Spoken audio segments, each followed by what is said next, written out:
This country was built on slavery, which means slaves built this country. Tilled this land from sea to sea to sea. First there was rice, tobacco, sugar cane. Then Whitney did his thing and cotton became king. And we were its soldiers. 4 million strong. Fighting for America's freedoms, even though we remained America's slaves. Built this country. The descendants of slaves continue to build it. Slaves built this country. And we, the descendants of slaves in America, have earned reparations for their suffering. And continue to earn reparations every moment we spend submerged in the systemic prejudice, racism, and white supremacy that America was founded with and still has not atoned for. Slaves built this country. Not only field hands, but carpenters, masons, blacksmiths, musicians, inventors built cities from Jamestown to New Orleans to Banneker, Washington. 40 acres and a mule. We'll take the 40 acres, keep the mule. We made your families rich. From the Southern plantation heirs to the Northern bankers, to the New England ship owners, the founding fathers, former presidents, current senators, the Illuminati, the New World Order. Slaves built this country. We had Tubman, Turner, Frederick D. Didn't they say Lincoln freed the slaves? But slaves were men. And women. And only we can free ourselves. Emancipation is not freedom. Jim Crow, segregation, redlining, public schools, feeding private prisons, where we become slaves again. As we celebrate Juneteenth for the umpteenth time, our account is still outstanding. Because this country was built on slavery, which means slaves built this country. And we demand our 40 acres and a mule. About that. You can keep the mule. Keep the 40. We're taking our freedom. Every day I get online, men always complain about black women, at least black men. Black women this, black women that. Our name just always in y'all mouth. Black women aren't submissive towards black men, how white women are submissive to white men. Well, because the white man is the slave master. The rest of the people are the slaves. Why would I submit to a slave? I don't submit to no slave. I submit to my slave master, which is the white man. But I would never submit to no slave, which is the black man. You supposed to submit just like me. Why would I be submissive towards you when you got somebody you need to be submissive towards too?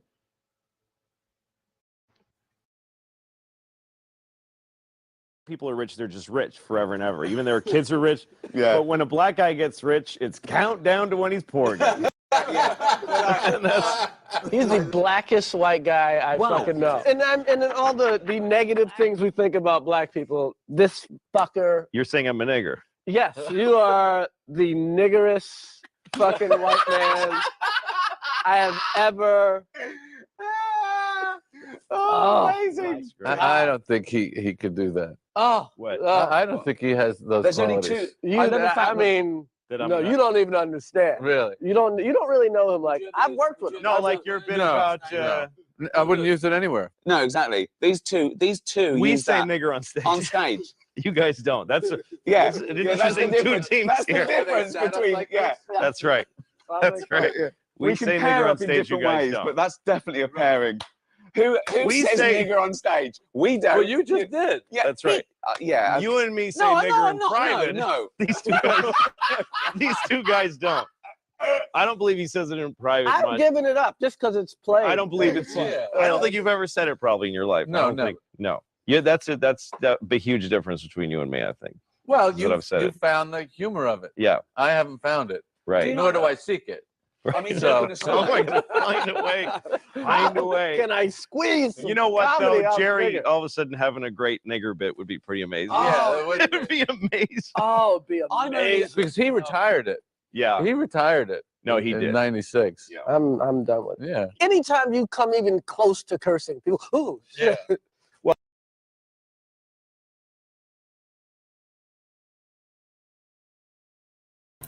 What is good, my people? We are live back again with another live broadcast on the forecast. Yo, what's going on, Erica? Shouts out to you, Erica. What up, Dwayne? And I have to say two things before I even get started, you know, because like I said, I can't be on here long, but I do want to go on here while I have time, you know, because I do want to say something, but I don't want this to be dragged out. So, but I do have to say two things, yo. First of all, you know, I got to apologize to my brother MG2. It's not the cut MG2. You know, I definitely tried to wait, but, you know I had to kind of go before it was too late because it's and MG2 definitely, y'all go subscribe to MG2 because he's definitely breaking it down. So that's the first thing. I got to shout out to my brother MD2 and apologize for that. And second, you know, yesterday on Bakari's show, I talked to a sister, Vanessa, and you know, apparently she's doing something with the water thing. So I want to talk to her and see what's going on, and you know, maybe I can, you know, something or whatever. But you know, hopefully I'll hear back from her, and that's the kind of show that I want to do next. You know, so I do got a shout. What up, my brother Brandon Baxter?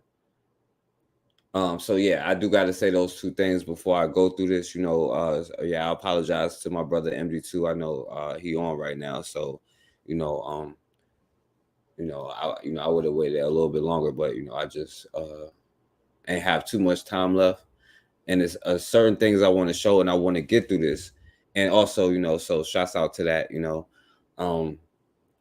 but I mean, y'all see the title, The Misinfaction.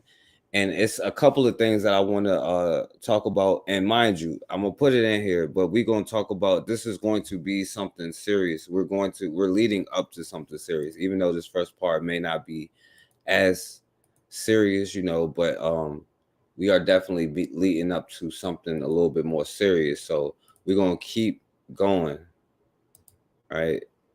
So I'm gonna put the link in the chat, all right? And if you come on here, you know what I'm saying, like, we got to stick to the thing. Like, we can't be going mad long if you come on here, and we're gonna kind of stick to the topic. So let me start by doing this, though. You know, let me start here, you know, and I got to shout out to Erica for sending this, because we got to first investigate where in the hell is this misinfaction that we desperately need so much, you know what I'm saying? And this is serious, even though it doesn't look like it. But, you know, here we go. Yeah, I'm going to let somebody representing First Rifleman speak. People, I hope you had a good Christmas.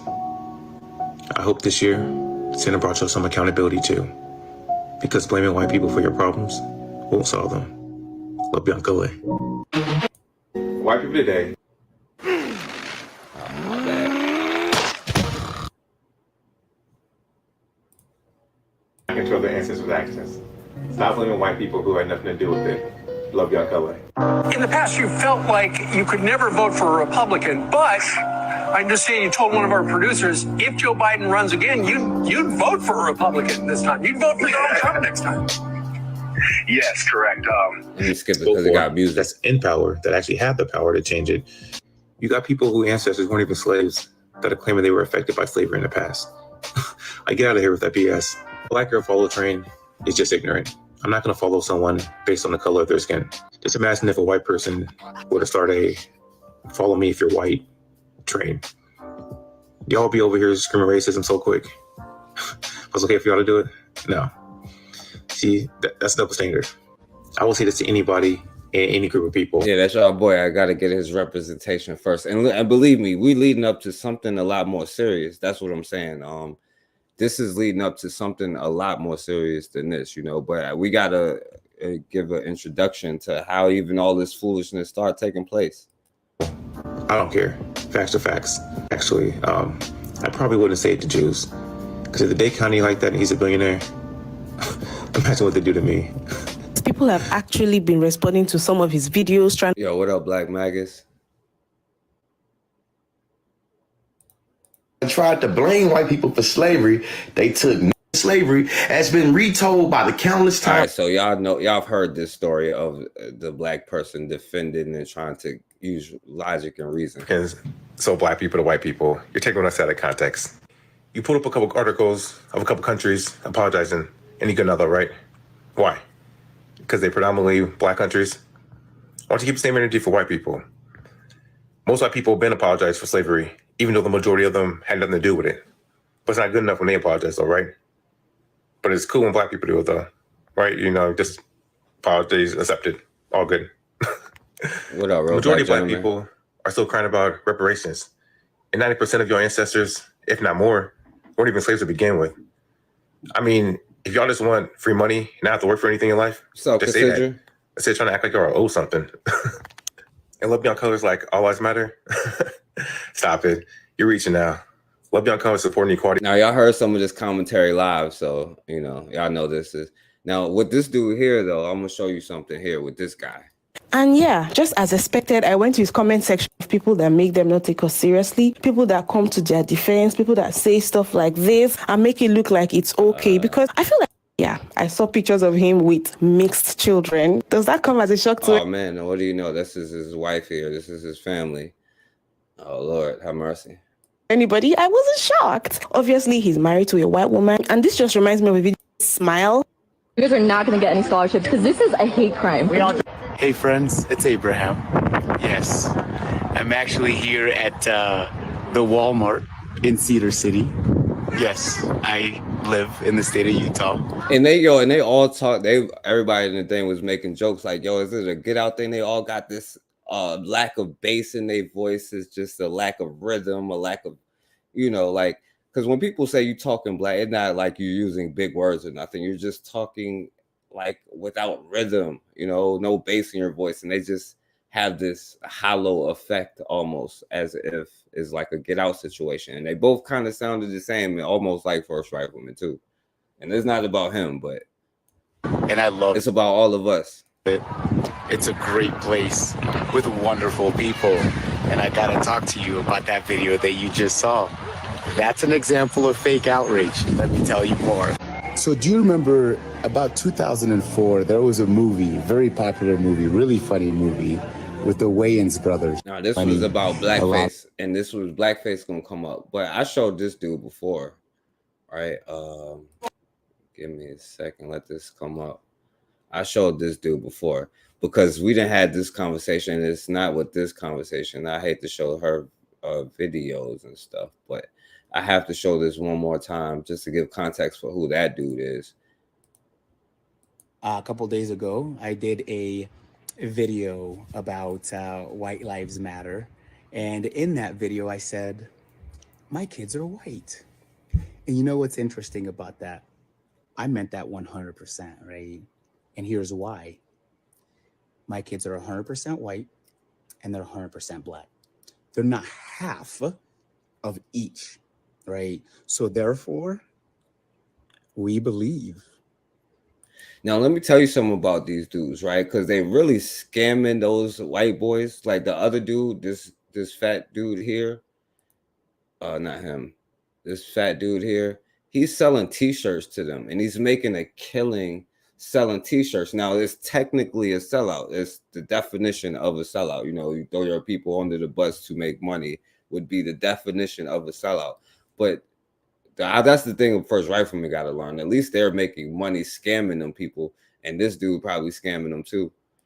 That all lives matter. You see what I'm saying? Not trying to be rude or offensive to anyone, but being able to happily say white lives matter with there being no issues and no misunderstandings is really where we should be in this life. Still working on those T-shirts. I hope. There we go. Let's throw. See, like, and this is what we're talking about here, though, because, and like I said, we're leading to a bigger point, though. But we got to start investigating where in the hell is the faction in the first place, because we definitely got to deal with this missing link, because we got to see what's all of this going to get you at the end of the day. I know y'all seen y'all boy Michael Irvin. Michael Irvin's. Now I meant to play the video, but I played before because he was saying something, and then as soon as Jerry Jones came, oh, I don't know nothing about that now. Master Jones is good. You know what I'm saying? Master Jones, just like this, the sister at the very beginning, like you're supposed to be submitting to somebody else too, right? But I just want you to see where all of this will get you down the line.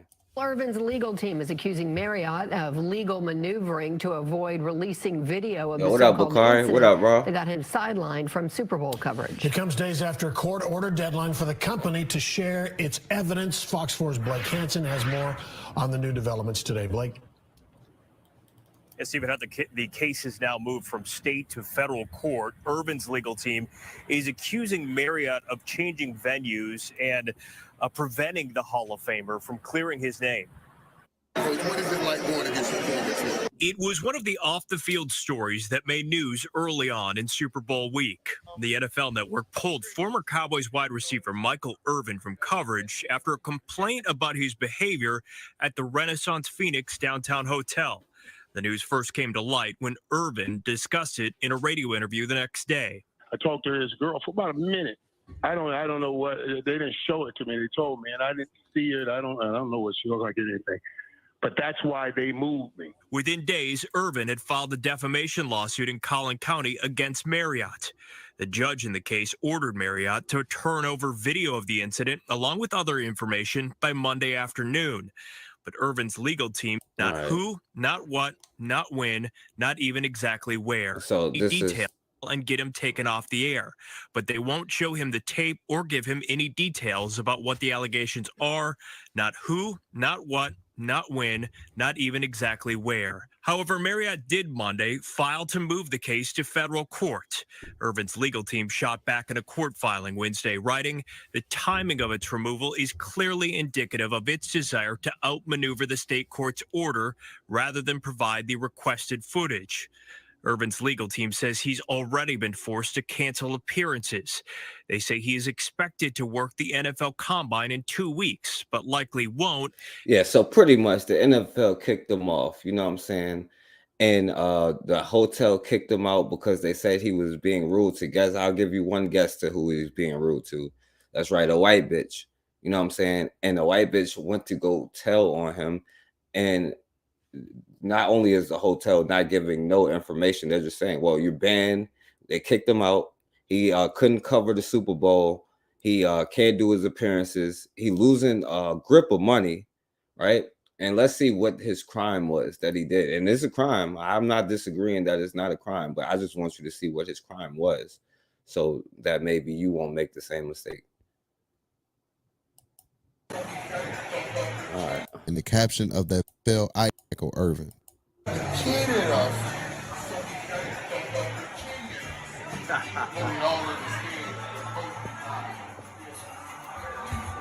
Yo, what up, MG2? Yo, I'm sorry, my brother. You know, I just kind of, you know, was running out of time. But yo, that's what I'm saying. Y'all listen to what MG2 was just saying. And I'm leading up to the bigger point, what you was trying to get through. But I'm trying to figure out where the faction at, you know what I'm saying? Now, I showed a brother and all them other brothers who like First Rifleman be selling out, but this is what the smiling in your face gonna get you, because this is his crime, Michael Irvin's crime right here. We come out the truth. You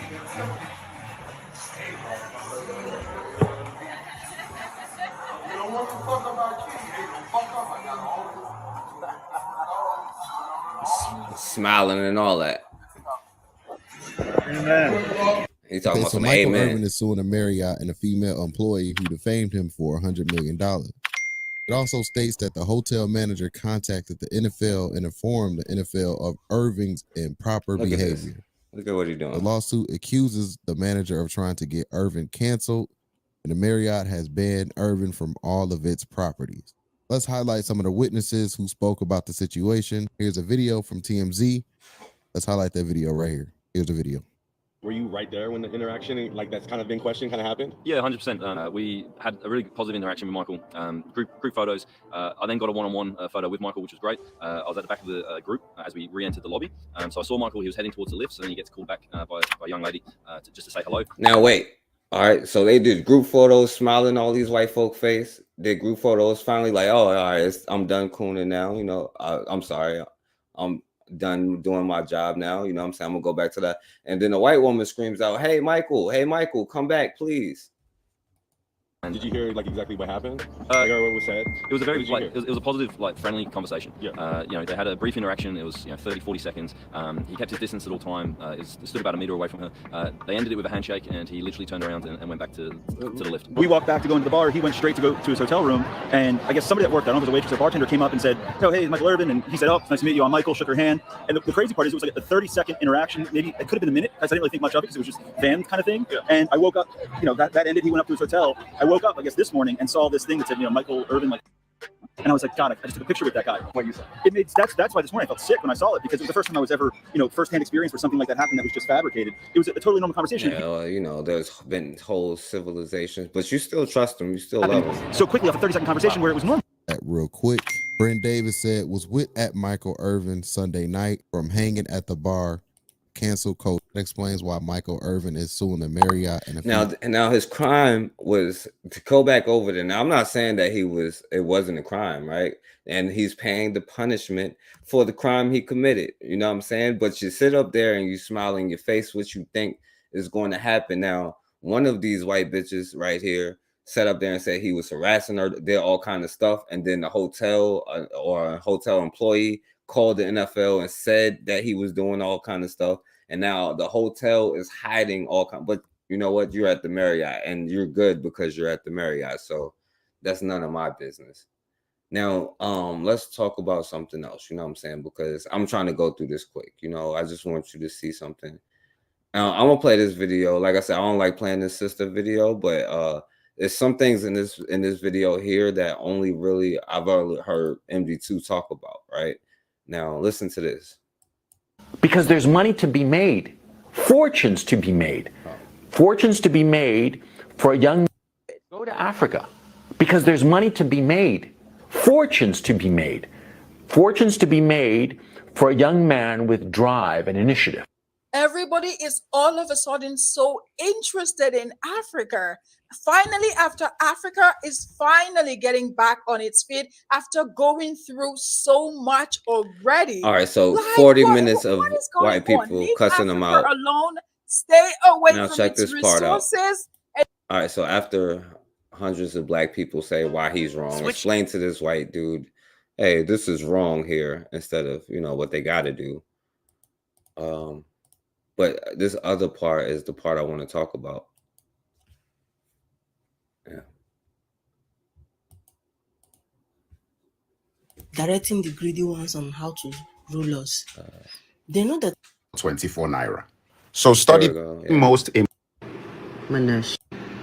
guys, because Africa is beginning to evolve. Africa is beginning to break that stereotype and it's beginning to develop. It's no longer the continent that was only known and used to advertise poverty. It is now worth way much more. And on top of that.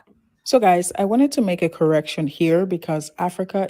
Have you heard about the Ivory Coast Ghana cocoa disputes? Probably not.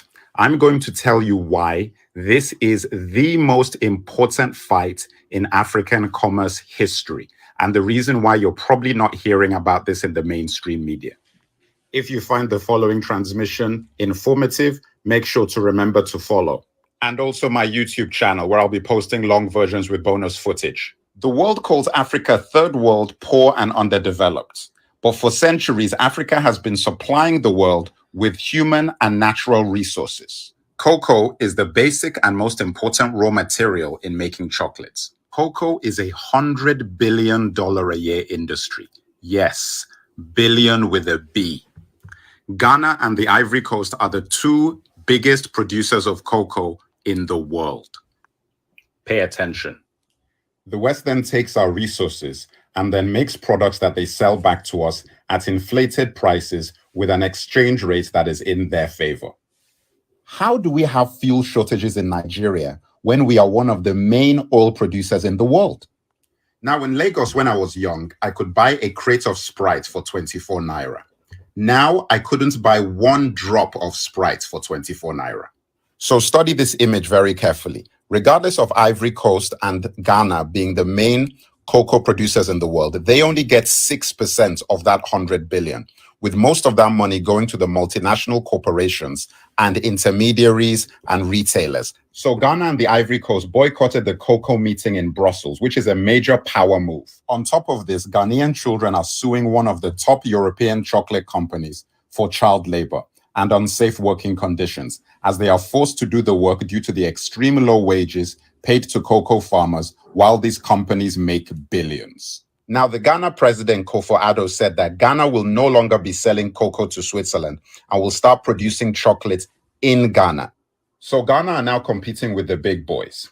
and I'm going to post on my page 7 Ghanaian chocolate brands that you should be supporting, because this is how Africa will rise. But with every good thing, there are obstacles. Keep watching.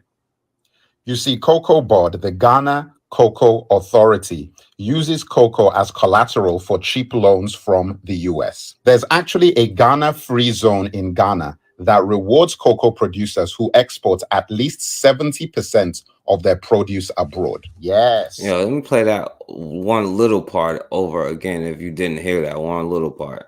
Yes. There's actually a Ghana free zone in Ghana that rewards cocoa producers who export at least 70% of their produce abroad. Yes, they are incentivized not to keep their cocoa in Ghana because Ghanaian cocoa is a major part of how they stabilize the exchange rate, a classic leverage tactic of the West on African natural resources. African poverty is not an accident, it's by design. If Ghana wins this fight, Africa wins. A trade dispute between Ghana and the European Union over chocolate, For those of you who have to hear it from somebody else. might lead to a manufacturing revolution in Western Africa. Let me explain what's happening and why this little product here is going to be so important going forward. To the Western world, Africa has just been a place to get raw resources from, not a place to add value to those products. So the business model has always been go to Africa, secure whatever mineral rights you can get, and extract as much as you can from Africa as quickly as you can, and put those minerals either to Europe or to Asia for further manufacturing. But they got a little bit greedy this time, and they may have pushed the Africans too far. So here's the Yeah, I see you, Raw. Yeah, exactly, Cassandra. backstory. Ghana, along with Cote d'Ivoire, produces over 2/3 of the world's supply of raw cocoa, and 80% of that raw cocoa is purchased by the European Union, where they manufacture it and turn it into chocolate, which is then sold throughout the world. It's a $100 billion industry, of which Ghana only gets about 6%, which Ghana was okay with until the European Union started to threaten them with sanctions if they did not become more environmental. Hold on. Yo, what up, Dwayne? Sorry, brother. I had to chime in because this goes way back. Way back. You know what I'm saying? And this has been happening for generations after generations. And most people don't understand what's going on in the world today. You know, we are, and I don't want to sound like an alarmist, but we're on the brink of another world war over products, over imports, over this, that, and the third, nuclear weapons, the whole nine, man. And if we don't wake up and teach each other how to be better people amongst ourselves, don't get me wrong, amongst ourselves, then we're doomed. You know, I digress. All right, and yeah, you can stay on and mute up, mute your mic. But yeah, you can stay on here. I'm gonna let this video finish playing, and then I'm gonna keep going. But yeah, you can stay on though, because I do want to show something actually next of like you probably it's not about that, but you know what I'm saying. But let me finish playing this video. No, it's cool, bro. I appreciate you. Yeah, definitely. Yeah, you good. You can stay on there. All right, but I'm gonna finish playing this. Environmentally friendly.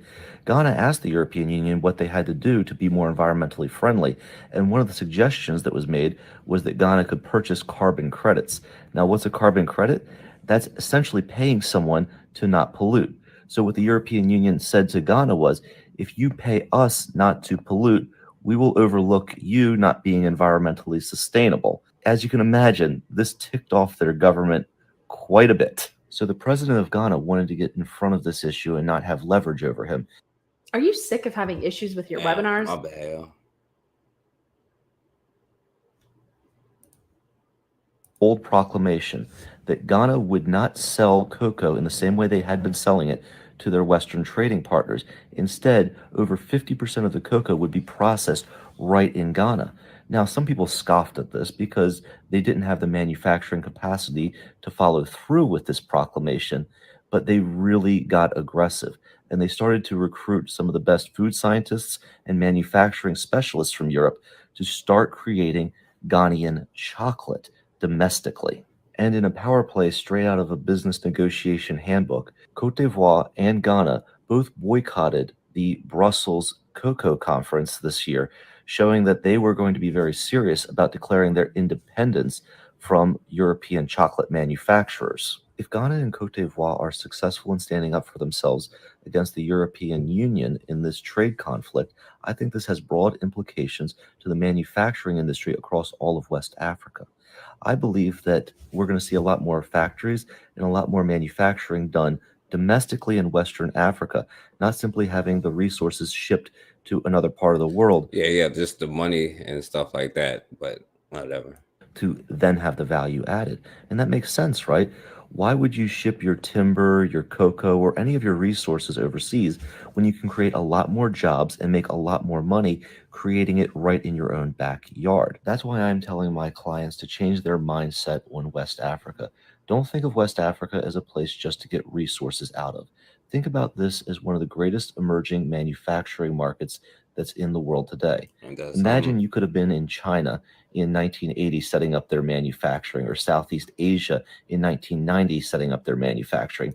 That's the kind of opportunities that you have if you have the correct mindset. I think that this trade dispute with the European Union may have provided the right motivation for West Africans, particularly those from Ghana, to go all in with their own manufacturing. But what do you guys think? Do you think West Africa is going to fully embrace manufacturing their own products and adding value domestically?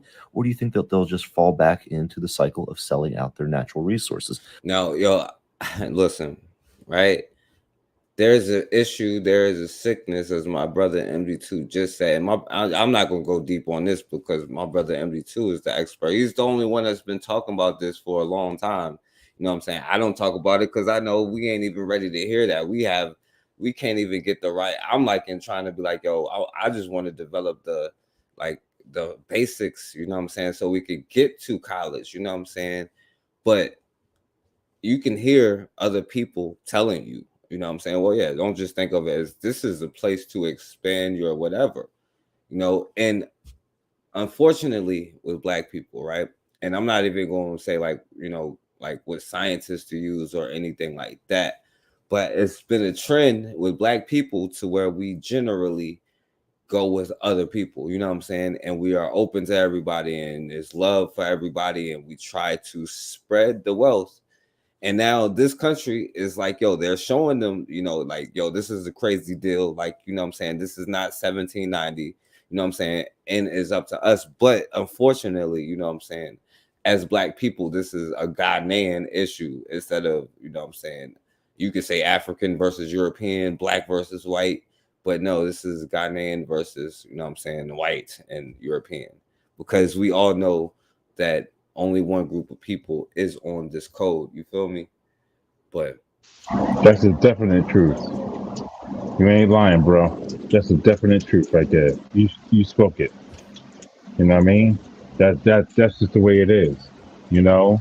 And unfortunately, a lot of people fall for the okie doke, you know, hypnotized by certain codes that people set up or something. You know what I'm saying? But I think there comes a point in time when we need to get on the same page as Black people and build from here on out, because it's not going to get any better. You know what I mean? People are making moves, you know, nations are making moves that we can't even fathom at this point. It's happened before. You know, think about World War I, World War II, and all of that, the Cold War, or all those things where I don't want to cuss, and forgive me if I do. You know, it comes a point in time when their agendas fail, they just will end it all. You know, that's how sick it is. You know, but us as Black people and those who are, perhaps, okay, listen, I understand the criticism from my background and stuff like that. I can't help it. I can't help being mixed. You know what I'm saying? But in my heart of hearts, I'm Black. That's it. You know, I'm African. That's it. You know what I'm saying? You got to recognize where you come from, plain and simple. But the thing about it is, you know, there's a certain agenda going on right now where we need to gather our strength to survive this thing, if that makes sense. All right. So, all right, let me finish playing because there's a couple more parts I want to show for this before we move on to the next thing. Let me know in the comments. And if this video has provided value to you, give me Is fake. The Rock is all the viral video. Government has licensed Right. gold. So, y'all saw the thing where Uganda. I don't even have it on this video, but Uganda had the gold, and now they got the whole issue with the gay thing going on in Uganda, and they like, you can't make me do whatever. They like, we're gonna take this away. And now I ain't even got it on this one, but check this part out though. On this gold because the Ugandan government has licensed Wagagai, which is a gold mining company, a Chinese firm, to start producing gold products in Busia district in Uganda. This is not all. I'm pretty sure a couple of weeks ago we all saw the viral video of the electrically charged rock that was found in the country of Congo. And when that video went viral, there was so many speculations. There was so much outrage about that video from people being like, oh, the video is fake, the rock is fake, which I don't know. But what do you think? To people saying that, in fact, it was real and element 115 has finally been found. To people saying it's vibranium and that Wakanda Forever, which is Black Panther 2, predicted it. So please, what do you guys... By the way, how many of y'all know about elements in the periodic table, by the way? Well, that's the thing. They discover new elements every single day. All right. There's so many elements on the planet that we don't understand, and that's cool. You can discover it, but let me say this one thing, man. Do you know who founded the scientific periodical table? It was a black man, because back in the day, you had nothing else to do but discover yourself and the elements around you, and that's cool as hell. It's ancient shit, you know what I'm saying? But I'm sorry for cursing. But we need to get back to that, man. We need to get back to that for real. You know what I'm saying? This is so much involved in how we discover ourselves and how we progress and things like that. But if we want to evolve into a better people on the planet collectively, then we need to dig into what people are discovering right now. There's so much discovery, between the earth, the planet, the stars, everything. There's so much, but who the 4 leaders of that is, and I shouldn't say that. We know who the leaders are. We've always been the leaders of this collective planet that we live on, and that's us as Black people. So again, I just want to make sure that you cats understand that we're on the same side, same page, same side. Well, Dwayne, I got something that I want you to stay on for. That's why, let me get through this because I want you to see something. I want you, and that's why I'm letting you stay on because this is something that I want your opinion on. But with this though, let me get through this part because it's something else that another sister said on this video that I want to play because I think that's I'm listening. Thank you, brother. Yeah. You're all good. It's all good.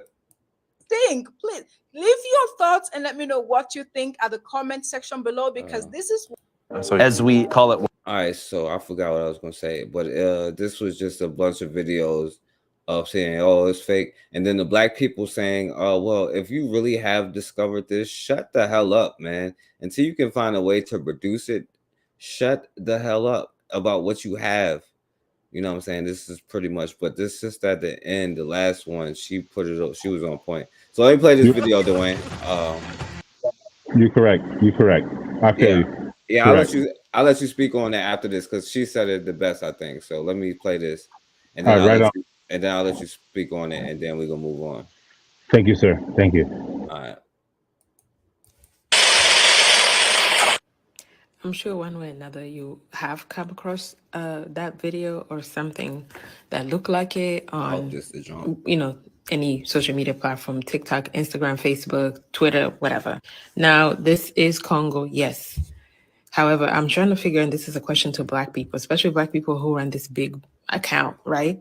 when you promote something like this, when you post something like this, who are you trying to give the information to? Because we don't have no will. That's a great question. Who in the hell are you trying to give your information to? When you on here, you know what I'm saying, yo, wilding out, who are you trying to impress? Because it looked like a lot of minstrel shows, but she's breaking it down with the resources, and you shut the hell up, man. Willpower, no factories to where we as Black people can take these raw material and go work them out, go purify them, go do whatever it is, right? Yeah, Ron, I don't know. It's like I can see your comments. I don't know if everybody can see it, but I can see it. But all right.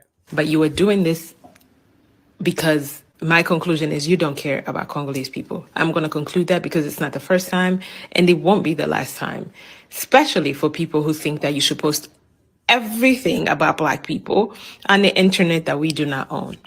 This constantly, and it is going to put this entire town in danger, that town where that's coming from. You have to understand that these raw material, these minerals, wherever they're finding them, it's not on empty, vacant land. These are the land that people live on. So in order for them to drill these land, to empty them out and suck out everything that it has, the people will have to be forcibly displaced. They will have to be removed from their homeland, from their ancestral land. These people have nowhere to go, but you don't care about that. You just want to put something out and just be like, oh, look what we can do. Look what we have. Who are you showing this to? Oh my goodness. Good I don't question. understand. You are putting an entire group of people in danger because you don't have the capital to protect them or to take care of them when they start raining literal bullets on their homes, on their children. When we talk about gatekeeping, this has to be one of it. Gatekeeping African anything. It's the hell for the up. protection of African people. It's not a flex. It's not a fun thing. None of that. It is to protect our people.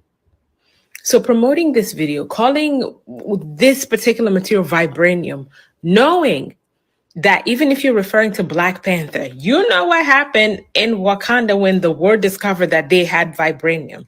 And by the way, and just like in Black Panther, right? There's no Black Panther. Y'all don't got no Black Panther in real life, right? And Black people calling it vibranium, and you don't even have a Black Panther to protect your nation. So you don't have the Black Panther 1 movie either. Because you don't got no, who is your Black Panther, right? I can see if you had one, and even then they got infiltrated, right? And then I ain't gonna go into the Mexican part of the thing, Dwayne, or the Hawaiian part, you know. But I hear you. No, I'm just playing. I'm just messing with you. Let me finish. It's only like a minute. Let me finish. I'm just playing with you. It's cool. I feel you, dog. It's all good. Go ahead with it. Congo does not have, this particular town, they don't have the military backing to take care of them or to protect them. Why are we so reckless? Lord have mercy. Well, anyway, you guys, that is Wow. This particular town, they don't have the military backing to take care of them or to protect them. Why are we so reckless? That's a great question. So, yo, Dwayne, do you want to say something about that? Well, surely. I will explain one thing to you. Recently, the state of Hawaii sued the Navy for poisoning the water here. You know, they dumped a bunch of uranium into the sea, plain and simple. You know, and a lot of people depend on well water here. You know, I got sick, a couple of weeks ago, and affected everything about my personal, existence.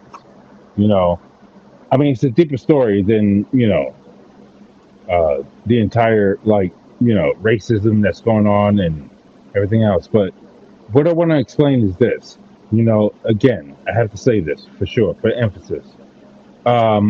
If we don't take care of each other, then we are totally doomed, and, I appreciate your channel because you keep it real, and I think it's about time we started talking about these subjects, because nobody talks about them.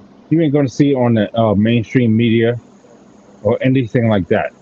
They'll talk about Black Lives Matters and protests and listen, man, listen, it happened, okay? But from this point forward, I think we need to really gather our strength and be collective about our existence, or else, you know. Listen, man, there's been bombs dropped on North Carolina. I just found this out like the other day. There's been nuclear bombs by accident dropped on North Carolina. That's where my people are from. You know what I'm saying? Who knows what? And think about Fukushima. You know, nuclear accident, and everybody's been poisoned.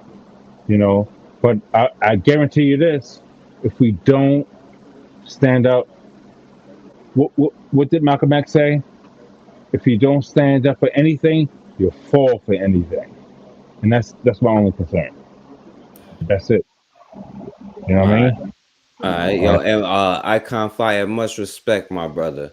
All right, so yo, this next part, Dwayne, I want to show you something, and this is what I kind of wanted, and this ain't have nothing to do with you because this I didn't know you would be on here, but I was showing something earlier, but we got to do it quick because I want to show while Cassandra's still in the building.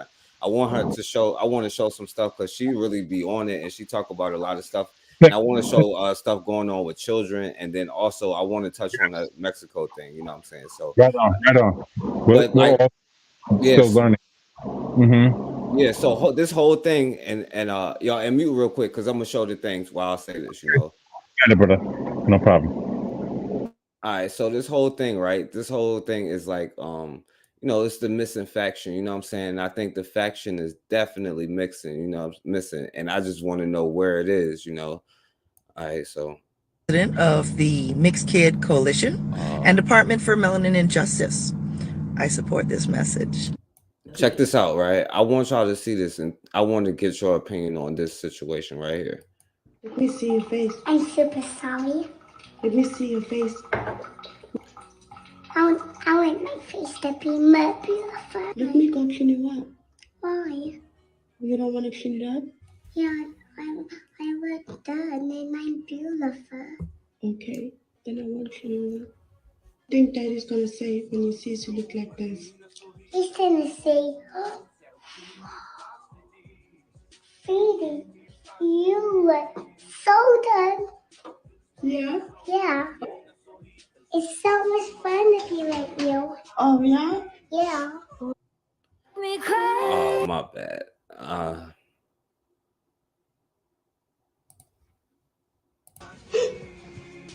That's the video. All right, so let me tell you about this video, right?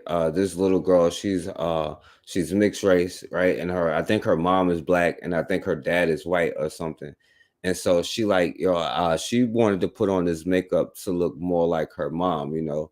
Now some people have been saying that she's like trying to do blackface, and this little girl is not trying to do no blackface. She's trying to look like her mother. And her mom asked her, "What do you think, you know, your dad will think if he see you like this?" Now that's a question in itself, you know, because I can imagine what he probably think, but that's just speculation. But how do you like? What do you think about this, though? You know, as a mixed person, Dwayne. Oh, Dwayne must have fell. He fell off on that one. Oh no, he's there. Dwayne, did you see that? I'm sorry, there's a delay because I'm here in Hawaii. Oh yeah, my bad. Because I can't see while I'm sharing the screen. So if somebody come on, by the way, say you're in the chat. In the chat, tell me that you backstage because I can't see. But go ahead, my brother. Go ahead. Oh, go ahead, Dwayne. What I'm saying is, that's a crying shame. That's a crying shame that she can't identify herself with being who she is. You know, and to have to pretend to be something you're not. Look, I've seen it before. I remember my little sister. If I could share a story, my mom, after my dad died, unfortunately, my mom, he was mixed, and that's how I was born. But she married a black man, plain and simple, right? Very strong dude. but I can remember she gave birth to my little sister, and she had so many complexes from watching Disney movies. You know, she wanted to be Cinderella and that whole thing. You know, there's an identity complex happening with black people that I can't stand, bro. I can't stand it. You know what I'm saying? That where little girls are trying to put on wigs and shit like that. You know, we see sisters that put on wigs, blonde wigs, and all that stupid shit instead of being natural, you know, and being amongst themselves within the element, you know. But it's that's the epidemic, dude.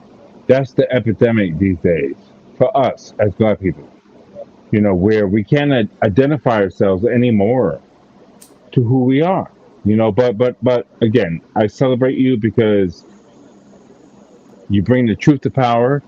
You know what I'm saying? Powers that be. But you know, if we don't do it amongst ourselves, then nobody else will. Nobody else will. And that's the end of civilization. Listen, I've had many friends amongst the years going to college and shit like that, where we're talking about Armenians, we're talking about Iranians, all these people who came to America, Native Americans. And this is the point I've been trying to make, is that everybody's been disheveled by the American system, by the fascist system. Let's keep it real, you know? And they will destroy you if you don't assimilate to their way of life. But we know better, you know? Because if it wasn't for us, Africans, you know, whatever you No, want to call it, I'm so, okay, bro. no, I'm no, sorry. no, no, no. My bad. I didn't mean to cut you off. Go ahead, go ahead. I ain't trying to cut you off. I just wanted to ask you something. I just about what you were saying. No, go But no, ahead. go ahead, finish though. Well, the thing about it is, you know, it's very troubling to me these days when people question your blackness. You know, are you black? You know, because you could judge somebody upon their skin tone or shit like that. But we know Africa is the biggest continent on the planet. I just watched a documentary about that. Biggest continent on the planet, full of resources, full of energy, and we know how we do, you know. But I hope we could get back on the same. I know it sounds colloquial, white people terms, but I But really. but let me say Uh, this, right? Because I'm like, all right, so I forget, and let me see. It's called the misinfection, right? And you said something about, yeah, it's like somebody determining who we are and this, and then you turn around and was like, yo, like, well, this thing about who determines well, we get to determine that, you know. And I want to show you something, and I want to show you the mind frame about why a lot of people even say this. So I want you to yeah. see this, right? So check this out. Well, we need to educate each other. That's the only way we survive. Okay. I I'm, understand, but check this out, right? So, right, okay. this been the thing, right? So, Bill Gates' daughter, right? She's like, I'm done being a meme for interracial relationships and responds to hate comments. Like, now, did you know that That's. Bill? I'm sorry. That's kind of funny coming No, from no, Bill yeah, Gates. But anyways, sorry. no. His daughter is dating a black dude, and Yeah. Yeah. How and about she that? and she's become a meme on the internet, right? And see, like, I don't agree with a lot of the mindsets. And let me show you this, you know what I'm saying? Because even that comes with a certain mindset, bro. Like, when there has to be consequences for actions, like, especially in a time, like, if you don't control no institutions to where everybody can tell you who is in your group, if you can't even control that, you know what I'm saying, then you definitely gotta follow us, like, you know, like, how can you rebuild a strong black home if you have non-black people in your house? You know what I'm saying? No, I agree. I agree. But yeah, 100%. but check it out. Let me play this video, right? Because this is the video about her. Because the problem is the reasons why a lot of black people go to other places, right? Because it's not because of most cases out of love, it's out of black men or anti-black women, you know what I'm saying? But I want you to see a lot of the mindsets, because there are a lot of people who tell, like, biracial mulatto people who tell me, about how like either their mother or their father and the things they did. So listen to like why Melinda Gates is even dating this dude. Hey, I don't mean to interrupt, but did you see what Chris Rock did on his live show? He broke it down. If you get a chance to see that, he broke it down. He's a brilliant guy. He's a good friend of mine. So, but anyways, I'll watch. All right, yeah, check it out, right? Because I'm only gonna play just a little bit. I don't know why the Melinda and Bill Gates children are getting in the news lately. Because one just got married. Is that why? I thought I saw. Yeah, and she bought some super duper expensive house, and so of course all these people are like, well, I thought Bill Gates wasn't giving any money, because Bill Gates has made a big deal about saying, I think we'll just leave a few $1 million to my kids, and the rest of it we're just going to give away. The kids know the real story.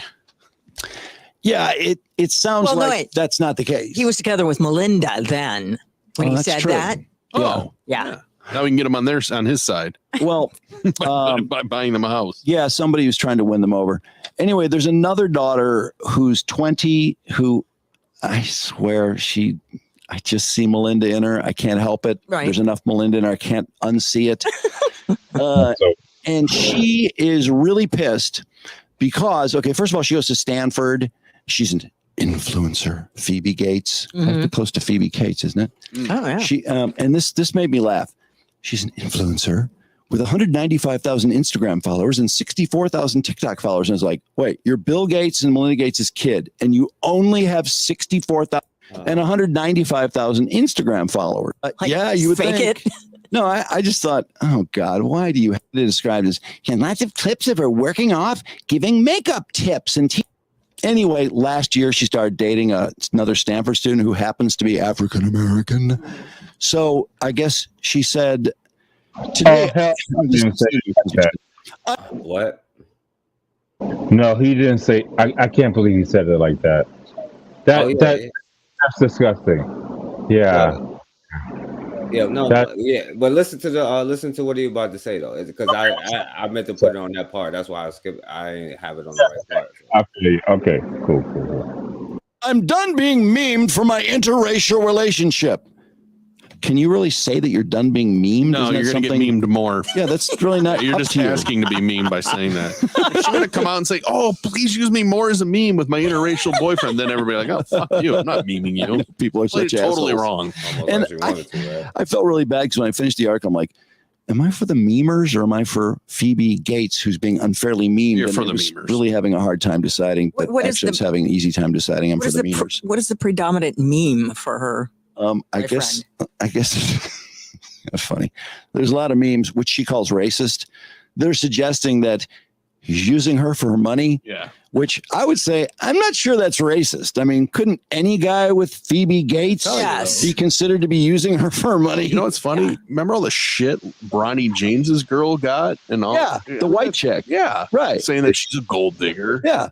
So I don't know. I goes guess- both ways. Yeah, of course. Well, I mean, it's pretty much the same way, except Selective who the famous outrage. person is. Yeah. So yeah, she's tired of being made fun of and all these family conspiracy theories. And I thought, you're just gonna now people are just gonna dig in and pile on now. And by the way, that's her in her bathing suit. I don't know. Fucking us, bro. Bible. Yeah, that's it's not a. Remember, Raquel, how long? So pretty much they were saying like she was mad because like, she was only getting a certain amount and they got mad at Bill Gates because he said he was going to give his money to some kind of thing. And then they kind of say that they're trying to say that she's rebelling and that's why she's dating a black dude, right? Well, I to tell you the truth, Bill Gates, Mark Zuckerberg live here on Hawaii, right? This is transparency. Nobody really cares about the racism thing here, okay? But that's fine, and probably that's why Bill Gates accepted that. But I know he's a tyrant, all right? And I've met his wife, who's she's Chinese, right? Very smart, brilliant woman, very smart. We had a couple of talks, across the way, But again, like I said, I'm being very transparent. But it's really not a problem unless people make it a problem. And I think people are jealous over the fact that, look, I understand preservation of the race, be it black, white, whatever. Do what you do. It's okay. No problem. But what you have to realize is that if you trace back your history, we're all mixed people. That's the way it's been. You know what I'm saying? But that's not to say you can't build allegiance to your people, quote unquote, your people. And I know that sounds funky, but what I'm trying to say is,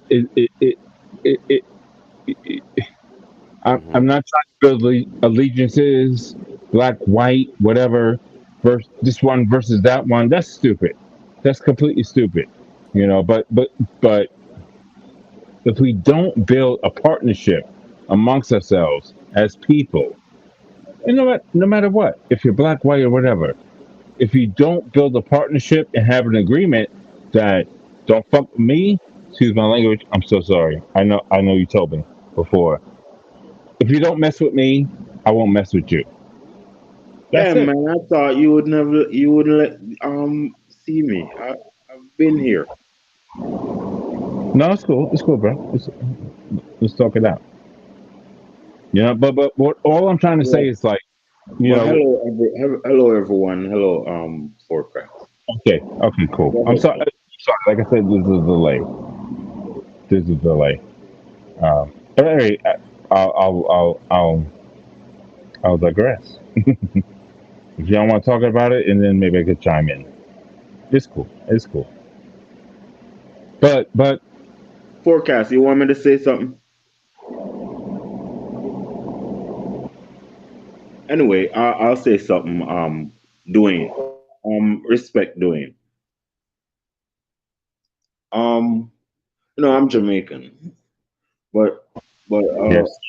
what I'm saying is, like, when it comes to African American, there is an answer, and the answer is hard. It's just that African American men have to just stand up and be men and unite, as you said, work together, as you said. Get their stuff together. Right on. This is what I have to say is, like, African Americans have to play the same game as white people. You gotta have your black zones. You gotta have your no white allow zones. You feel me? You gotta do it. Because there's no way you can organize without them knowing. And you have to organize without them knowing. You have to be doing stuff without them knowing. That's true. You can corner off an area and do stuff without them knowing. So sometimes I look at it and be like, they're wasting your time as African American men. I don't mean to interrupt, but do you think that's for the sake of survival amongst us? The sake of survival? Is that the bottom line? All right. Okay. Yeah, survival is the bottom line. But and look, it's like this. Everyone is searching for riches, and we have been taught to separate. But the whole thing about riches is it's best to unite to get rich. It's like you carrying the world on your own head when we do this. When we do this every man for himself type of thing. You feel me? And so we even get mean to each other. We don't share. No, I hear you, bro. 100%. Thank you, bro. We don't share. We grab the smallest thing and we get petty. You feel me? And lose the big picture. That's the word, petty. Yeah. Yeah. We get petty.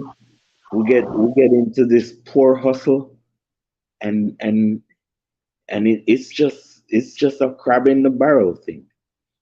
African Americans can get things free. What I mean, are low cost. It's just a brain thing you got to use. If you corner off an area, right? All non-blacks can be intimidated out. You understand? And prices of places will go down.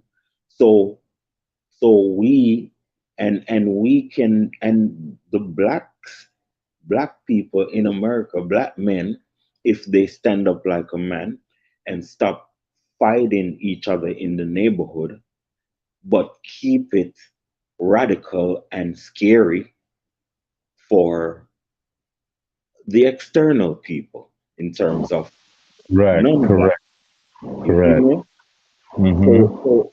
So all right, this is what I'm saying, right? This answer even woman problem. You understand? Because if you corner off an area and use intimidation on only non-blacks, you feel me?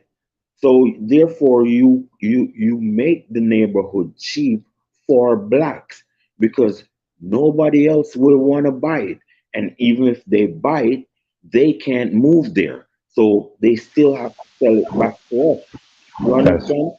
That's right. So what you're doing is formulating a black mecca in which it's not really total killing and all that you're gonna do. It's practically total intimidation. Like a brick in your window at 3 o'clock in the night. You see me? You see me? And that type of stuff. So you move out in the morning. You feel me? So Yeah. only black people get comfort in that area. So if you play it like that, you don't have to pay rent. Your woman is safe because she don't have to depend on the government for anything. You feel me? You can stop white policing in your neighborhood. Oh, you said it, son. Yep. You can do it. It's easy. All you have to do is intimidate even the police. You feel me? Isn't it something that it could be that simple? You know, I hate to say this. I'll give you an example. Back in the day, during the crack era, you know. The whole time. Oh, I'm sorry. No, go ahead. Say what you were saying, because I was mute. Go ahead. Do you remember? You was talking forecast? No, because I was gonna ask you, but it is already past now. So I was gonna ask you something about, but never mind. Go ahead, finish what you're saying. But because I don't got that much time, so that's what I was saying. Go ahead. All right, finish what you're saying, and then go ahead. Well, I just wanted to relate this one story. You know, I remember back in the 80s, growing up in Queens, Southside Jamaica, Queens, right? Yeah. Roughest place you could ever grow up in. Being a kid, you know, back in the day. But they used to shoot cops in the freaking forehead because they kept messing with us, you know? And, you know, that's the home of LL Cool J, Run DMC, you know, you name it, you know? Productive kids growing up and making mad music and being talented. But the simple fact of the matter was that these cops, you know, because they're brainwashed and they're part of a cult, if you will. But you see the same thing. What you're saying is like, if they had the mindset like an aim and a destiny, they could have owned parts of New York. That's the truth. Pure intimidation. Yeah. Did you? I'm sorry. Did you guys ever see? And I hate to reference movies and stuff like that, but it's a reflection. No. Well, there's that Pookie in them, but no. But if you ever get a chance, check out The Watchmen from HBO Max. The Watchmen. You know, it talks about the history of policing in America. You know, and it started from the freaking neighborhood we grew up in. Hey, let all Black Megas get in real quick, because I want to go, because I got to go to the main point before it gets super late, because this ain't even the main point, because I still want to show one other part to this, because I get what you're saying, Icon Fire, but you know, the point is, you know, we got to get to that point, you know what I'm saying? And that's, you know, what we are, like, you know, like, yo, it's easy, like, yo, like, we got to be the example. So, like, let Black Magas go, and then we're gonna keep going to the next part, because I want to show the part I really want to show is, like, you know, something more serious. So man, a lot has been said that, I mean, not to discredit anybody's context. What Icon Fire was saying, right? I'm thinking of Memorandum 46 with you know, that they passed to make sure that they actually separated Africans here from continental Africans, to make sure they created that separatism amongst us, so that we don't see them as brothers and as sisters, and everything that came afterwards and everything that came before that. When we had our own, we did our own, and the one thing that Black people have always lacked is power. Black people have been mentally best way to put it is mentally destroyed to fear and acceptance of power. Now we'll take the a form of power in the sense of, hey, I can rule over only Black people, but as I've covered once before on my Instagram, you know, as Bobby E. Wright wrote it, Black people have only been trained to harm other Black people, and so therefore they will never raise their hands to whites, because they've never been trained to raise their hands against whites. Now, granted, we do have people in our community who will teach us to do such a thing, but as for the masses, when we see such people take a stance, what we're going to see is the same people with our skin come right back at us to attack us. Case in point, the irritated genie right now, he's going to the Senate to do something that a lot of people are not even doing. He's fighting against all of these bills that they're pushing for transgenderism, and these vaccinations, and now he just fought against something to have the 2% people in this country have a remembrance day, and the people who are attacking them are Black people. The people who've been attacking them were the FBA people. The people who have always attacked them have always been Black people. And so that's the power dynamic that we have in this country, where these folk know they don't have to raise a hand towards us, because they can only go ahead on and seek their own agents with Black skin amongst us. All right, 1 second. So you see what I'm trying to say to you now is like, okay, look at the reality of today, right? So the reality of today is like the majority rule, which is in the Black world, which is FBA in America. That's the majority. They rule. Okay, what's the production of the rule? Your women are disrespecting you all over America. Them said one is talking about they are passport bros. Yeah, but Icon, yo, the thing is though, Icon, you know, and this is why I don't get in the FBA versus the ADOS, because yo, like, we can't act like we don't have like, yo, like problems all over the place. Like, as a Black issues, like it's called like, All right, wait. I'm not listen.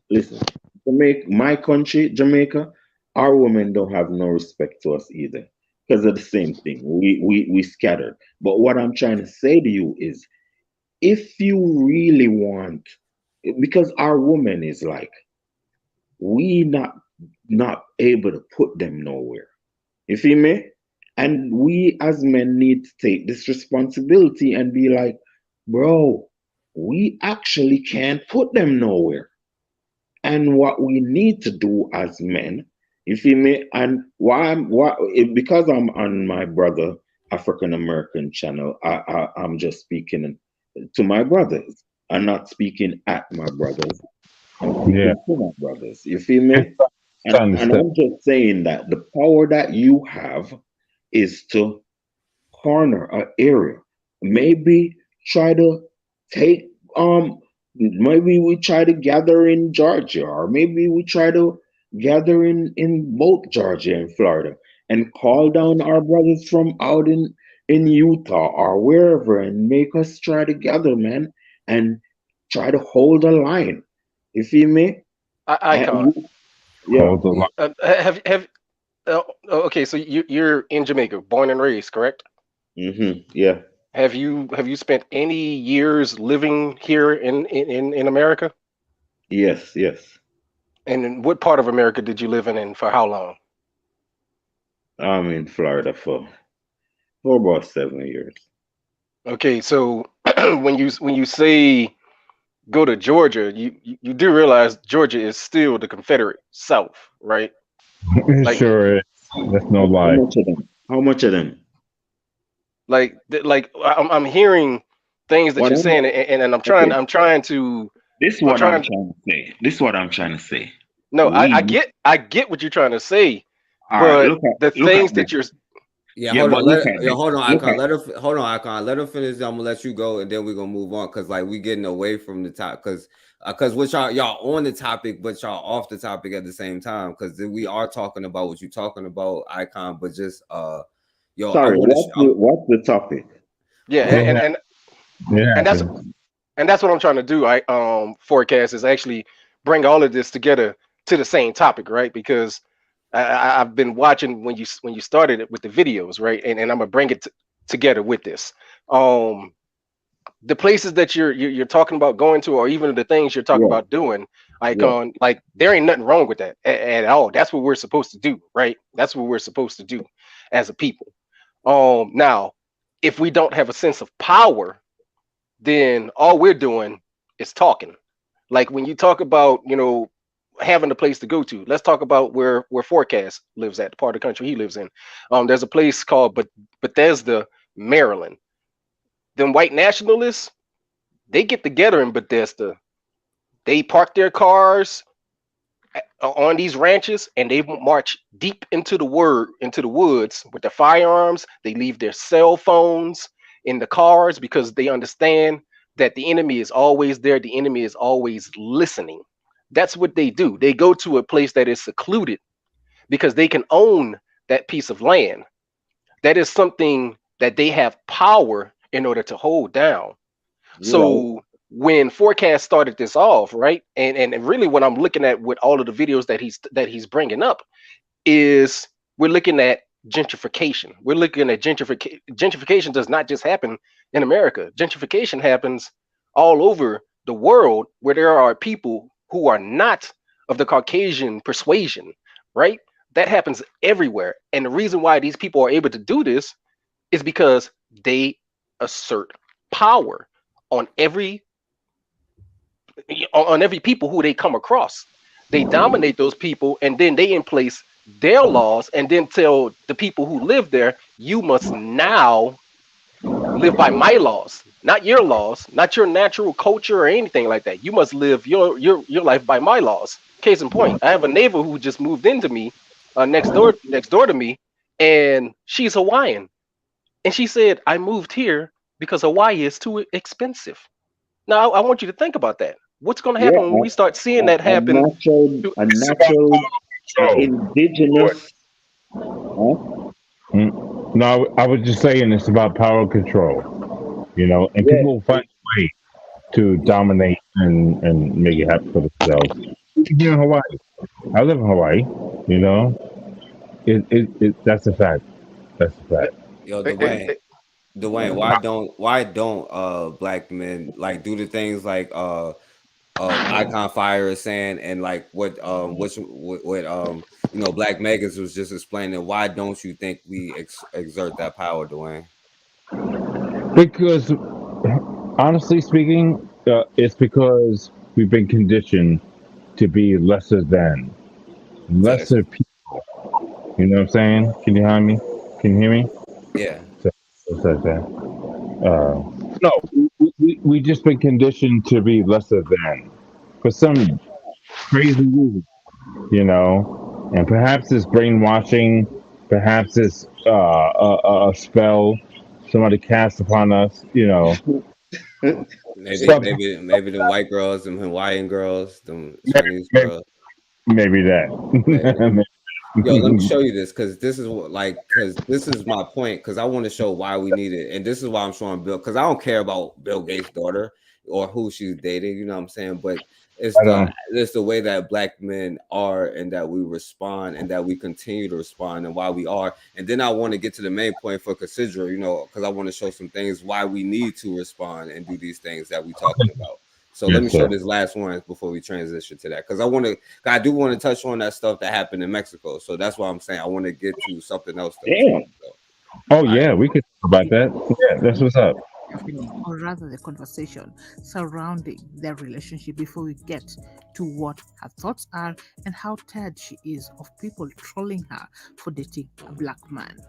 This the kind of love I want. Look at the pure joy on his face. Look at that smile. That's real love. Why is he smiling like that? Look who his girl is. Look, don't even worry about her face. Look at her name. Phoebe Gates. That's Bill Gates' daughter. That's not. He hit the lottery. I wouldn't care Hold on, let it what finish. Dr. It's Umar not said. long.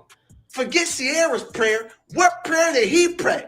Look at that pure black boy joy. Every picture he cheesed, big smile, showing all his teeth. Crab singles. Every picture just cheesing. He can't hold it in. He know he ain't supposed to be there. Look at him. I'm happy for you, King. It's like a little piece of reparations. Keep doing your thing. That's the reparations y'all want? This the one. When they do when he do that, he letting us all know I'm doing this for y'all. And she doing because she mad at her daddy because she ain't getting all the money. I'm proud to say that phase one of our reparations movement is almost complete. One of our soldiers has murdered Bill Gates' daughter. When Malcolm X said by any means necessary, I'm pretty sure this is what he meant. Young black man, do not pull out. Be great. The future of our people is incumbent upon you. Good luck, soldier. We'll see you on the other side. So the black community. I hope you watch the movie Get Out. Oh man.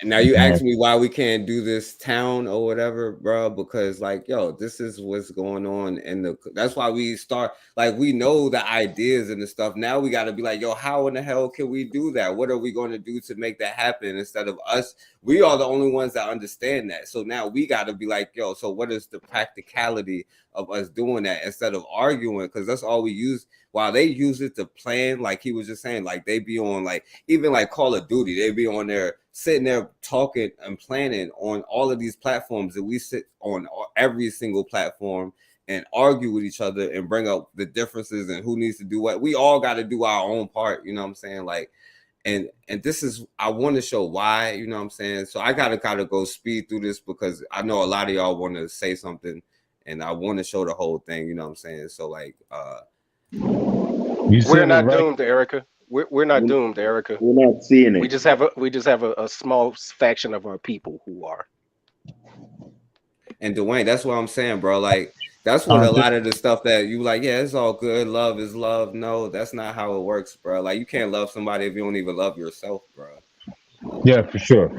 You can't. Never. It doesn't work that way. You know what I'm saying? Hello, Miss Erica Howard. Icon. That's it. All right, so check this out, y'all. So check this out, because this one is for more so. So look, parents demanding, and this is it get worse. Like an upland school, and this is why we need to because there are people out there making schools right now, and we don't support these things. Like there are people who trying to make efforts. Because Sidra was talking about that family, I don't know the ins and outs and if they legit or not like that, but I don't know. I think it's worth investigating or at least doing it yourself. But this is why what your kids are going to, because I told you before, as far as your children, what's his name? Steve Bannon. They was like, yo, our next effort is going to be the school system. And then they put a lot of money into that. Yeah, check this out. So Upland parents, and Parents are demanding y'all can jump answers. in, but It I'm is gonna not the speak to first it. time the Upland Unified School District has experienced this type of racism, but parents hope it will be the last. KTLA's Shelby Nelson is live in Upland with a story you'll see only on 5. Shelby? Yeah, sure, Micah. These parents are frustrated. They are angry, understandably. And one parent tells me that his child specifically has repeatedly been taunted and called monkey. Now, we do want to warn you, some of these drawings and images are offensive to some. It almost doesn't seem real, just that it's that blatant. And I think that's what's the most scary. They're images that are sending shockwaves through the Upland Unified School District. A series of racist drawings one 6th grader allegedly gave to a fellow black student, one of them saying, "You're my favorite monkey," and another, "To my favorite cotton picker." The mother of the student who received them telling KTLA she has since pulled her daughter. Check it Parents out, y'all. Mehana and Rome Douglas have 3 kids attending the same school. They said they were going to give her one that Can't run from the specifically black said, man. "You're my favorite slave," and they were going to show her as a slave hanging from the tree. The Douglases say that a group of girls claimed they'd give their daughter back rubs and massages, saying, It's Black History Month. It's your month. So you're entitled to back rubs. And apparently someone told her, well, maybe only half the month because you're only half black. I want to make it perfectly clear that we have a strict zero tolerance policy on any type of hate speech. Because then nothing 2 happened to him, by weeks the way. after the incident actually happened. I'm hoping that the district does not brush this under the rug as they brushed issues under the rug in the past. But the most important thing is our response to the situation. One of y'all was saying something? That shit is hard to watch, man. I know, it get worse. That's some light. Check this That's one out. horrible. That's some light. How about this black child? Oh, no, not this one. Yeah, I'm gonna play this one. A black child. How about they're taping your children to the chairs at school? The teachers are. How about that one? Really? As 10-year-old Zai watches cartoons, his mother feels guilt. As a parent, you're supposed to do everything to protect your child. And the fact that I was not there to protect him, that breaks my heart. She's angry, too, about what her son claims his 4th grade teacher at Crosby Elementary did last Wednesday after lunch. Went to another teacher's room to get some tape. She come back into the classroom, and that's when she began to tape him. He got his hand, and he went like this here, went around, came back around. I say, when she started to tape you, what did you say? He said, I asked her, what did I do? I wasn't doing anything. I was just walking. Zai told mom when she left, several students started hitting him from behind, laughing. One kid even saying that he was going to slap him as hard as Will Smith slapped Chris Rock. The child. And that's something. The way y'all just asking me about some questions. Like, See that shit? That's crazy, man. That's crazy. You remember you mentioned Will Smith and Chris Rock. Yeah, that's what I'm saying. That's why I wanted to keep going, because y'all was on topic, but y'all was a little bit off, but y'all was right on it at the same time. Y'all was like, y'all are pathetic, but also. Bro, this shit is traumatizing. Did y'all see how Chris destroyed Will Smith? And told the truth? Woo, he killed it. He killed it. That's my boy. Anyway, long story short, Man. he killed it. Okay, y'all, I'm gonna show something at the end. I'm gonna play the rest of this because I don't want to throw this off. So let me play the rest of this, y'all. All right, brother. As far as Chris migrants Rock, asked to go to the nurse's touch on office. this. Before she let him go to the nurse, she told him, you know, I was just playing with you. Mom says she wasn't called until after school, after a doctor and police talked to Zai. And since then, she says getting reports and hallway video has been made difficult. In a statement, Forney Thanks, ISD Erica. says they're Thanks, aware Cesar. of the allegations and an investigation is underway. Adding So the there are police two sides talk to a minor We asked without the parents. Yeah, yo, that's a good point. That's pretty scary. That's a good point, Icon. Really? Yeah. district to clarify what they mean when they say there are two sides to every story, when the end result is a child allegedly taken to a chair. A spokeswoman tells me what they mean is at this point, they still don't know Listen if it to what she happened at said. all. A child They allegedly justified it. We asked the district to clarify what they mean when they say there are two sides to every story. And that some is good people on both sides, two sides to all these stories, So right? the district attorney says there are two sides to every story. Hell no, there ain't two sides to the story. There's the truth, and then, excuse my language, there's bullshit. No, it's a minor. Yeah, they taped him to a chair, bro. Baby, man, come on, man. Like what? They had police questioning. Oh, what the hell? That's some deep shit, man. Like, damn. Sorry. Yeah, let me let her finish it. Then I'm gonna let Black Magus say something. I know he ain't gonna jump in, so I'm gonna let him speak. The result is a child allegedly taped to a chair. A spokeswoman tells me what they mean is at this point, they still don't know if it happened at all. So why is it two sides to every story? The assistant principal and the principal both told me that she admitted to doing it. As to any rumors Zai had behavioral issues or was Mom says no way. She's never gotten a single call. Whoever is out there saying, that that's why she did it, you don't do that to a child. He's not an animal. He's a human being. The school district's own police department is leading this investigation. And they said because he was moving around, but he said he was going to like class or using the bathroom or just walking down the hallway or something. Let Black Magus go, and then I'm gonna let y'all say, and then I'm gonna keep going. You wanted to say something, Black Magus? So first, you notice that there ain't no man in that picture, right? It's just that sister. And I'm not saying that she doesn't have a man, and I don't want to infer that she's full of self-hatred when you look at her hair. But still, I don't see no man in that. And so when I see that, what I think of is, again, we are not allowed to raise our children due to the fact that majority of our day, of our week, so therefore of our lives, are dedicated to these folk. Think about this. Everybody here pretty much has a 9-to-5, right? But how much time do you actually give to that 9-to-5? Do you give that 9-to-5 8 hours of your life? No, because the moment that you have to go to sleep to get ready to go to work, already you're on that job's time. And so we put so much time into others that we don't take the time to put into our children. And because of that, hence that's where you come with the Board of Education and No Child Left Behind. You don't send your child to school, you're going to go to jail. That's what Kamala Harris capitalized off of, sending black boys to jail to gain her political career. So therefore, a lot of our brothers and sisters feel like there is no choice but to go to work and send our children to these hellholes to be miseducated and to be bullied, all kinds of stuff, right? And what's the one thing that's really missing? Power. If there was a man in this picture, I highly doubt that would be happening.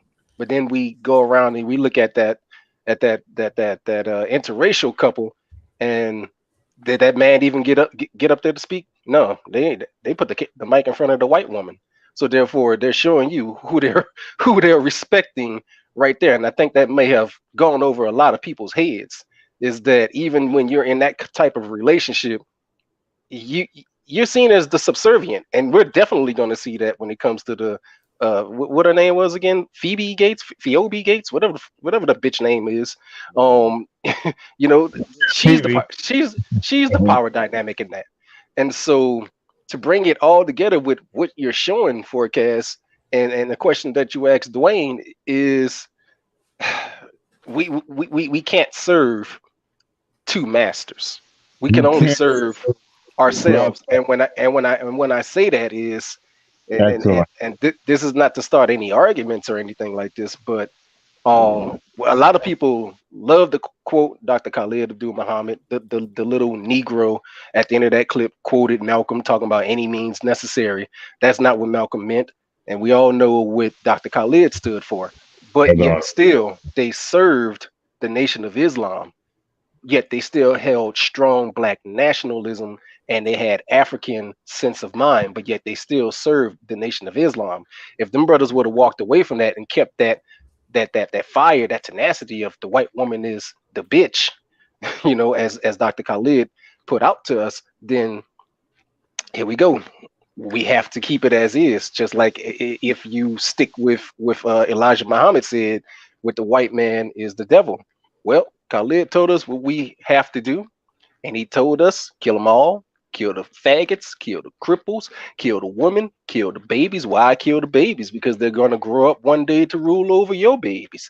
Kill the old, kill the blind, kill them all. That's exactly what he said. And so therefore, if we, again, Icon, if we had that power, right, that power that our people are not afraid of, and we actually exerted power amongst these people and did exactly as we were told to do, then, you know, we wouldn't be sitting here talking to anybody about any kind of integration or be trying to argue with who's black and who's white, because we would have a total definition of who is black. Yeah, because that's what I'm saying. I mean, like, I'm saying, like, okay, you in America, the white man didn't come to America before you all came to America at the same time. You feel me? So I think that if all 50 million or 40 million not gonna leave America, fight for a space. That's what I'm trying to say. Like, and we, but Icon, like, not everybody's going to be on the same thing, Icon. With what power, Icon? Again, with what power? All right. I'll say it like this. Yeah, hold on. Let Icon finish. Yeah, let Icon finish. All right. I'll answer with what power. First of all, you have the power of citizenship, right? You have the power of naturality. So that means you cannot get deported.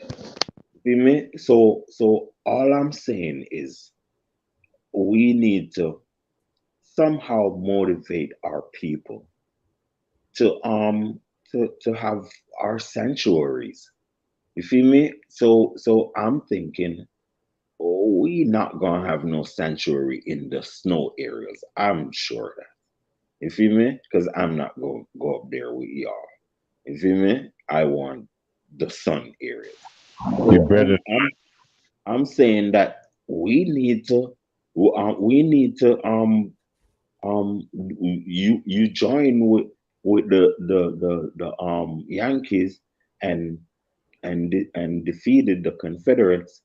All I say is we should just organize and finish them off. Well, we should just, I'm telling you, boss, we as men, we're not supposed to fear nothing or nobody.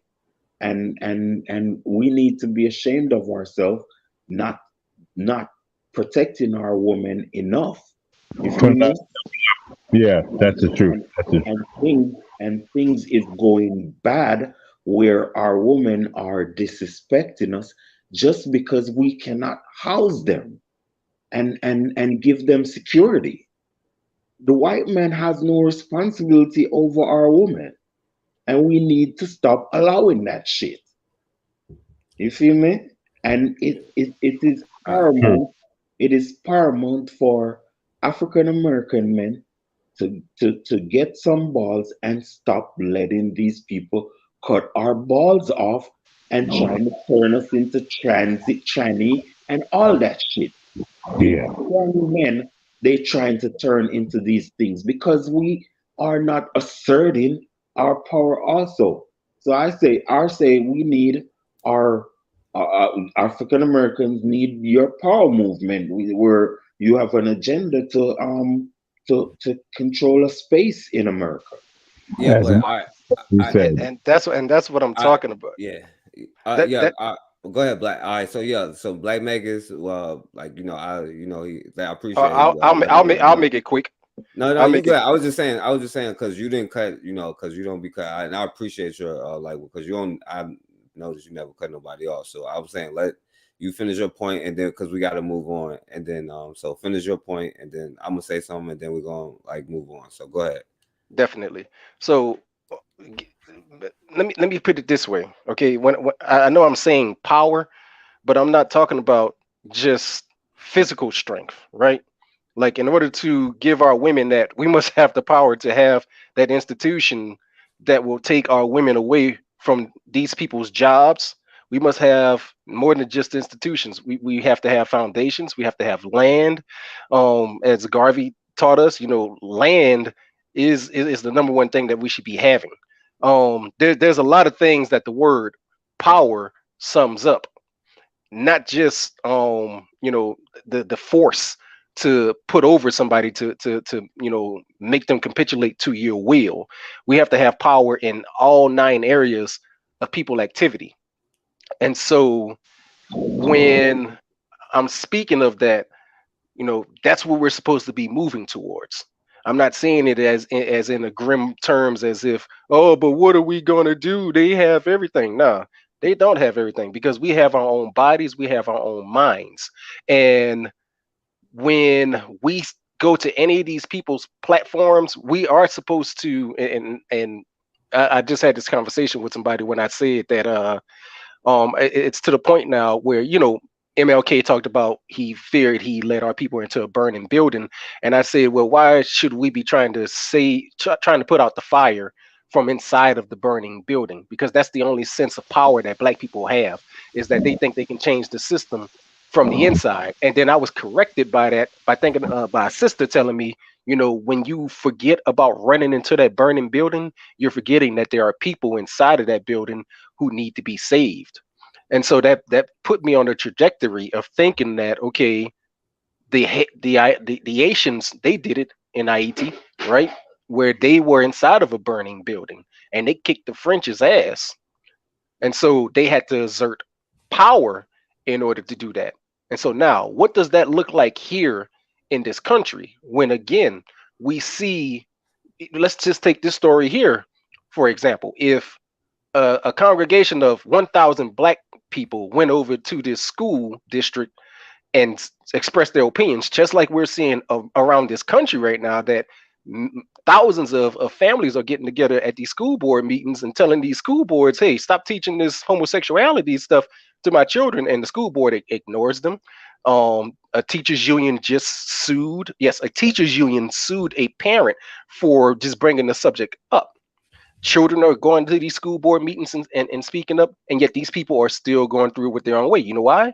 Because these parents have no power, because they're sending their children to these schools. But yet, when we look at the Jews, we get a few white nationalist groups to go out and hand out pamphlets. That's it, pamphlets. And all of a sudden we have commercials across all 50 states talking about what anti-Semitism is. That is power. That is power.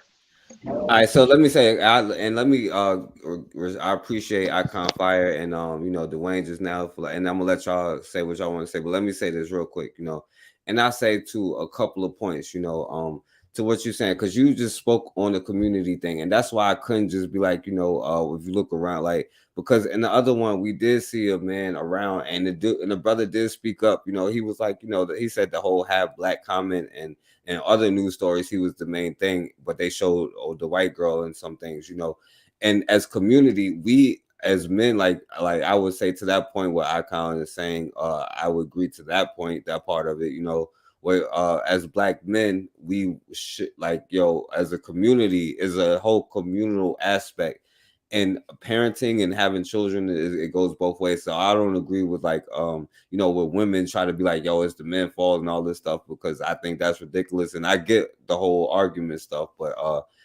also, like, you do have to create like, we both have to play our roles, what I'm saying? And I think that you should disassociate with people that's not on it.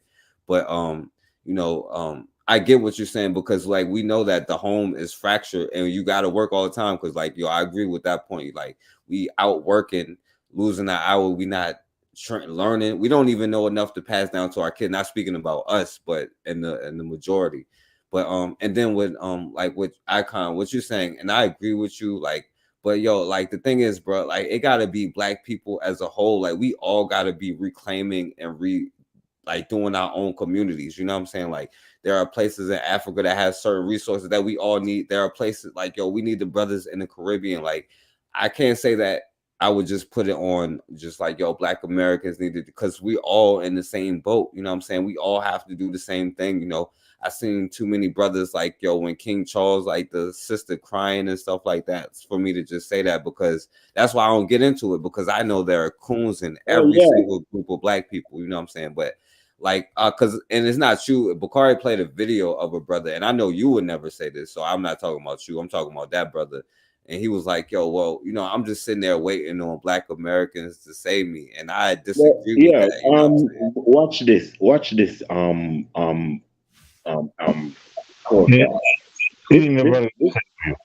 They ain't no Superman. You know what I'm saying? All right, listen. One second, Mr. Dwayne. Yes, sir. I have to say this forecast. Yeah. It's a web need to be made. You see me? There's a web need to be made. And of course, we, the Caribbean, who are a weaker force in terms of financial value, is waiting on the African American male, especially, to contact us. You feel me? And we brainstorm. Same with to contact the African kingdom. What I mean is like make our own triangle. You feel me? Yeah, like, you're right. But the problem though, Icon though, like yo, us, like we all need to be doing that. Like first you gotta like, if we already sitting here compromising our households, how you gonna build a strong neighborhood and a strong community if we don't have a community to even reach out with? And then if the people in the other countries, the people in Africa don't have a community to outreach to, or the people in Jamaica or the people in the Bahamas don't have a community outreach to, you know, or, you know, it goes all the way around the board. You know what I'm saying? Like, but bro, that's when you stand up. Period.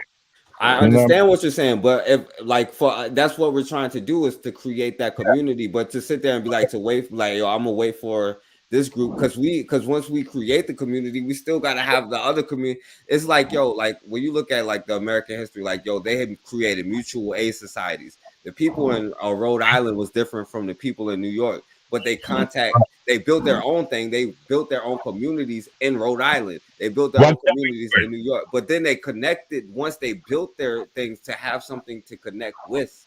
That's what I'm saying. Like, you can't just sit there and be like, yo, can we clarify something? Can we clarify something? Well, in general. Sorry, brother. Go ahead, Dwayne. No, well, all I'm trying to say is, like, you know, I've been there and done that for a lot of things. I've built homeless shelters for people during the 2008, you know, financial disaster, and I've seen a lot of people come, a lot of people go, you know, fall by the wayside and the whole thing. But all I'm trying to say at this point, if you guys, you know, we're on the same page, and I respect everybody's opinion, but the thing about it is, if we could debate this all day long, for sure, until the sun comes up. But the fact of the matter is, actionables. You know, if we don't do it now, again, I don't mean to sound like a conspiracy theorist or whatever the hell. If we don't do it now, we're doomed as a people, you know. And I'm in alliance. Bro, Malcolm X them was talking the same thing right now. What we talking? Yeah, but they was doing something, and we are not. Like, that's the thing. Like, there are people. That's why I'm trying to show y'all. There are people who out there, and the whole reason I'm showing, there are people who have schools. Like, you, like, yo, we waiting on people to do this, but they're out there doing it. But do they get the support that they need? Like, no. Like, yo, consider in the chat, she has Rome in the Bush, where she's putting together programs to get apprenticeships for Black children, so that when they graduate, they have a good job, like not just a regular job, paid, paid training. You know what I'm saying? All of that, and she this, like, that's what I'm saying. And we have so many examples of why we need to do that. But like, it's not just one area. That's why I don't agree with the separation or saying like this group, like we all need to do that, because we know we need each other at the end of the day. And that's why I don't agree with one side or the other, or to put it on one group, you know what I'm saying? But bro, what I'm saying now, when you say that, there's a lot of people doing stuff. Right. And people, a lot of people only can do stuff in their own capacity. You feel me? Right. But I'm saying, what the people when you say the support, I'm not understanding. Maybe people around the region of the school, people are supporting it. You don't know. You feel me? But that's the thing, Alcon. All the people who you say are doing something, what's their number one complaint? That they're not getting support.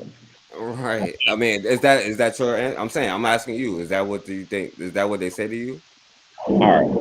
I wanna put something on the table concerning also that, right? So this is what I want to put on the table, because we are not very understanding about our people's particulars. We must understand that in general, Africa, the Caribbean, and Black America is 90% colonized. So we are a people actually out of our minds. So when you say that, all you can do is promote it. Now these people are prepared to support Siaga and Gucci. They are prepared to support these people and things. Mm-hmm. You understand what I'm saying? So you listen. You have to go on a decolonization campaign and a Black love promotion campaign. If you don't do that, all of what we're doing is hopeless. You feel me? All of what we saying is hopeless. You have to transform the people, our people, from white loving to Black loving, and that's it. Now in Africa, the Caribbean, and Black America. Now, go ahead, Dwayne. No, I was saying that's the key to it. That's the element. The key element. It's so frustrating because we know as collective people, as Black people, we can do so much better, you know. But what's what is holding you back? Because it's like I tried to. There's nothing holding me back. No, let me say a few things. Let me say a couple things, right? Because I'm gonna say it like, yo, I agree with what you're overall saying, but a few points like because you're like, yo, we mostly colonized, bro. Like, yo, like we have done all of these things and more in a lot worse situations. You know what I'm saying? Like that. Sure. I can't give that excuse to say that we are this. It's that we are not putting this work in ourselves right now. Wait. Black America is $1 trillion strong per year. So why isn't that? But you keep saying that like everybody thinks the same way, bro. Like, yo, it's not all 40. And then some people are children, some people are elderly. Like, bro, like it's not like that, like what you're saying. But like, yo, we are not all thinking like. Obviously, I'm showing you. Like, we sitting here arguing about who could be Black, who is American, who is FBA, and all of this stuff, bro. Like, we are not thinking the same way. That's the point. That's what I'm trying to say. You know, we are not thinking that way, and it's not just Black America. It's the same way in every. That's why I say Black people have this mentality right now. You know what I'm saying? Yeah. And the only way that you're going to be able to change that is for you to get up and do something. Like, yo, like I know that something needs to be done about water. So like I hopefully the sister come on here and I'm showing this because I'm saying like I'm showing why we need to actually have the schools. Like I kind of like see you that's the problem. Like you already understand, you know what I'm saying? And I'm showing this to the most of the people who don't understand, who think like, oh well, no, racism is like in the past and I love everybody and all of this stuff, you know, like you know that though. So like most people don't though. I see what you're saying. I see what you're saying. We definitely need action. Yeah, that's all. You know. So we do have something. We have an answer for this. You can look up the Race First movement. Race First movement it's an initiative started out of the Pan-African Liberation Movement in Baltimore under Baba Imhotep Fatu. Yeah. He started it in 2020, right? During the lockdowns. And it was only in Baltimore where he did it at. In 2021, they were in 4 different cities, I believe. Last year, they were in Tanzania, Baltimore, Atlanta, Buffalo, Philadelphia, Rochester, New York, Shreveport, Louisiana, Tallahassee, Florida, Pines Bluff, Arkansas, St. Paul, Minnesota. And I'm trying to get one going here in Denver. And what you have to understand is that what the Race First initiative is that it's not a group of people who come together to do a rally. It's a group of organizations that come together to do a rally. And so what you're talking about, Icon, guess what? You can start it there. You can start it there. If you need the information, I'll drop it in the chat. You can go over to Black Family Vanguard. I'll make sure I always share his stuff. We just did a book reading tonight on the Baba's book that he just put out, 21st Century African Manhood. Like, trust me, the things that you're talking about, they're there, and we have somebody who put the foundation there. We just need people to get on board. And to get on board means you have to do your part. If you're waiting for somebody else, ain't nobody going to come save you. You want to be part of Race First? Create an organization or get with other organizations and then tell all these organizations, get your ish together. Now let's build. Right. Yeah. And not only that, like, yo, as somebody, I just met somebody who's doing something about the water. She has and they are in Pennsylvania, you know what I'm saying? And they actually have something, but they need help. So hopefully she come on here. But that's the thing, like, yo, you say we have $1 trillion, but like, yo, you ain't giving that person $5. Like, if all of us, like, even if all of us in here give her $5, it's not going to do much. But once you have enough people, but you're not there yet. And the only way to get there, ironically, is to build something. Nobody's going to listen to nobody no more until you actually put in work and build something. Even then, it's still going to be hard, but it don't matter. It's only the ones who come, you know. Forecast. Like they say, forecast. Yeah. Let me say this with what you just said, right? With putting, because I like to say, put your money where your mouth is. And I used to flaunt anytime I put money anywhere because I would challenge people. But I stopped doing it because people think I'm made of money or something like that when I'm not. But let me say this. How many people come get on your platform and how many of the people have ever given you a cent? Yo, there's a few. Like, yo, a lot of people in the chat, like Erica, Raw, Bakari, a lot of people, well, not like First Rifleman and Hard Coal and them, you know what I'm saying? But yo, they showed me love, like, but it's not enough to do anything, you know what I'm saying? Because I tried to have the fundraiser for the water crisis, but they ain't getting nowhere. So, and in order to get your platform to grow, for you to, you know, get maybe some better equipment that you want to use, you need what for that? You need finances. So how many people can honestly say, yo, you know what? I don't give to this brother every chance I can, so I'm gonna just ignore him.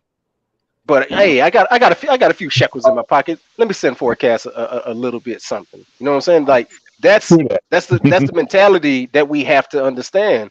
Like you're talking about, you know, these trillions of dollars, but you have to understand, of them trillions of dollars, but before they even touch black folks' pockets, it's already spent. It's already spent on trinkets and worthless junk and hell, lights and groceries. Exactly. The thing I'm saying is our state of mind is redirecting the money to frivolous things. You feel me? Yeah, some things that's needed it is spent on some things that's needed. But it is spent on some stuff that's not original, that's not needed. Yeah. I mean, I would say every penny that we get is spent on frivolous things, and you know why? because every last single thing, and as I keep telling people, Willie Lynch, How to Make a Slave. You must break a people's natural independency and replace it with dependency. And so therefore we say that people have to go buy groceries, people got to pay their lights. No, the hell you don't. You can go grow your own food. Right. Yeah, that's true. You can, but they're not gonna do it. But you can. Exactly. And you probably gonna have to soon enough. Hold on. And these dudes, and also these dudes in America have the bloodline of inventors. They can make electricity. They can make stuff. If you make, but they too distracted with these things in America that get them violent. But I'm telling you, African Americans can still make things. Y'all, I think y'all should be making engines and all that stuff. Yo, but I can't fire. I would say this: there are black people who are trying to, and it's hard for them because, as you know, as a sister who's trying to be the leading manufacturer in bullet manufacturing, but it's hard to get funding. And that's what I'm saying. Like, yo, what Black Magazine is saying, and I appreciate it. Like, if you appreciate whatever I say, like, fine. But I would suggest you find an organization, like, until I have something that's like, you know, whatever. You know, of course, I'm trying to do what I'm trying to do, but. And like look up like whatever you think, like if you think education, find somebody doing education. If you think like we need business, find somebody doing business. Find and go support that thing by giving $5, $10, you know what I'm saying? Like whatever you support, you know what I'm saying? Somebody who's doing something. If you feel like there, because like I know a brother who's trying to make platforms, like internet platforms, we know we need that, but he don't get no support, you know what I'm saying? If you believe in him, then donate to that thing, you know. Well, you think it's about time for us to like build for ourselves and do that? We have enough intelligence to make those things happen, for sure. Our own money, our own investments into platforms and things like that. We have enough. We have enough to make that happen. So, but we got to invest. We don't have. We got to. Wait a minute. What do you guys mean, but? There's no, no I'm saying, but. no, we don't. No, the but is we don't have the right mindset. We might have whatever, but if we still sitting here saying love everybody and including everybody in our group, we don't got the right mindset, bro. Wait a minute. I think we do. That's why we're talking. Not if we accepting everybody and loving everybody and claiming everybody. Well, fine. We could leave them behind. You know, we could totally leave them behind if they don't catch up with what we're trying to do. I don't know if you understand what I'm saying, but so anyway, I do. I don't mean any disrespect. Who is everybody? Say again. Who is everybody? Non-black people, like I think you have to have two black parents to be black, you know what I'm saying? And that's just my opinion. Hey, man, that's fine. That's fine. That you know, that's fine. Trust me. I'm on page with that. But what I'm trying to say is if in order for us, well, I guess if you don't include me in it because I'm mixed, that's cool too. It's not no personal. That's what I want you to understand though. That's the whole reason why I wanted you to stay on, and I tried to show you that thing. Like you think I'm mad at that little girl? No, like she wasn't trying to do no blackface or no hateful stuff. I'm like, yo, I'm not like, oh, that little girl is the enemy. But that's what I'm saying. It's a complicated. It caused complicated issues.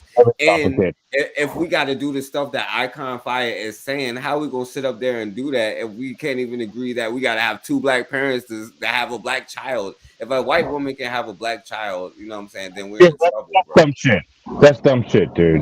That's dumb shit. But if any non-black woman have a child, you know how I look at that. You know how I look at that forecast with mixed people. You know how I look at it. Mm-hmm. I look at it in a justified way and say things like this, right? You have people who have generation of me, but I'm talking about this. Is what I'm saying. If you are not, we all know that a mixed person that didn't pass the paperback test. They not accepted in the white world. I want, but the ones who do pass, who look white, not accepted either. But nobody takes advantage of that. Trust me when I say this. Yeah, but why do you think they don't accept it though? That's the question you need to be asking. Why do you think they don't accept it? Let's talk about a lot of people pass as white and is accepted. Of course they do. Of course they do. That's from generation after generation. Well, Patrick Mahomes is white then. How about that? I don't give a damn about that dude. He doesn't matter. He doesn't matter. I know it.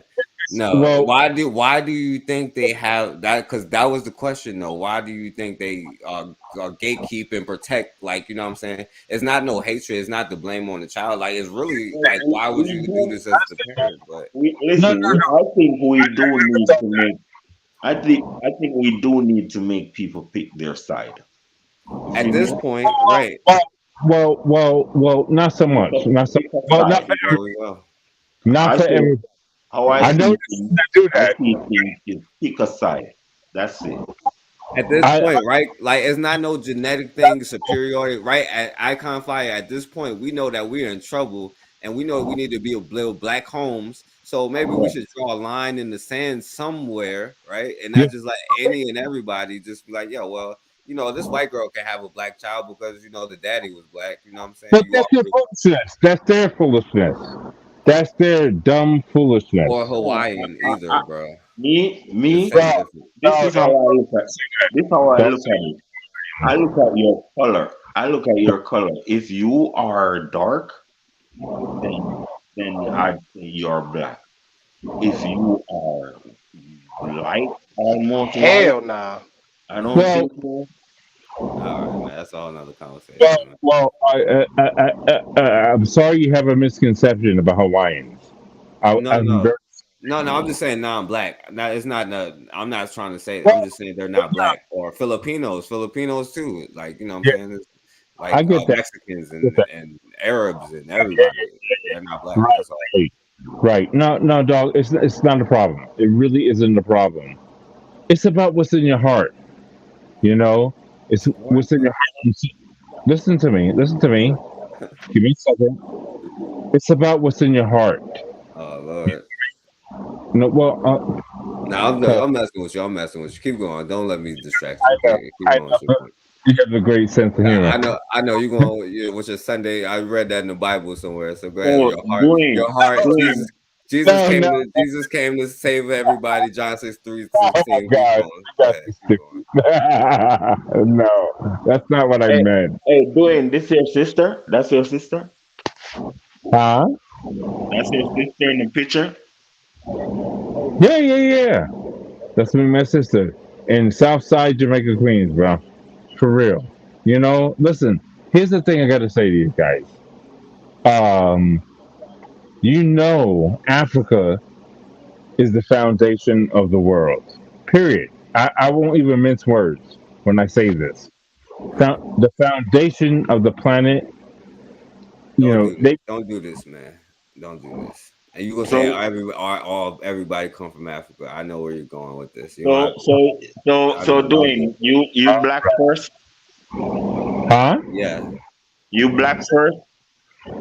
Say again. I'm sorry. Say again. Do you say black first? Am I black first? You goddamn right. Now watch this icon. Are you black only?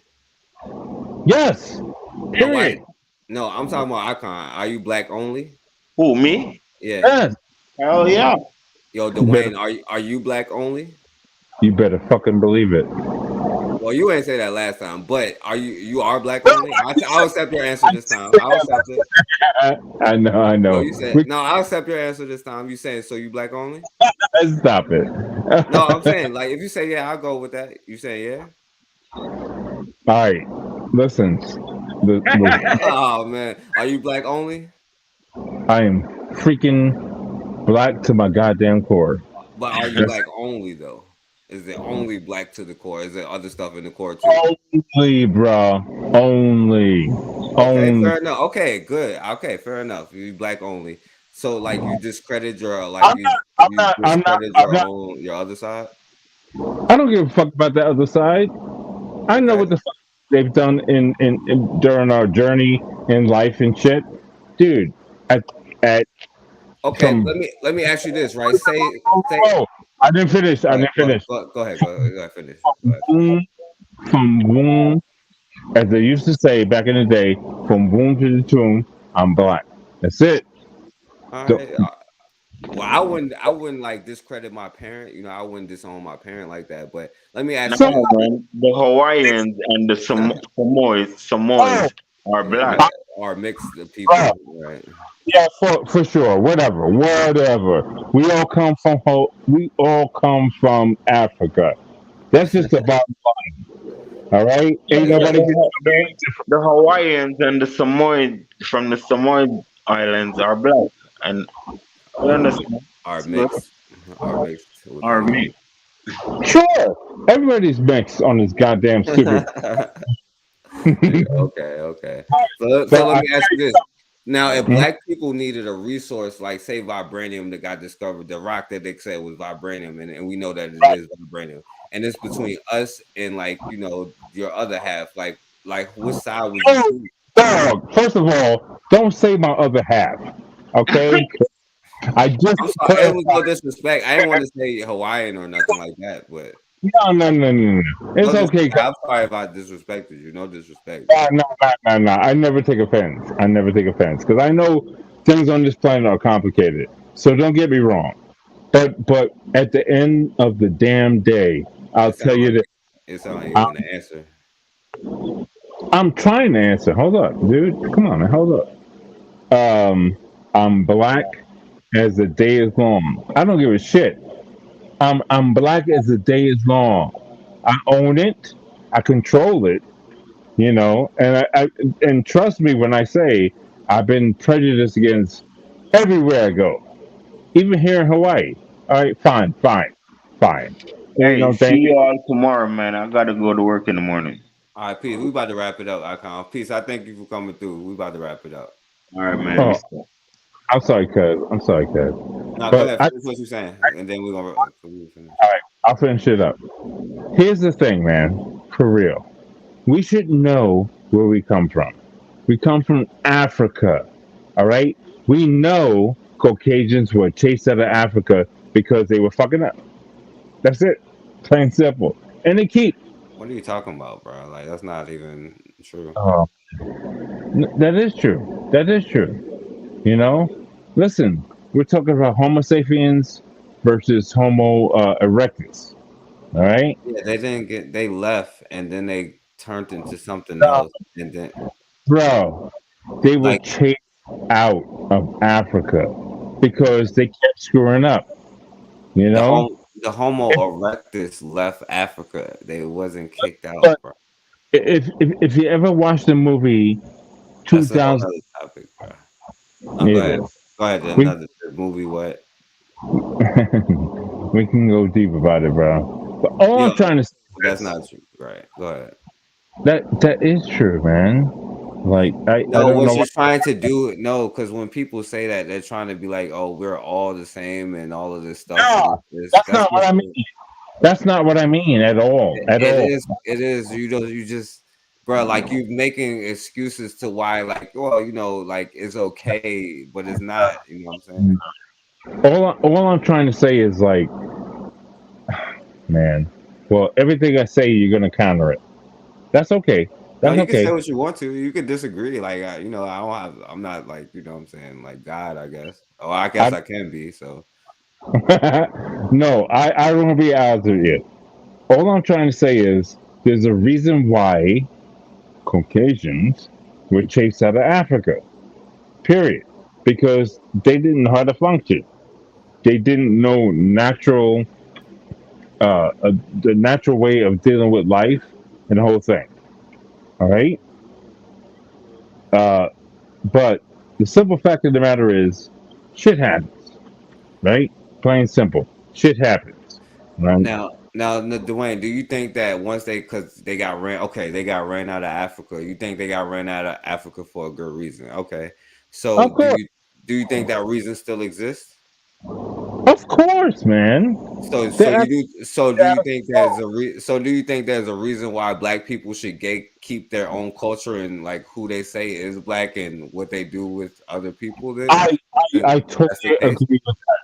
I totally agree with that for sure. You know, it's unfortunate. Okay, I will never make excuses for who I am, but I will tell you this: there's a reason why things happen. You know, things got convoluted, got mixed up, but rape. but we're still here. You know, and again, like I said, it's about what's in your heart. A heart of Africa, knowing where you come from, and knowing where the future is going at this point. You know, and if we don't do this together as Black people, you can call me what you will. You call me a fucking mulatto, octoroon. I don't give a shit. You know, you can insult me all day long. I'm stronger than that. Oh, no, wait. You think that's an insult? I wasn't trying to insult you. You think that's an insult? It is actually an insult. So why do you always say the N-word then? Because a lot of people feel that's an insult. Like, you know, because I say the N-word and you say N-word. But no, do you know why I say mulatto? Do you know why? Even though you still feel like it's an insult, it don't matter why I do it. It's an insult to you, isn't it? Go ahead and tell me. Tell me. That's my interpretation. You tell me why. Well, I use it because that's the legal definition of the word. You know what I'm saying? That's first number one. You know what I'm saying? The hell with that, bro. The hell with that. Let it go.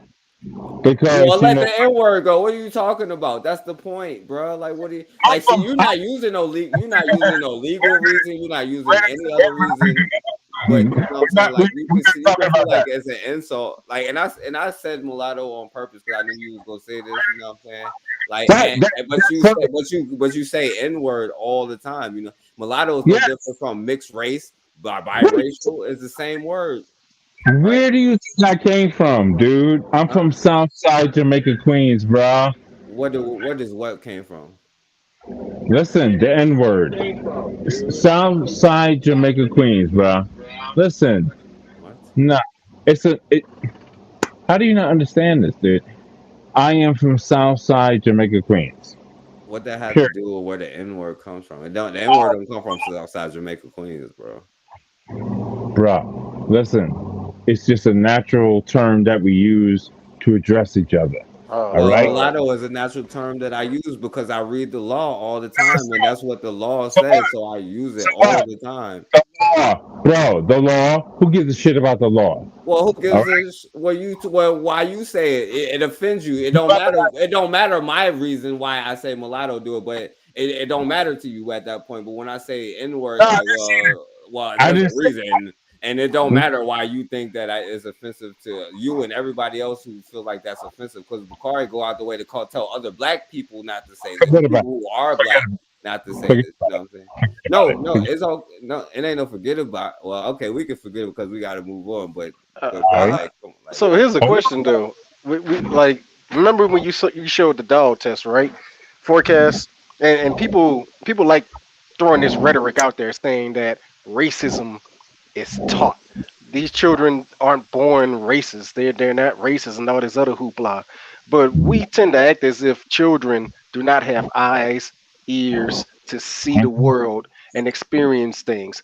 So you can have that, and there have been scientific studies that have proven this, that there are white children who grow up in Black neighborhoods. But guess what? They still turned out to be white nationalists. They still turned out to call Black children monkeys, N-words, all of this other hoopla, right? And you know why? Because they interpret the world the way that they see it. And they see the world is, at least the world that they live in, is that of an superior, inferior complex, with them being the superior. And we're supposed to act as if these things don't happen. And because we constantly get told by people who are supposed academics and scholars and professionals that these things are fake and they don't mean anything, it discredits the actual scientific work that people have done that proves these things are false. Take case in point. We have the Diagnostic Statistical Manual version 5, right? You can buy this book off of Amazon right now for about $35, $45.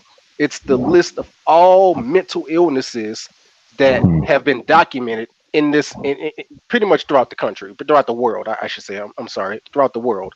And so right now, what's the number one thing being pushed in this country right now? LGBTism, right? With them now trying to push pedophilia. But then you look in the DSM-5 and you will find every last single one of these things is a mental disorder. And yet we still see these things are pushed. And what do we see that they're doing right now? They're making sure that they teach this to the children as early as they can, even to the fact where it's not even done in the schoolhouses. It's done at home, where you get PBS shows that show Drag Queen Story Hour. We got parents who take newborns to Drag Queen Story Hour. Okay, so it becomes a social construct that is constantly pushed on people. So what do? If you want to see a race of people or a nation of people change, a group of people change, you must first change the children. You don't change the adults, you change the children. And so that's what that system has done. And again, you know why? Because when children are first born, this comes from Amos Wilson's book, Unlocking the Natural Greatness of Children, and also from Walimu Barudi's To Educate a People. A child's brain, especially our children, right, is at its most advanced intellectual moments from the moment it is born up to age 4. So that's why in New York, they passed a law to now let children be enrolled into these public school programs as early as 3 years old, because they know, again, the first one to the mind is the winner. And these children see these things. We act like these things aren't real, but these children see these things and they absorb it. These parents sit their children down in front of the TV to be programmed to watch whoever, whatever, and we act like there's not psychological damage done in that. When we look at how, they show us how Mickey Mouse can be drawn and his nose or his legs look like an actual penis, and we don't factor in that these children see these images. Listen, when you have a child, right, you listen to music with your child, and your child will sing or hum a tune, and you're like, where you hear that from? And your child will tell you, that's what I hear. And so you want to discredit that child to tell them what you're hearing, and you're discrediting that child for what that child is actually hearing, because that child is picking up a different tune, a different beat than what you are hearing. So you see, everybody has a different type of experience from the moment that they are born, and they conceptualize those things to mold themselves into who they are. And so that's not to say that a person cannot change, because as Forecast just said, why do you keep using the N-word? You don't want to hear you don't want to hear mulatto, but you keep using the N-word. I used the N-word damn near my entire life up until I was 28 years old, and I heard 2 lectures. It took 2 lectures from a strong black man for me to just drop that word. 28 years. It only took Bakari for me, like, to have a conversation with Bakari. I'm like, yo, I'm not saying that no more. You're right, bro. Like, and that's what I'm saying. And like, I don't understand how you don't realize, like, that's no different than a Jewish person saying N-word, N-word, N-word. Then I'll be like, kike. You be like, oh, don't say that now. That's not the intention. That's not the intention. That may not, but it wasn't my intention to offend you, but you got offended, didn't you not? Right? You don't get confused, because like, yo, it's offensive to me that you can say that what you're saying, like, yo, we need to drop mulatto because it's offensive to you. But if black people tell you that N-word is offensive to them, but you like, whoa, I grew up saying this word. You know what I'm saying? But they're telling you to stop. Like, it's not what's up, bro. Please don't misinterpret what I'm saying. These are colloquialisms that we use over the years, and forgive my ignorance if I ever offended anybody. Like, honestly. So you never heard nobody say the word mulatto, bro? Because they've been on the whole campaign, like biracial and all that stuff is new. Well, no, that's not what I'm saying. I've heard it all my life. So why is that not colloquial then? Right, so why isn't that colloquial? So we should be able to just say mulatto, right? I could just be like, yo, what up, Dwayne, my mulatto? You can say it. You can say it. You can say it, and I will never be offended. You know, I know who I am. You're not offended. No, son. Listen, come on, man. It's not what I'm saying. What I'm saying is the labels we put upon each other. You know, it has to like N-word, like an N-word. For sure. But you know what? Like I told you, I'm from the hood. You know, that's just what we say. And they say mulatto. Did they used to say mulatto in the hood? Hell no, they never. No, they did not say mulatto. What was they saying? Oh, what was they saying then? Just nigga, right? I'm black as black, dude. Trust me when I say this shit. I'm sorry you can't follow me. Okay, maybe we'll get on the same page about this thing at some point. But you got to understand, bro, where I come from. But well, you don't. You can doubt it. That's just like Fat Joe, bro. Like, yo, the minute that somebody says something about Spanish people, he had a problem. But he can say N-word because he grew up in New York. No, bro. And the minute somebody says something about Spanish, he had a problem. Oh well, Vlad TV, he can say the N-word. He grew up in the hood, so he can say the N-word.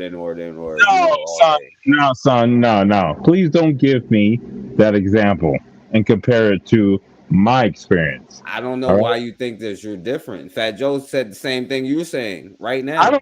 No. He didn't say what the hell I'm saying right now. He did not. I grew up in the Bronx, and this was a part of my life. And you're saying I grew up in New York. This was a part of my life. Y'all saying the same thing, bro. Brother. No. No, cuz no. Marquez, did you see that? There's a video going around, and I wish I could tell you what it's the name of the video, but I seen it on Instagram of a I don't want to call them Hispanic because I call Hispanics the white people from south of the border. So I'll call him a Mexican.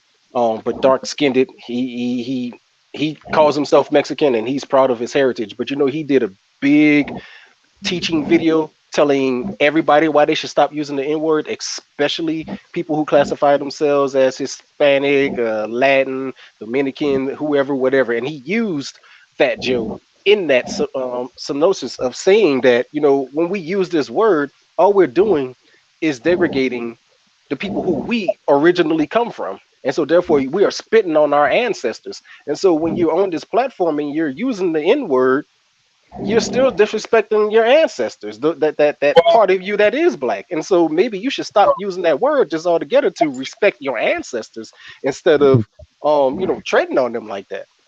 Well, like I said, when I use that word, it's not about like disrespecting my ancestors or my fellow brother. You know what I'm saying? It's not about that. It's just like I said, colloquial euphemisms that you use. When you say the word nigga, okay, and mind you guys, recently Chris Rock used those words. Nobody cares about Chris Rock. We're talking about you. We're talking about you. We don't care about Chris Rock right now. Hold on, Dwayne. Let me ask you this, Dwayne.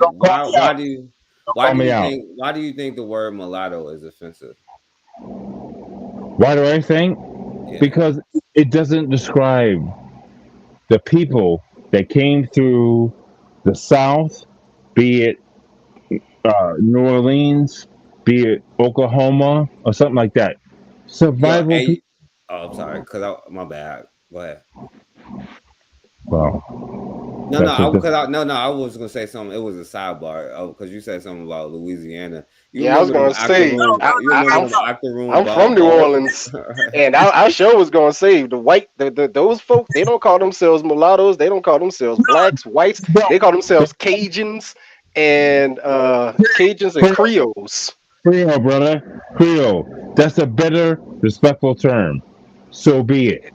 You know what I'm saying? No, they're different. They classify themselves as different for a particular reason. No, before we get too far from the point, right? Because you said they're not that group of people. You know what I'm saying? No, dude, don't pick my words apart, dude. Please stop doing that. You said, bro, like you just said, well, that doesn't describe the group of people. That's what you just said. Like you keep, like, yo, you keep saying I'm twisting your words, but you said something earlier, and then like it's twice you said something, and then you like, yo, I didn't say that, but you actually did, and you keep saying I'm twisting your words up. That's what you're saying, bro. I think we're talking over each other, which is the problem. You didn't just say that doesn't describe the group of people. You didn't just say that. There is, and I was literally just asking you to finish what you were saying on top of that. That's why I don't know why you keep saying that. Brother, please. Yes, there are people that describe themselves as such. There are. I get that. That happens.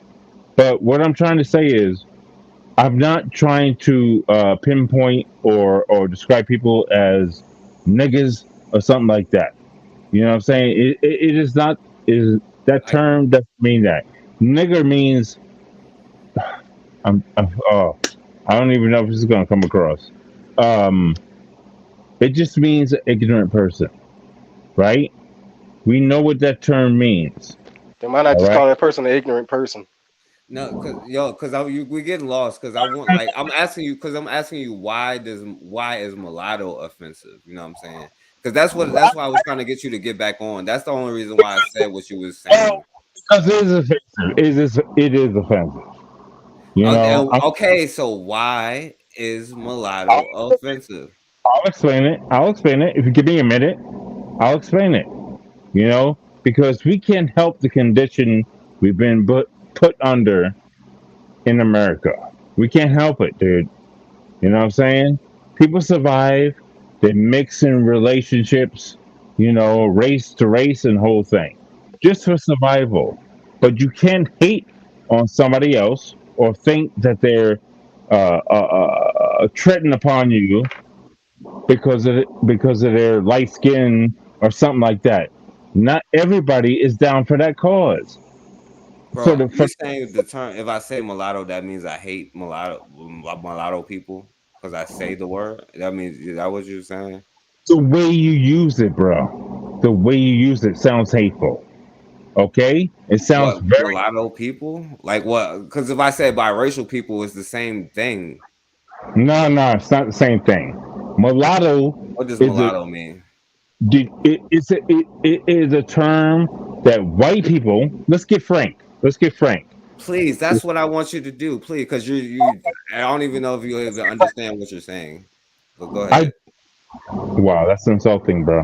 That's not cool. I know. Everything I say is insulting to you. So, but go ahead. Because I was going to explain it to you, but I want you to finish about why, like your.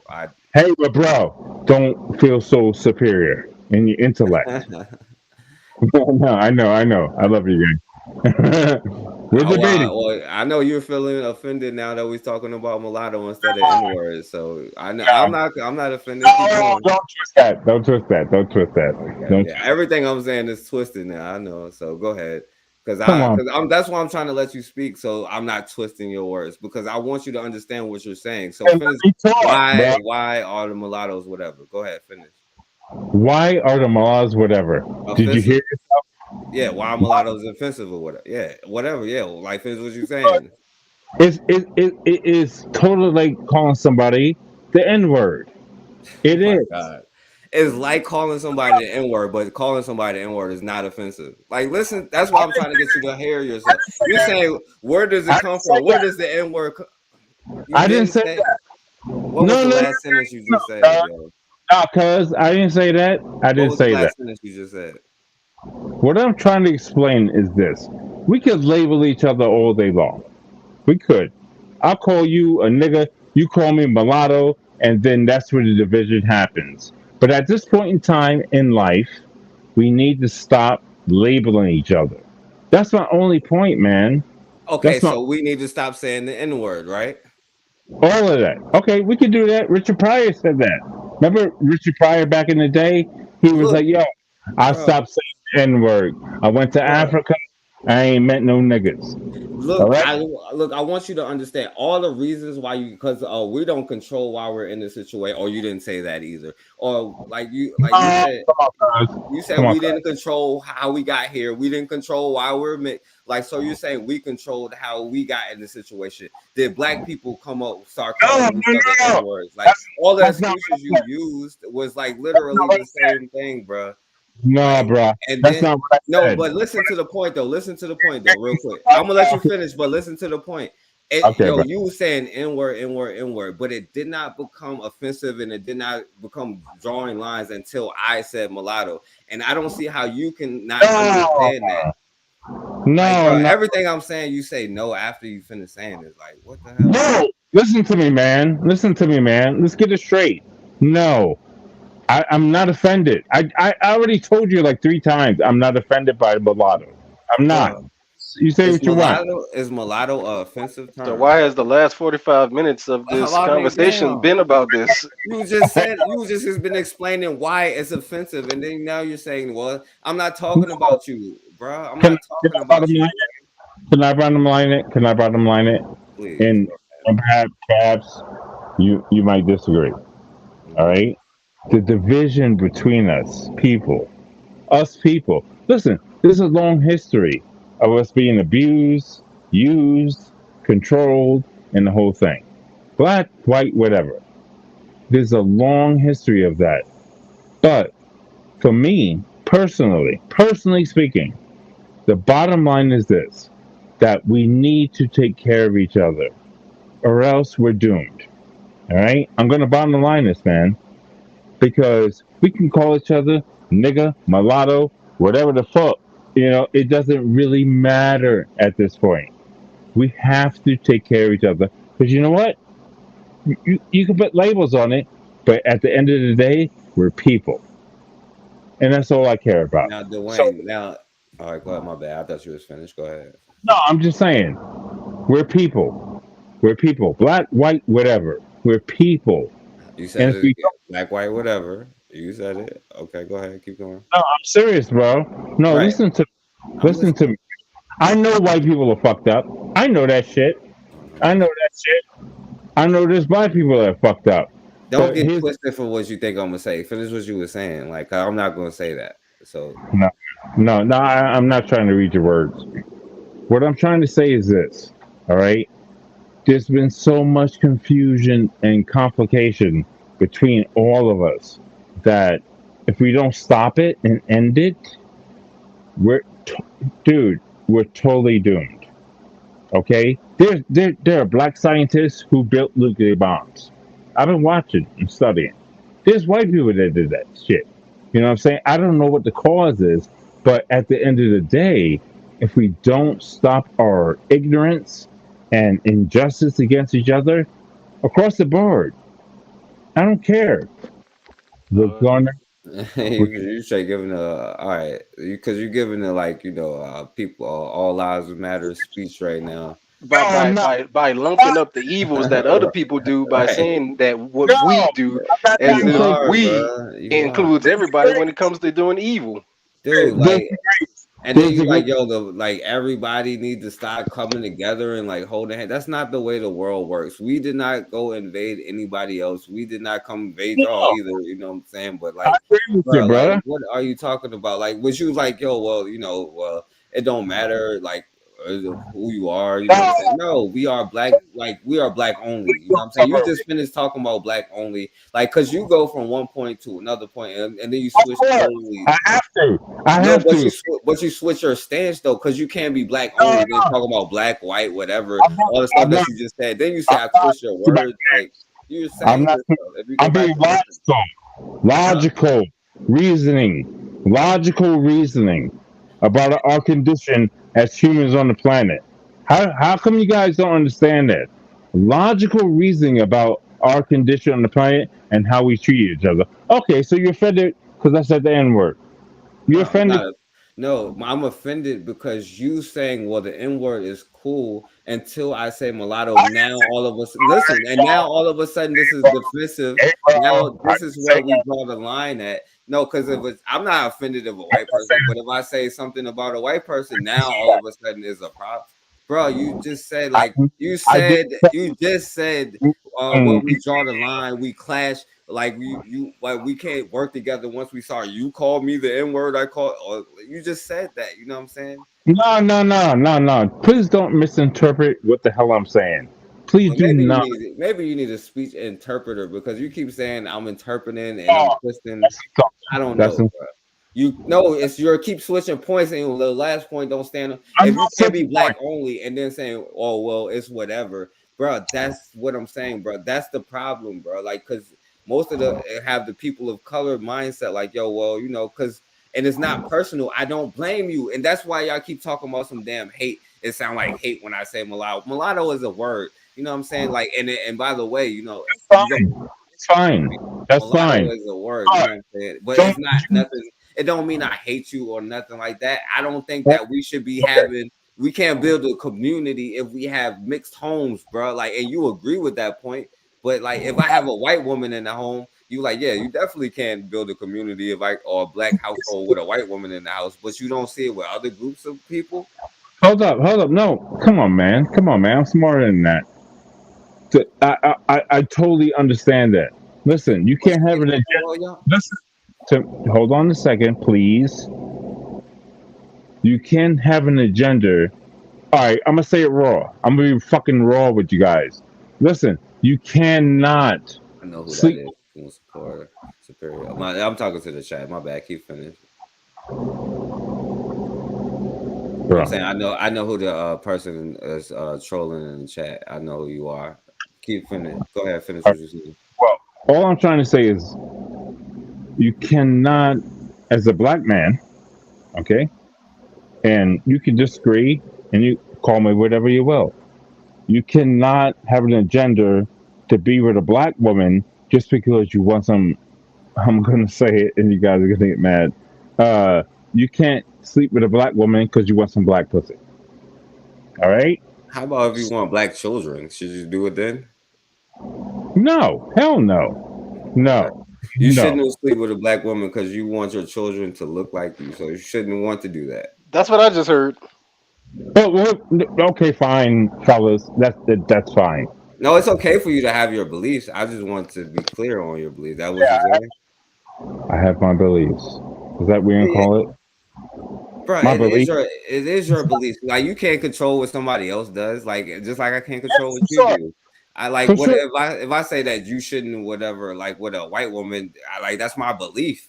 Like, it's not nothing negative, bro. Like, come on, like, why are you trying? Like, I get you trying to like find a way out of it and all, but like, you know. No. Okay, see, you're second guessing, dude. No, that's not what I meant. All I'm trying to say is, you know, hey man. All right. Let's just disagree. Agree to disagree, because this is going nowhere. And I didn't mean any offense, but look, listen. Again, if you don't agree the agenda, it's not a good term. If you don't agree with the idea that we're in this together or we're doomed, then hey man, do you? Who is in it together? Who is in it together though? All of us, man. All of us, bro. Black, white, Asian. Is you saying that what you're saying? That's what it sounds like. Well, listen.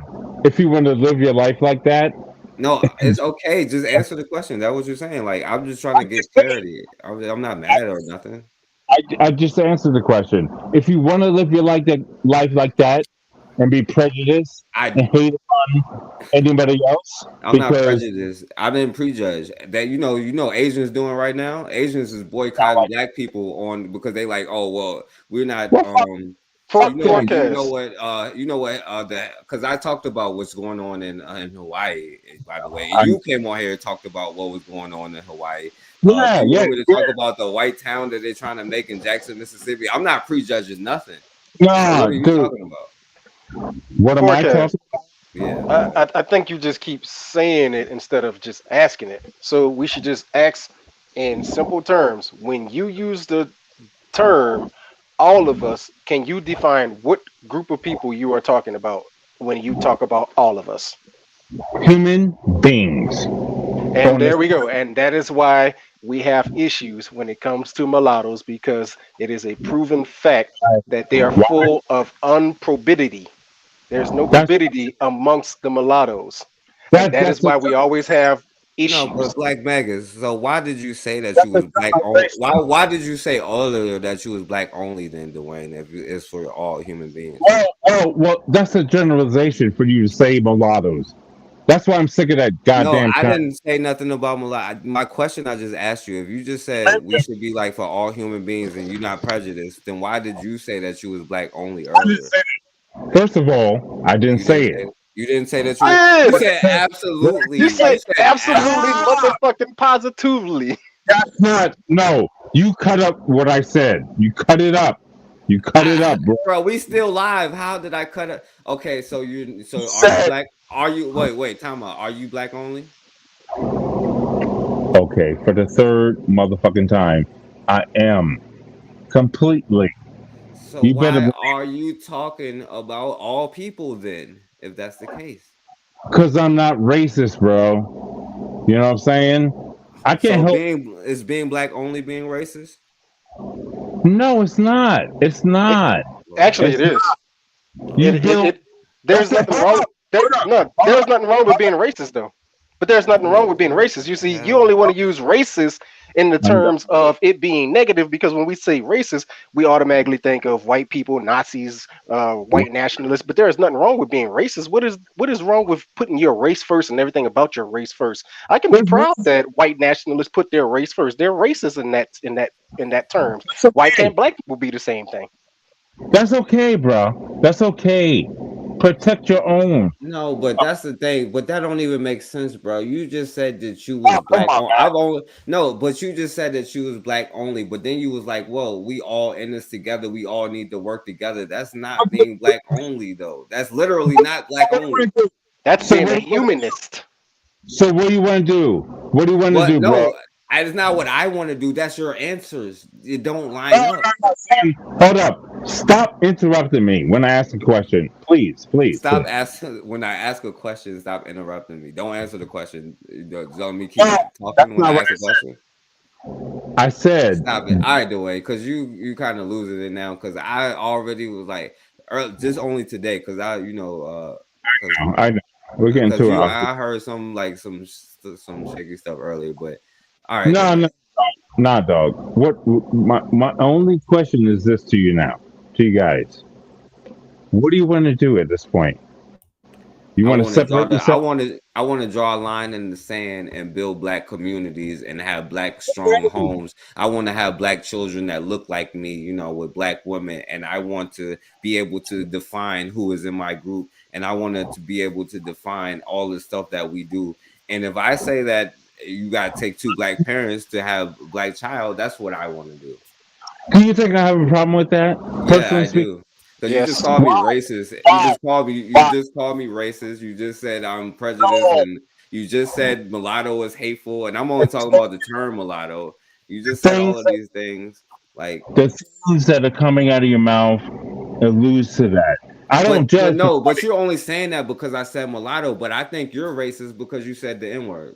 How about that? How about that? And I think you're full of shit. Because I never would ever. Dude, come on, dog. I would never, ever in my life think that way. That's not my mentality. You talked about. Are you saying that I am just because I used the word mulatto when I told you I would never? I showed the little girl like, yo, it's not her fault. It's this way. And I was like, yo, it's not personal to you, but everything I'm saying is hateful. And the only thing I've ever said was mulatto. I never said mulatto people were inferior. They shouldn't exist. You should die. I never said none of that, bro. No, I don't believe you ever said that. What I'm trying to say. What makes me hateful then? So you know. You just said I'm asking you. So what makes me hateful then? Because you keep trying to target me like because I use the N-word like I'm some fool. Listen, bro. Listen, bro. You don't know who I am. You need to. And if you don't, we can part ways. No. Yeah. I mean, because I'm like, this is a black only channel. But this is what I'm saying, bro. Like, you came on here, you saying mulatto is offensive, and I'm trying to explain to you how the N-word is just as offensive. But you're saying, well, no, there is a difference because, like, I feel offended by that because, like, mulatto is a word that offends me. But the N-word, I grew up saying that word. But what I'm saying is, like, because I use that word, don't have nothing to do. I started out by saying this ain't got nothing to do with you, Dwayne, because I didn't even know you was gonna come on here. And that started with you saying it. And everything that I said, you said, even if you said it was the last sentence, you'd be like, well, I didn't say that. When it's clearly like recorded. Then you said we're cutting it up. Like how about the N-word can be colloquial for you, but then mulatto just be that for us, and then you just have to accept that. Both words are offensive. Both words, because they're labels. Then stop using the N-word and stop trying to come up with any kind of rhetoric. Ask the question, like Magus, should you stop using the N-word, Dwayne? That's fine. That's fine. I'm asking you. No, that's not your opinion. You're saying that's fine. You're saying because that's what you want. Should you stop using the N-word? I'm asking you a question. You can do what you want to do. I don't know you, like you just said. You can do whatever you want to do. Should you stop? But should you? You know what I'm saying? Because the point is to get people's honest opinion on these shows, not what I want you to think. I want to hear what you really want to think. Answer the question, though. Are you done? Are you done? Are you going to listen? Because I'm going to give my opinion, not you ask me that. Okay? Listen, man. Here's the thing. Okay? I don't use the N-word to offend anyone. All right? Like I told you guys, I grew up in Southside Jamaica, Queens. We just use the word. All right? We use. Let him finish, Black Magus. Well, I know he's going to try to deep dive. Don't finish. Don't go like we use it in Southside Jamaica, Queens. Go ahead. All right. You know what, cuz? I swear to God, dude. Oh my goodness. Well, okay, so I used the word growing up in Richmond, Virginia. I used the term mulatto with my people all the time, and I never meant offense by it, which I literally told you out the way. I'd never meant offense by it because, like, yo, that's legally the definition. There's no, like, they don't even say N-word in the legal definition, but yo, that's a term that we have been using. I didn't mean no offense, but she was like, yo, you're a prejudice, you're a racist because you use this word. I didn't call you. Dude, I didn't call you racist. Okay, you call me prejudice. And hateful and saying hateful things. Only because when you mentioned the word mulatto, I think that's prejudice, dude. I think N-word makes you racist though. That's what I'm saying. That's where we have to. But it's not when I say mulatto. But it's not when I say mulatto either, though. That's what I'm trying to tell you. It's not. Let's get rid of. Let's get rid of what? All those terms. If we want to move forward. So you should. So you're saying you should stop using the word. Okay. N-word. I listen, bro. I can fall back. No, I'm asking you, do you think that you should? I can't tell you what to do. Like, you can say it when you get off of here 100 times in a row, and I wouldn't know. I'm saying, do you think that you should, though? Like, it's okay if you say yes. I'm not mad or if it offends you in this conversation or this interaction, I will. I'm not above it, dude. I'm not above it. All right, I'll put it like this so you can answer honestly. I'm gonna say mulatto again, and I'm gonna probably say it like on lives, and I'm gonna say it off of lives, like, because that's the word we use. It's not offensive. I don't hate. I could have mulatto children, and I would love them to death, but they would still be like mulatto children. I love them though. Okay, all right, bro. I'm glad you said that. That's excellent. What you just said. Yeah. I understand. No, peace, bro. No, for real. Like, I never mean to be offensive. It's just we got to iron this. But I'm not trying to be offensive either, though. No, I understand. Dude, I never judge you like that. You know what I'm saying? But we got to work this thing out, man. Yeah, I ain't got no problem with you doing. I ain't never mute you. I ain't kick you off. I'm not using the term mulatto offensively. That's just the word. That's just the word that we use. Like, that's what I've always used. I'm not gonna lie to you. Like, well, you can't act like people never used that word before. Like, I didn't make it up. That's what I'm saying. I never made that word up either. It's just for something you do, and perhaps, So it's perhaps. both equally is so if we say in the N word, we can also say mulatto. I agree. All right, I get it. So here we go on the same page, if you don't mind. And I'm not trying to regulate shit. I'm just trying to say, let's respect each other and move forward, because there's so much more that we need to conquer and take care of. Is that cool? But who is the we though, Dwayne? That's the thing. Everybody. Mm-hmm. All of them. So humans only is what you're saying. What I'm saying is the power structure. Okay? We know what's happening in the world right now. No. But the thing is, though, we don't care about that. We want to build our own power structure, though. We want to build our own stuff. Like every group competes, bro. Like you think Asians ain't trying to have their own power structure? White people, every single group. I know they are. I know they are. So why are black people the only group not trying to compete and have their own power? So who cares what they're doing? Like we want our own power structure. Because of brainwashing. You know, we okay, I'll put it simple. And maybe I sound, I don't know, condescending or something. No, but because here's the thing, bro. We are very, very docile people. And I say we because, yes, I am black. We are docile people. We take care of docile. Well, I didn't mean it in that way. I'm just trying to say. Yeah, black people. I would say black people generally are docile. Well, in the sense that we care about each other. We care about the world we live in. We take care of nature and the whole thing. Listen, Africa is huge. Join with everybody and fight it with all the poor people around the world to fight the power structure. You're right. We've always done this.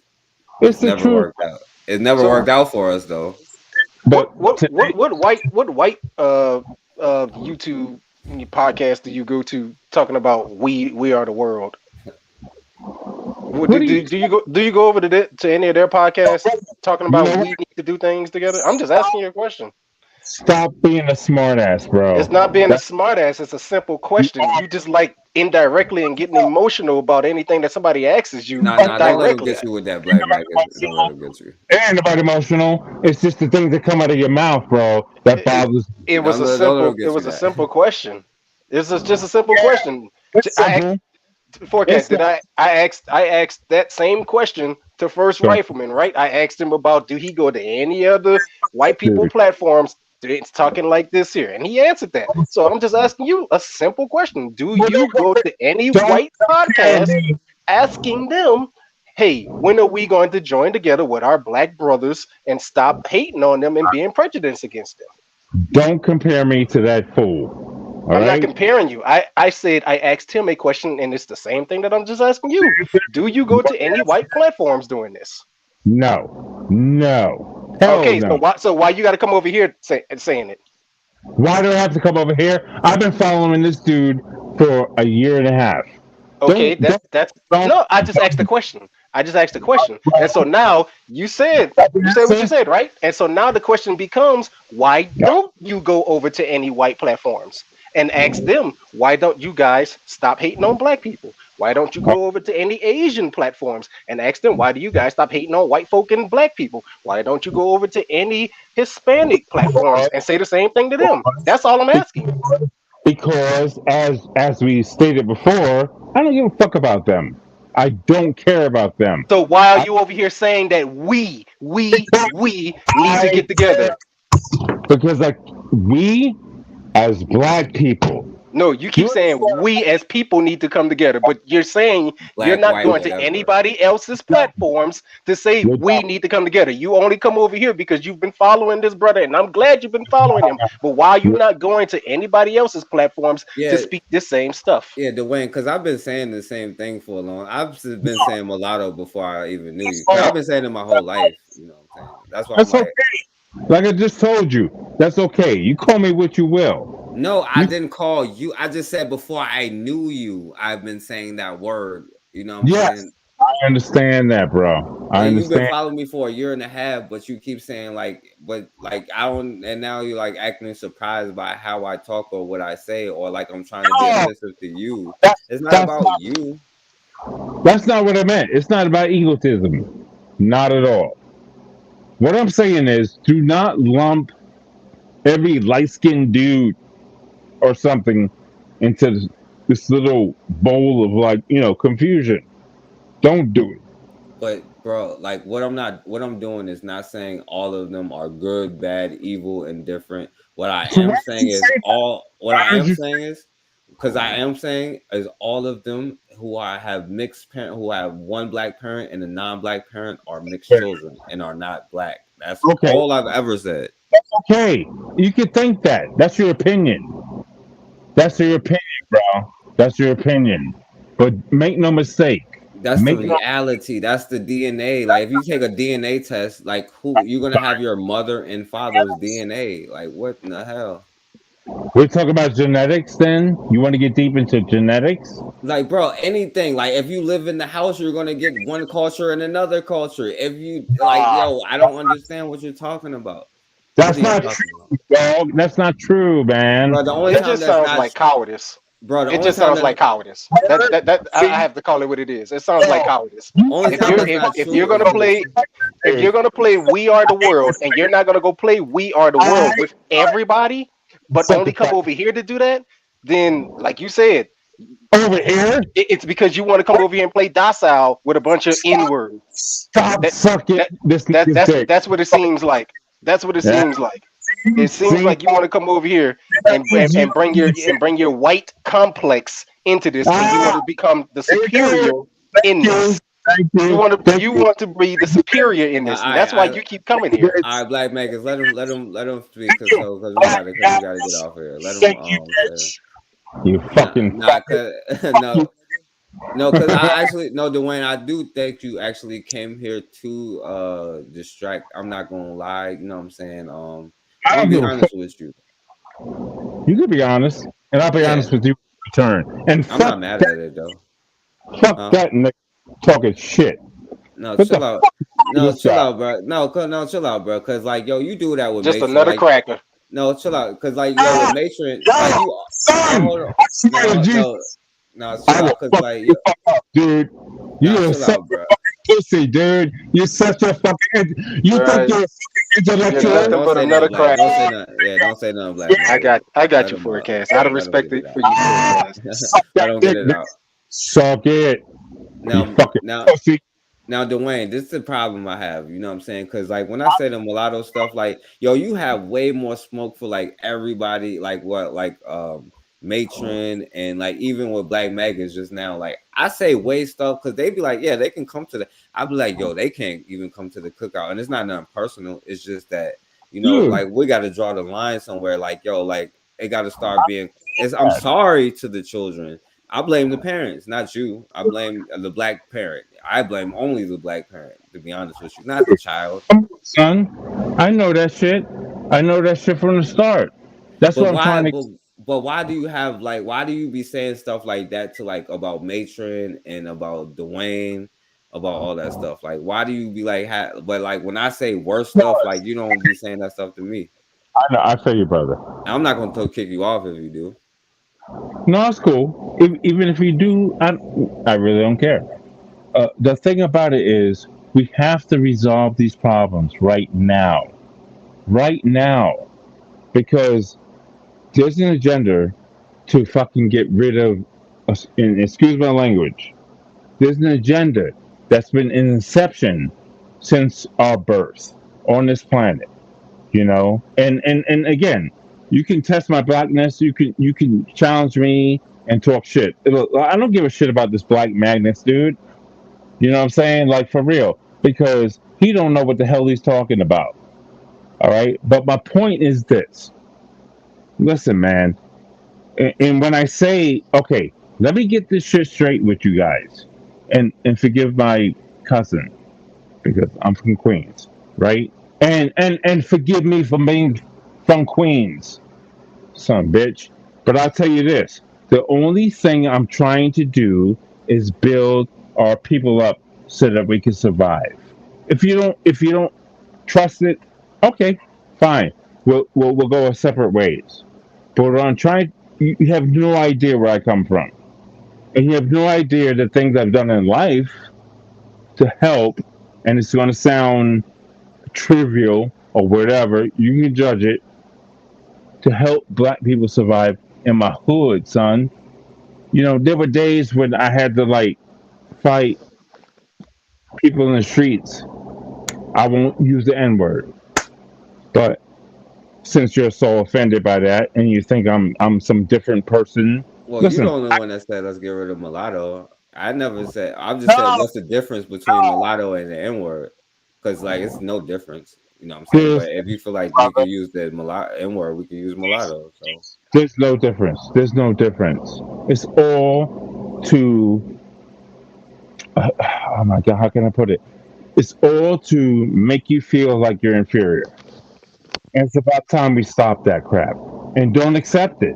Don't accept any of those words. All right, you might use it here and there, but when I use it, it's not to deteriorate anybody's condition or soul in life. It's just that's how we talk, you know. But it's not. It's not a what. It. You have to trust me, bro. And if you don't trust me, fine. no, It's not. but the thing that you don't find, like what I'm trying to get you to understand, that's what I'm not mad at nothing, but what I want you to understand, what could be offensive to me, right? Like I'm not even offended, but what could be offensive to me, right, is saying that like because you're implying that saying the N-word. Well, I'm not saying that. Well, that word was used to demean us and to make us whatever. And like, but you're saying that I'm using mulatto to demean mixed people, but that's not the truth. That's the word that I use, just like you use the N-word. Okay. I'm not lying about that. I'm not joking. I'm saying like that's the word that I've always used my whole life. Like people wasn't growing up like mixed race, like people like, oh well, that's the politically correct term. When people start using politically correct, that's when they start saying that stuff. You know what I'm saying? But we've always said the same thing. Like, but you keep implying that I'm saying mulatto to like disparage the people. No. I was trying to counter your argument about my use of the N-word. You understand what I'm saying? I was trying to counter your argument about using the N-word. You know, and I'm trying to explain to you that I use it because that's just the way it is. When I grew up, you know, where I come from, you know, and the problem I have with the mulatto thing is that it's just the way that white people has segregated us completely. You know, put us in little categories: mulatto, quadroon, octoroon, blah blah blah. That's bullshit. How did white people use the N-word? Like, where does the N-word come from, by the way? It comes from Germany. And how did they use the N-word? It's the N-word, and this is facts. The N-word, nigger, comes from negro, right? Black, right?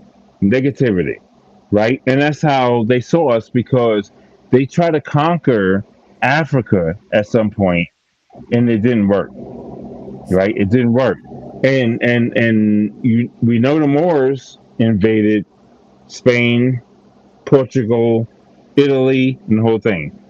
And you got to forgive my sense of humor. You all right.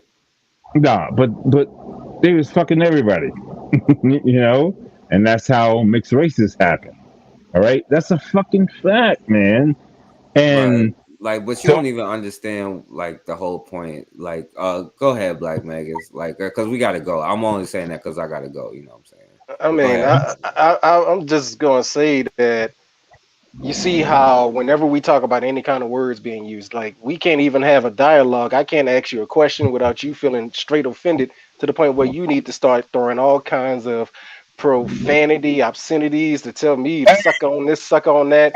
And for some reason, you can't even have a simple intellectual conversation. So I can't believe that you can have any kind of work that you want to do. You want to give every kind of little excuse as to why I can use this word, I could use that word, but then you want to tell us what we can and can't do. Again, you sound like a white person.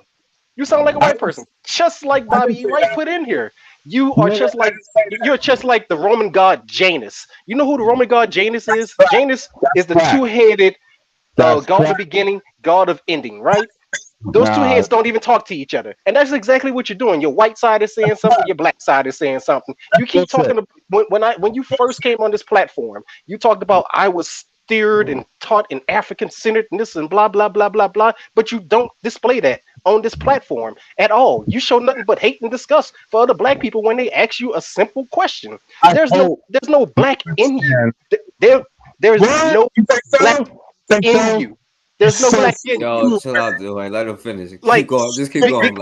Because look at the way that you respond. You don't want to have an intellectual conversation with anybody.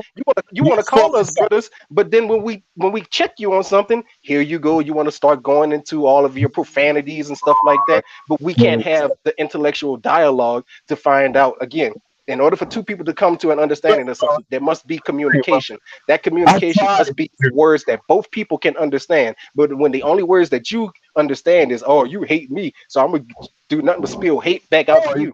Then we get into nothing but arguments. Well, we don't get in arguments because I don't take the time to even argue with your simple logic. You quote TV shows, you quote movies, you quote Chris Rock all night tonight, but then you want to tell us I did this for black people, I did that for black people. I don't think you've done a damn thing in your life. You don't think, nigga? You don't think, you fucking ignorant motherfucker? And that's what the word means, nigga. Ignorant. Yeah. You okay. Stupid as fuck, and I hope I never get black ass life, because I swear to God. Hey, by the way, Dwayne, what you said. But what Dwayne, what you said was wrong, because you was like, at first you said the German, and then listen, I'm talking about the word. I'm trying to go back to something else. Listen, the Spanish word is Negro, and that's black. You know what I'm saying? And that's not German. That's not German. And the point is, bro, who created the word that you just called Black Magus? Who created that word? The root of the word comes from Germany. The root. And so the root of the word, why did they make that word for black people? Can y'all not Google that shit or something? Like, are you serious? Okay, so why did they make the root word? Why did they make the word mulatto? Yeah. No, I didn't talk about mulatto. I talked about Negro. I just asked you, why did they make the word mulatto? Time out, bro. The word mulatto. I'm gonna explain it if you listen to me for a second. The word.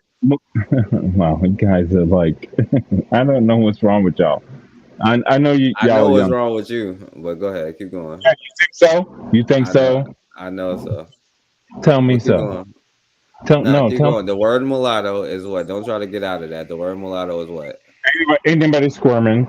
You tell me what's wrong with me, bro, since you want to be judgmental. Oh, well, I think that you have some kind of thing where you think that you can call people N-words, but then somehow it's automatically offensive when you say the word mulatto, as if that's somehow different when it comes from the same thing. It was like, well, it comes from white people trying to oppress you and separate you. Well, what do you think the N-word comes from? But that's okay, because I grew up with that. Well, you know what? I grew up with the word mulatto, but when I say it, that's hateful. But you know why? But you know what? No, it's not okay. You know what I'm saying? Because from your perspective, that's okay. If you use that word, then understand where I come from. I think that you're prejudiced when you say that. Like, that makes you like, huh? That word is hateful. That word comes from discrimination. It comes from hate. How does the word N-word? How does the N-word come from that? Well, they was lynching you. They cut our eyeballs. Like, they would cut your eyeballs out. They would get their, first of all, they would get their grandmas, their grandchildren, their whole family to come watch us while they take out our eyeballs while calling us the N-word the whole time. You know what I'm saying? That's why, Listen, bro, I don't need a lesson in that. I don't need a lesson. You don't know? Well, that's your problem. You don't know. Okay?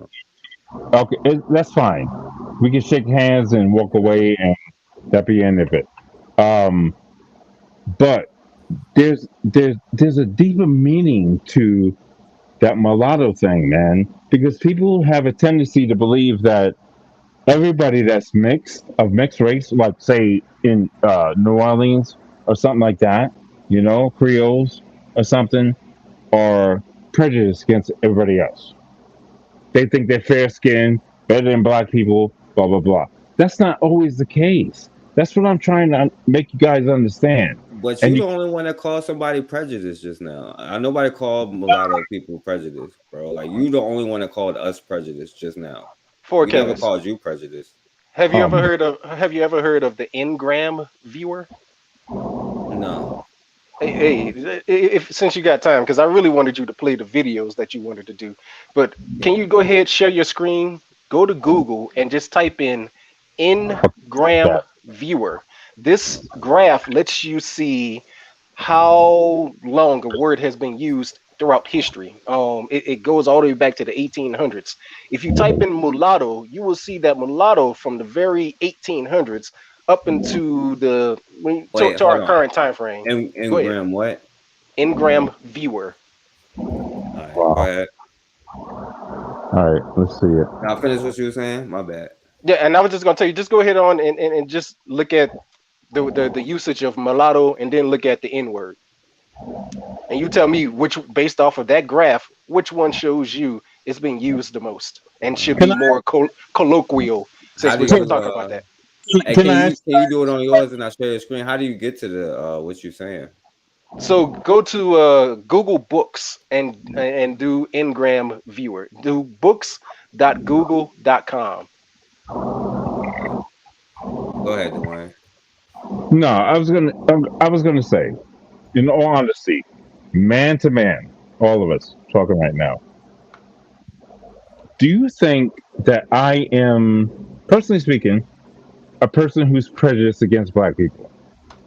Do you think that? Let me honestly. No, but the problem is you think that we prejudice against other people just because we use the term mulatto. Okay, no, that's not what I was trying to convey. Maybe I didn't express it good enough. But I want to understand where you guys are coming from, It means that all I'm coming from is you got to have a black mom and a black dad to be a black child. And that's all it means. You know what I'm saying? And I'm definitely against your we all in this together point, because we're not all in this together. I didn't mean like white people, black people, we're all in this together, blah, blah, blah. I didn't mean that. And I tried to express that to you guys. And maybe you take offense to the way I talk. Okay, no, whatever. I'm not offended. No, I'm not offended. You can. I want you to turn up, but you can say what you want to say. But like that's what I'm saying. You go in on everybody, but then when I say like yo, because like when you kind of go in on Matron and she like yo, you can come to the cookout, but and I'm saying like no, we got to draw the line. It's not nothing personal to you. It's just that we got to discourage this behavior. I get that. Man, personally, like I said, Black Magus. If that's the way she felt, I was offended by that, but because you never know. You never know who your allies are. And unfortunately, that's just the way of the world. And if we don't come to the same script and same page with each other, then God honestly, man, then I have to emphasize this. We're freaking doomed. It takes a lot. It takes a lot of energy. It takes a lot of concentration and focus to get these things on the same page. It's not going to happen in a lifetime, I'm pretty sure. But this fussing and fighting and arguing amongst ourselves has to stop. And if you don't agree with that, then I guess we're at odds. But you see it in the chat forecast. Wow. Yeah, I'm pulling it up. And Dwayne, let me say this, and I'm sorry, but it'll just always be this way. Maybe not always, but for right now, like you just gotta have, and there's a reason why we're doing this, explain. I'm trying to explain because I come from a different perspective. I'm pretty sure I'm older than you guys. Yeah, and hold on. I'm gonna let you say that. Like, don't forget what you're saying. You're older than us, but explain this, John, real quick. Right yeah. now. So that search bar right there, you could just remove the Albert Einstein stuff. So you can type any word right there in that search bar. Go up a little bit, right there. So you can search for any word. Just remove all of that in that search bar, and that word, that search bar will show you throughout history since the 1800s when they first started recording how many times a word has been used. It will give you a graph to show you that. And so let's just look at mulatto versus the N word. Come on, man. Come on, man. And then you tell me which one is more colloquial to us. 1820. Dude, some bullshit graphic that you discovered on. Come on, man. You make it sound like I'm the one who made this. This is, again, historical recording of how many times something been used. That ain't black coming up with nothing and trying to find something fake. Garbage. Hey, let me ask you. Let me ask you this, Dwayne, real quick. Hey, do you know about the octoroon balls they used to have in New Orleans? Oh, of course, dude. That's where my family comes from, man. I know about all that. Which is what I'm trying to say to you is that it doesn't matter. It doesn't matter. It's what's it. And I said this before. It's about what's in your heart. It's about what's in your heart, man. Can we get back on the same page about that? No, absolutely not. Okay. All right, cool. So stick in your world, and good luck with that. Both of yous. You know what your world has gotten you? The situation that you're in right now, loving everybody. Oh, well, we all for everybody. That's how you lost your culture over where you're from, and that's why you are mixed. Where I'm from, and that's why I'm mixed. If I was gonna say something, but you would have got offended because I'm not trying to be offensive to you. But, no, it's cool, but that's the stupidest shit I ever heard in my life. What? My culture, where I come from, dude. My culture too.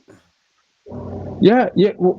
God. Yeah. Kind of. Oh, it's okay when I say my culture too, but when I say your culture now, like that's what I'm trying to say. Like, bro, all of our cultures have got corrupted because of the stuff that you're talking about right now, and you still haven't even learned the lesson for your culture.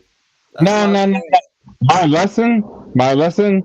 Right. Stop letting everybody gatekeep your culture. Yeah, that's your damn lesson. I don't do that. Why do you think I jumped on and have been following you, dude? It's not about that, dude, at all. But I don't like being challenged by people who think they're smarter than me. You don't want to say that, by the way. So I appreciate the compliment, but yeah. Well, that's a fact. That's a fact. I didn't even say it's a fact, but thank you for that. Because it's a compliment. But it's not about ego. It's about recognizing. Again, like I say, when I say we're on the same page, we should get on the same page, and we should, be in this together. I'm not talking about white people. I'm not talking about white people. I know how effed up they can be. I know how they destroyed the planet, and they'll continue to do it. I'm talking about us, the natural people on this planet. But Black. How are we the natural people when you keep saying everybody's from Africa? Somebody in the chat keeps saying that you're talking drunk talk. And I'm starting to wonder if you got too many Tahitis in you living over there in Hawaii. Yes. That's funny asshole. No, nigga. No. Because what part of Hawaii are you in? Stop the dumb short. What part of Hawaii are you in? Kauai, bro. You're in Kauai. So why do you choose to live in Kauai? What is this, a quiz show now? No, I just asked you a question. If you want to be amongst black people, why are you not amongst black people then? You're right, Ron. You're right. I'm done. Time out. Let me answer, and don't, man, because there's plenty of black people here. I know there are. All right, no, it's true. There's plenty of black people that left the mainland during the pandemic to escape from the disaster that they know was manufactured. We can get into that too. But the reason I left there was for opportunity to work at a prestigious hotel, and it fell apart, right? After COVID, right? So I rebuilt my life, and I'm trying. Okay, here's the thing, guys. I'm trying to reconnect with my people. And I know it sounds like, it sounds like a white guy trying, whatever. I don't care what you think about me. you a lot of self-conscious. You saying a lot of these claims, bro. We never said half of the claims you saying about yourself. I know. I'm trying to make you laugh, actually. So okay, ease tension. That must be that mulatto humor, I guess. That ain't funny. No, that's not all right. No, that ain't funny. All right. No, that's not that. I'm sorry. That's not funny. No, I'll own that, cuz I'll own that. But no, seriously speaking, like they go through a lot here too. And it's always been, personally speaking, like I said, it's always been a dream to be here in Hawaii. You know, who doesn't want to live in Hawaii? You know what I'm saying? But me. I don't want to live there. Now let him finish. Why not? Why wouldn't you want to live here, dude? I lived there for 4 years. Did you really? What part? What island? I lived on Oahu and traveled to the other islands, and not for me. Okay. All right. Well, understandable. To each his own, right? But the only factor that I want to emphasize is that, you know, listen, when I say we're in this together, I'm not talking about white people and us as black people. And you again, you can totally like challenge my. Hey, hold on, not to cut you off. I want to say this though. I'm gonna let you finish, but like it's not just white people; it's everybody. I know. Filipinos in the whole thing. Yes, Filipinos. Jesus Christ, they're crazy.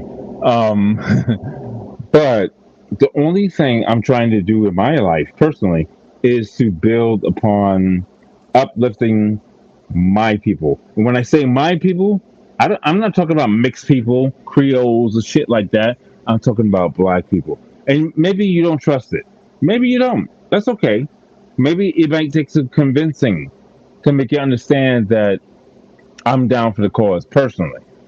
But I would hope you guys would have trust in the fact that I'm about it. You know what I'm saying? If I could tell you stories all day long. And again, you might not trust it. You might distrust light-skinned people. You might distrust whoever the hell. I don't care. That's not my business. All I'm trying to do is uplift like all people. Right, human beings. But specifically, all right, bro, don't twist my word. Specifically black people, because that's who the hell I am. And if you don't like, too many rum punches, man. You black only? I am, dog. I told you that, soldier. I am, man. Please trust me, dude. Look, my mom used to be a corrections officer. All right, black woman in New York City during 9/11, the whole thing.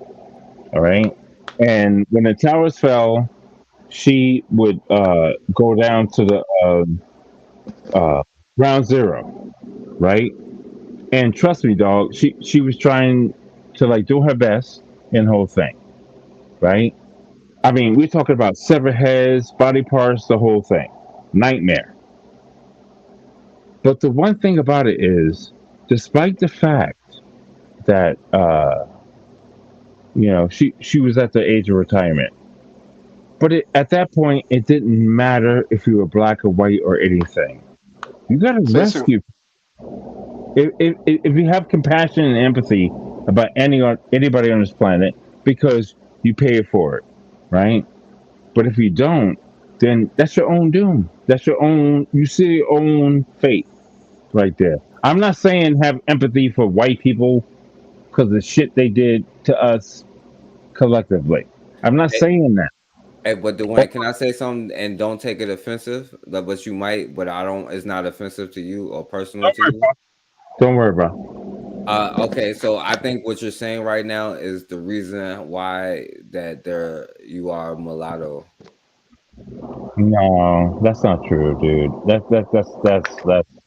No, his mother was trying to save that. No, not his personal. No, not his personal mother. I'm talking about his, like, as far as nations letting people in. That's what's going on in Africa right now. They let the Chinese people come in and have a bunch of babies and have some kind of stake to the land. I think that you letting this all people thing is what I'm not talking about your family or you personal, because I wouldn't talk about your mom or nothing like that. You know what I'm saying? Yeah, cool. But I think that that mindset that you're saying is what led to you being, in a position you're in, being a non-black person. Whoa! I didn't say mulatto that time. No, you said a non-black person. Right. You like I said before, call me what you will. I don't care. How is that offensive? Is that history behind non-black person? Is that offensive? No, it's not offensive. It's just like, what the hell? Well, because it's too. All right, yeah. So yeah. No, dude, come on, bro. Come on, man. We're all from Africa. And if you don't understand that, then so is everybody black then? I won't say that. I won't go that far because there's been evolution. So where do you draw the line at then? Since everybody's from Africa, where do you draw the line at saying you're not black anymore? I didn't say that. So that was your word. I know. I'm asking you.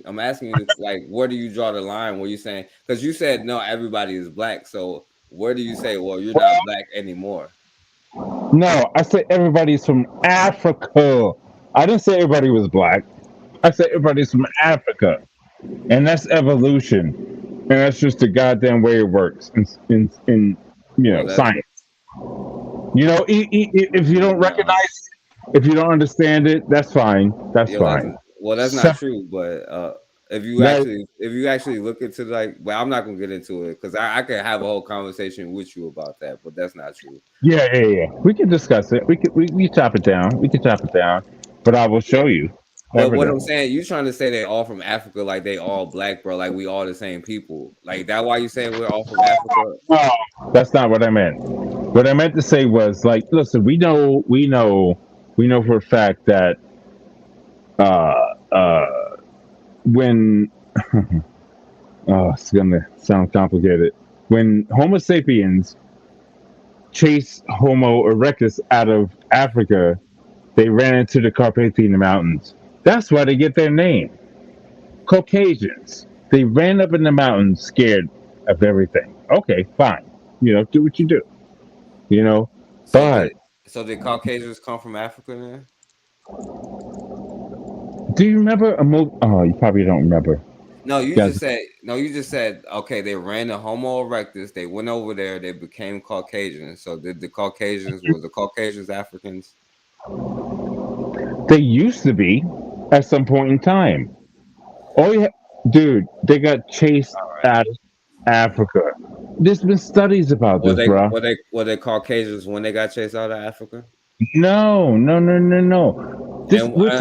So did they centuries of evolution that occurred? Right. Listen to that's a whole nother conversation because you just disproved your own point. If Caucasians are not Africans, not everybody is African. If Caucasians didn't come from Africa, if you want to talk about being pure African, no, they're not. If you want to African, period. I don't care what sense of the word. Because we're not Homo erectus. We're not Homo erectus right now. I know. There's a division between the two. There is, bro. There is a division between the two. You know what I'm saying? So if we all should come together, where do you draw the line at the divisions? I don't mean that, dude. Listen, man. Like I told you before, sometimes you can't help how people intermingle. Okay, but that doesn't mean that your heart doesn't belong to the truth.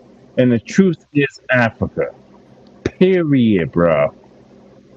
Understand that, bro. So how you gonna get to Africa with using the rhetoric of all of us N-word and calling other people disrespectful terms? Like, how are you gonna get to Africa? How are you gonna have any semblance of Africa? I'm so sorry, you're soft, bro. I'm not soft. I'm I'm literally asking you, why do you do the things you do, but then want to say Africa when you do not have any semblance of Africa?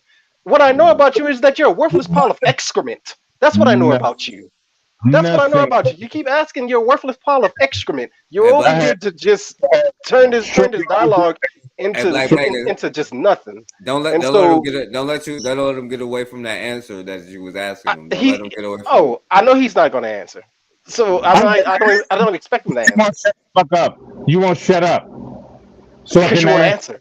Because you want to answer. I just answered you, and you kept talking. You're such a piece of shit, dude. I just answered you, and you won't listen. All right? So ask the question. All right, bro. All right. Yo, Dwayne, you got to stop with that part. You know what I'm saying? I know. Like, yo, I didn't even say that about the N-word. If I say Malak, I didn't even say that about the N-word. But like, no personal. I'm not gonna like don't. And Black Megas don't be like Dwayne personally is a piece of ish. And Dwayne keeps attacking me, dude. He keeps attacking me. No, that's not what he's doing. I attack your questions. That's not. I attack your logic. And you can't seem to have that conversation. You think so? You think so, brother? Ask the question. Not your brother. Because people keep telling me that I'm wrong for saying that they can't come to and this is what's gonna happen at y'all cookouts that y'all having all the time, bro. And you agree with me, Raw, but they don't agree with me. They think that we wrong. They be mad at me all the time, Raw. You know what I'm saying? And they come on here defending this kind of stuff. You know what I'm saying? It's not me. You heard them defend this, Raw. You heard them. Exactly. Because it's going to 2.5 hours of diatribe. I ain't that guy. And don't you ever mistake that I'm that guy. You talk to me and ask a question, and then take a step back. Pardon me. Take a step back and listen to what I have to say to you. Just listen. You've been saying a lot of nothing. That's the problem. So you say, because you think you're superior. No, because every time Forecast asks you something, you go right back and say, no, you're twisting my words. And so he lets you talk, and then he goes right back and asks you something, and then you answer in a different way. And he then checks you on it, and then you're like, no, you're twisting my words. 2.5 hours of diatribe from you. That's all it's been. That's literally all it's been. You think you're so smart, bro. You're not that smart. And now there you go with their attacks of people and their intellect or anything else. Again, you want to bring in some kind of white superiority when you know what? I think I know what it is. What it is. Since you're mulatto and you've always been hated and not accepted by white people, you think that you can exert some sort of power upon black people out of the little bit of whiteness that you have, but you will not be able to exert that here. You cannot. And that's why you want to stay over there with the rest of the black community that's over in Kauai. Because trust me, I know about the black people who stay in Hawaii. Your little military benefit retirees. Yeah, they ain't trying to build nothing and they ain't trying to do nothing. That's why they stay on the goddamn island. And most of them go broke and homeless. A lot of people will be surprised to see the poor population of Hawaii and see that Hawaii is really, in my opinion and the opinion of most economists, the poorest state of all 50 states of America. So for you to want to stay there proves that you just want to be amongst those do-nothings. Okay, good opinion. Good opinion. Nope, not opinion. Fact. Thanks for your observation, clown. Yo, don't turn up. Like, they trying to make you turn. The only reason I say that, Black Makers, is because, like, yo, like, don't turn up. Like, yo, and stick to the point. They be trying to make you get off the point, you know. But go ahead, Dwayne. Finish what you're saying. Oh, come on, cuz. Come on, get the hell out of here. Yeah, I know. With your rhetoric, dude. I don't give a shit what you have to say about it. And I think you do. I think you do care though, because if you didn't, you wouldn't say what I said was offending you and say you need to get rid of it before. No, I didn't mean that. Cuz. I didn't mean that. Do you say anything that you mean though? Come on, man. What do you mean? Because everything you say, I didn't say that. I didn't mean that. That's not what I said. And that's literally what you said. Only reason I say that is because I think you guys are misinterpreting what I'm trying to convey. No. I think it's you making excuses and like you have a certain level, like one thing is okay and another thing isn't, and we're trying to show you your hypocrisy. And this is a thing that we run into a lot because like that's the truth. And what I'm saying is not only biological, like if I had if I was a biracial, if I was a mulatto person, I would love my mom and my dad. Or I ain't gonna say that because you don't know each person's situation. But I'm saying, like, I'm not gonna act like I didn't have a white family and a white side of my family. Like, it is what it is. Who cares about that, though? Who cares about that? It's about your condition.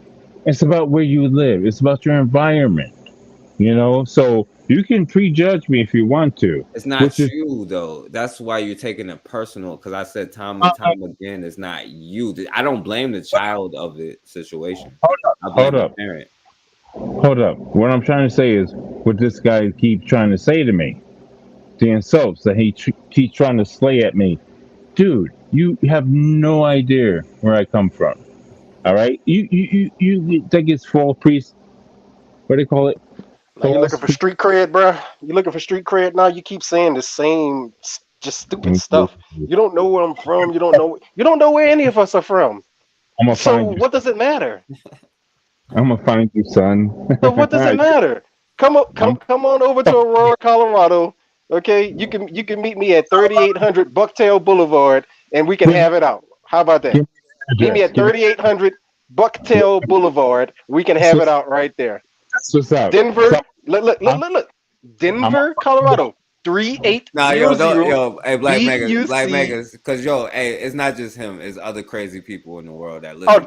Oh no, that's the address to the United States Postal Service. That ain't my address, bro. Okay. I'm just trying to bring them to a public place. How about this? Hold up.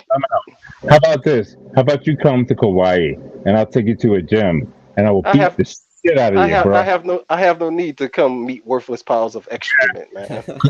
Because you a faggot ass pussy. All right, so y'all started to talk about each other, man. So let's the topic is mulatto people. You know what I'm saying? I'm sorry, biracial, right? Does that make you feel better? Well, no, it don't really. I thought the topic was like going after talking about these different factions and how the power dynamic is being used, and we got off with the 2.5 hours of bullshit. No, the topic is where the hell is our faction at? You know what I'm saying? Okay. And this is where it is at, you know what I'm saying? And that's why I showed the stuff earlier, like with a black man, and I was showing the kids and stuff earlier. And then I was gonna show the Memphis the thing that happened in that shooting, but I don't know too much about it, so I didn't really want to get into it. That stuff that happened in Mexico, y'all know about that, right? Like, so I didn't really want to get into it before I got into a lot of that, but I think that this conversation is the key because, like, listen, why in the hell they felt that comfortable thinking they can just go to Mexico like they got love everywhere, like everybody just loved them and they ain't strapped up. And I think black people really think that we love everybody and everybody our friends, and you let everybody in your circles. And what happened? Your schools are decayed.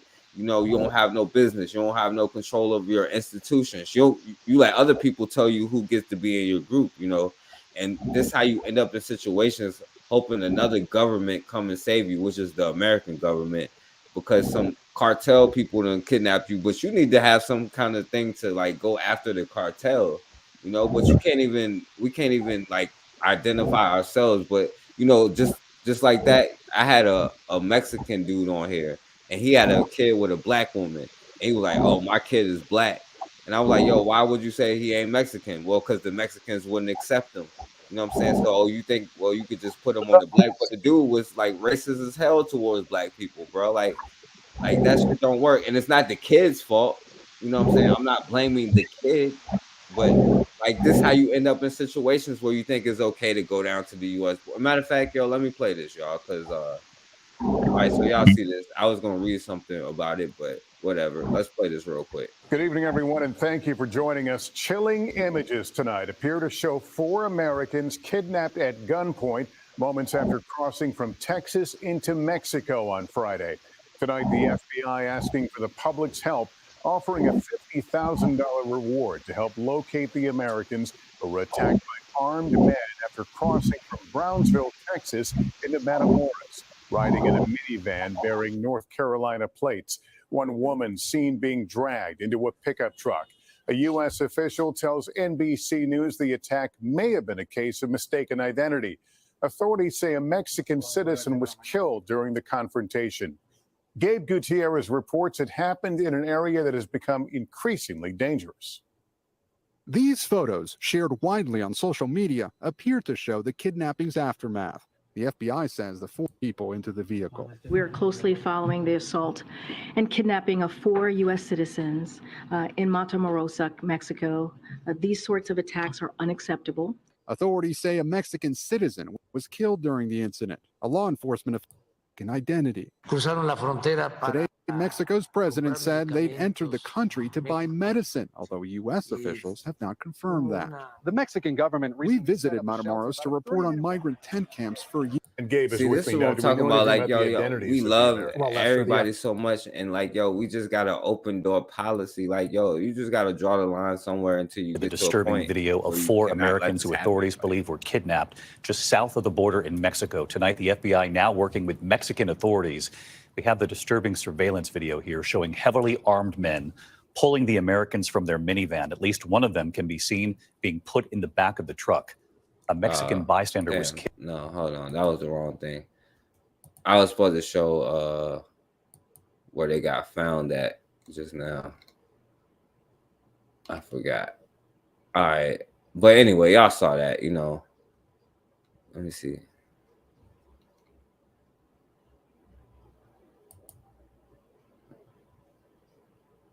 That's the wrong thing, but y'all know they got y'all know the story, right?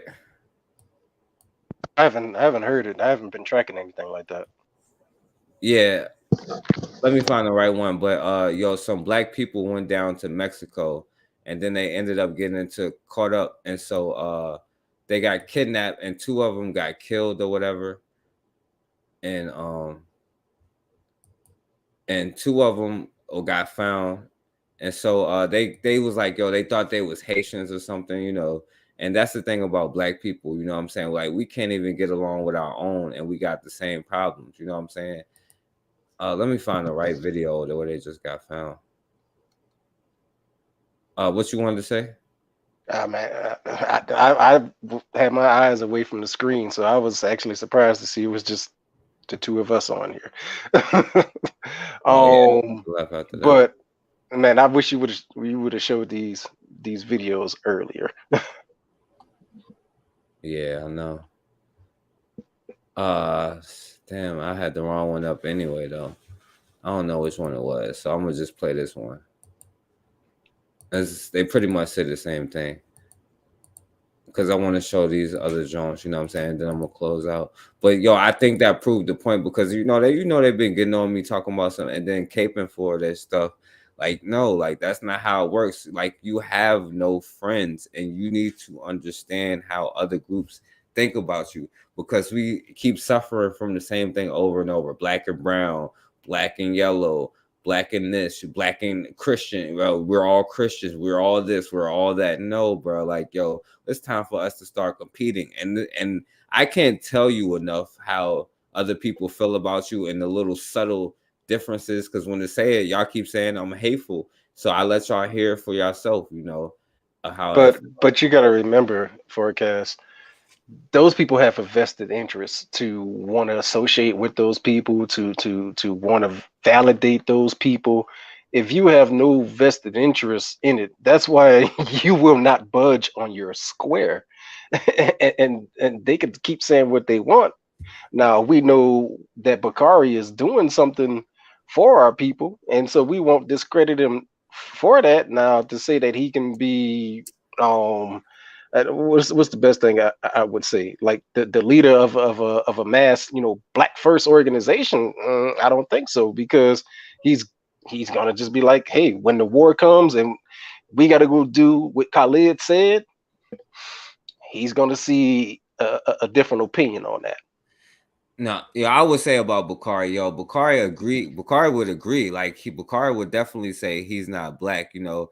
And Bakari is definitely like against it. He even tell his own kids they not, you know what I'm saying, they mulatto and they mix it. He say all of that. He definitely call it out. He call a other side out. So I would say that about him. But I think most of our people, like, that's what we get stuck on. You know, we always try to save. I think that's how we got conquered in the first place. You know, like we keep going back to even our own doctrine, but I just like, not that we shouldn't go back to old stuff. It's just that certain parts of it I don't agree with, like the teaching the doctrine to the whole world. And I agree with the ones who was revolutionary. Let's take some of those and learn like some of their like stuff. But I don't know. I just think most of us feel this way and try to make excuses and be like, yeah, well, like, you know, most people would be like, biracial people is black. You know what I'm saying? Most black people say that, you know, and then we inviting everybody to the cookout. You know what I'm saying?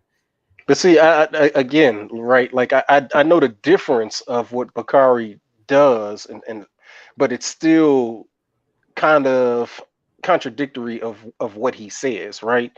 In the sense that, again, he does have a vested interest because he has a grandchild out of that kind of union, right? But yet, if we say that the white woman is a bitch, and you know we're supposed to be destroying them people, then he would not have that grandchild in the first place. Now, I understand that they can be used in the sense of, hey, we need you guys to take up this fight to do things. But here is my statement with that. And I have an elder who tells me the same thing, that you have to understand that they are still a group of people who can be used for a purpose for us, right? But again, they have a history, a proven history of no probity, none whatsoever. And when we even look at one of their greatest, and they don't like to highlight this, right? Because we just came out of Black History Month and you heard this name being thrown around, but nobody likes to highlight this. Thurgood Marshall. Thurgood Marshall was the offspring of two mulatto parents. Thurgood Marshall did what? He went to go fight the fight of board versus education. Man, I'm getting tired now. And that desegregated us. He helped to pass laws that actually detrimented Black people. He hated Black people. He had no sense of Black love within him whatsoever. And so I have to always challenge back at my elder for this, because again, you have to be able to prove to me, and granted, we do have a history of some who have been stout on the fact that they are Black and they're going to do things for Black. And that's the same thing that I said on your platform here, that I'm not going to discredit those people's experiences. I'm not going to say, what they can and can't do. If they want to be Black and they say that they are Black, fine with them. You go do whatever it is you feel you need to do. And if you just happen to have some people who come across my path and tell me I'm wrong, let me show you what this person has done for me, then guess what? I guess maybe on your deathbed, I'll have something nice to say about you, but I'm never going to trust you. I just can't.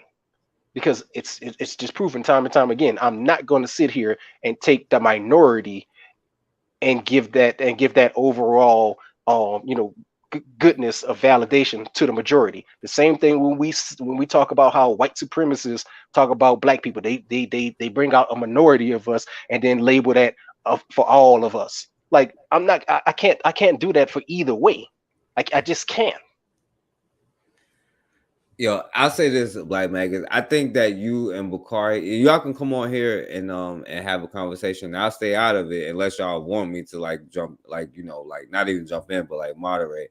But what I would say about Bakari, what I would give him, I couldn't put it on him because his son did it and he was against it. I don't know. I understand what you're saying. I wouldn't have taken up for Dwayne, you know what I'm saying, personally, but I couldn't put that on Bakari personally, because I know that he disagrees, and I think that he would actually do that and say the white bitch and go in on her and whatever. I can't put his son's thing on him, but that's why I think that y'all should definitely have a conversation, because I think that y'all have points against with each other.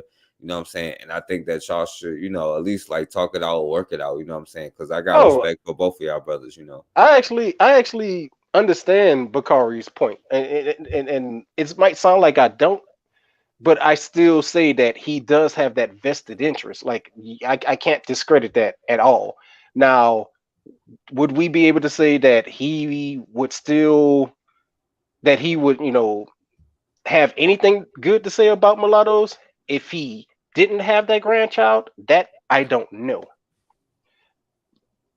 But yet and still, he has a point that, again, my elder, tells me about, and so I understand that point. And so in that case, it's just it's an agreement to disagree to an extent. Like I definitely understand his points, and I won't knock him for that, because again, my elder tells me the same exact thing.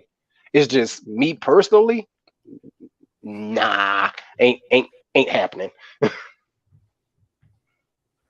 Yeah. And Dwayne, yo, we about to go, man. It's been like super late, man. So I want to show what I was showing. I ain't trying to keep going, but yo, I do think that's it. Like, yo, being able to because that's a point of frame of reference. We get to define who we are, like especially drawing the line in the sand. And I definitely disagree with that black, white, or whatever. We all in this together stuff, you know what I'm saying, on this human stuff, and we all come from Africa because, obviously Caucasians got caught up in, like Bobby said, in Turkey somewhere and turned into whatever they turned into. But that's a whole nother conversation. But I think that loving everybody's stuff and accepting everybody's stuff got us in this situation. You know what I'm saying? So that's a coward's mentality, man. What you mean? That's a coward's mentality. We're gonna love. That's right. Don't that sound like Christian pastors to you? We gonna love. Yo, I'm not gonna lie. Like, we gotta look in what's in the heart. Sound kind of Christianist to me a little bit. we gonna get on our knees like Colin Kaepernick, and we're gonna make a stand. How you gonna make a stand from your knees? Yeah. Yo, he's like, we're gonna get on our stand. We're gonna make a stand from my knees like Colin Kaepernick. All right, but yeah, so check out the details of this. You know what I'm saying? And this is like, yo, and the problem is, even if this happened, you don't got no way to defend yourself. You know what I'm saying? Like, because you sitting there thinking like, well, they're cool. Like, we can just not right now. You can't. Not until you control the institution where you punish some damn body. And I don't care if they're your mama, your daddy, or your grandchildren. You know what I'm saying? And why would I want to do that? Because I want my kid to look like me, and I want them to live in a world that is safe for them and where they can benefit and not just survive, but thrive. So, because I want to win. The other two are dead. The victims were found in a rural area east of the northern Mexico border city of Matamoros. The other two survivors were returned to the U.S. Tuesday. Mexican officials say one of them was injured. Omar Villafranca is in Brownsville, Texas, with the latest. Two Americans who survived being caught in a shootout and kidnapped by cartel gunmen were taken to a hospital in Brownsville, Texas today. Mexican authorities found Latavia McGee and Eric Williams at a stash house outside the city of Matamoros after gunmen moved them to multiple locations to avoid capture. It was the end of a road trip for cosmetic surgery. McGee, Williams, along with their close friends, Shahid Woodard and Zindell Brown, traveled last week from South Carolina to Matamoros so McGee could have cosmetic surgery. This video shows the moment when they were kidnapped at gunpoint after being caught in a shootout between rival cartel gangs. Here you see McGee being forced into the back of a pickup truck by armed men, with others who appear hurt, also dragged and loaded onto the truck bed. Woodard and Brown were killed. Traveling abroad for medicine and medical procedures is common.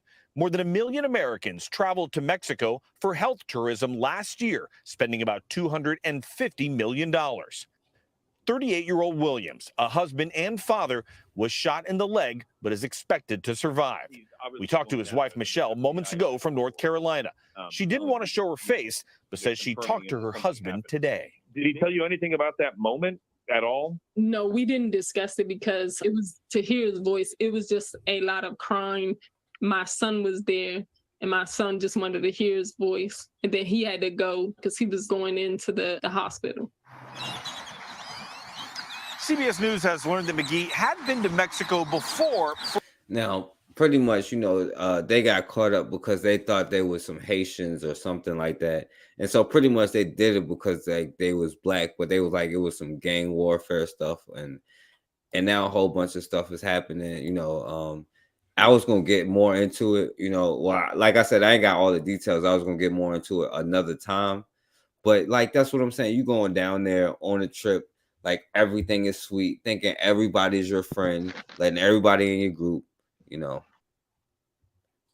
Yeah, go ahead, Black Magus. Oh, I was unmuting my mic. I wasn't about to say anything. I was letting you go. Oh yeah, that's what I'm saying though. Like, and where is this missing faction? And that's why I was showing this mulatto stuff and the weakness in our communities. And Icon Fire was saying, Black Americans and stuff like this, but I disagree. I think it's Black men as a collective, as a whole, globally, is having the same issues. Like he admitted, we having the same issues. Like, well, yeah, we need to step up in our own communities, in our own homes. So how can we have a strong community and a strong home if we can't even follow basic tenets of having a Black home? Like, it doesn't make sense to me.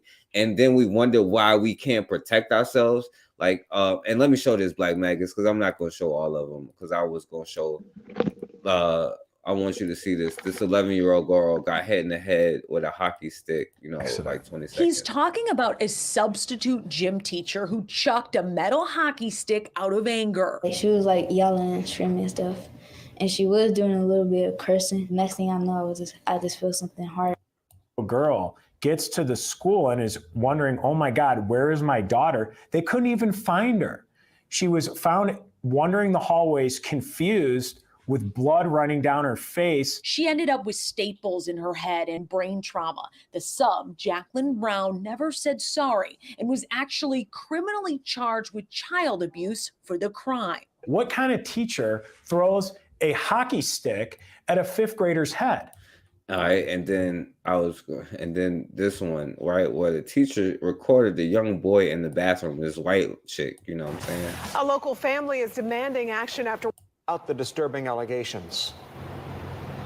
Yeah, and the child's great-grandmother says that she believes this teacher should be fired. She wants her to face criminal charges after she said she heard what her grandson said happened to him at school.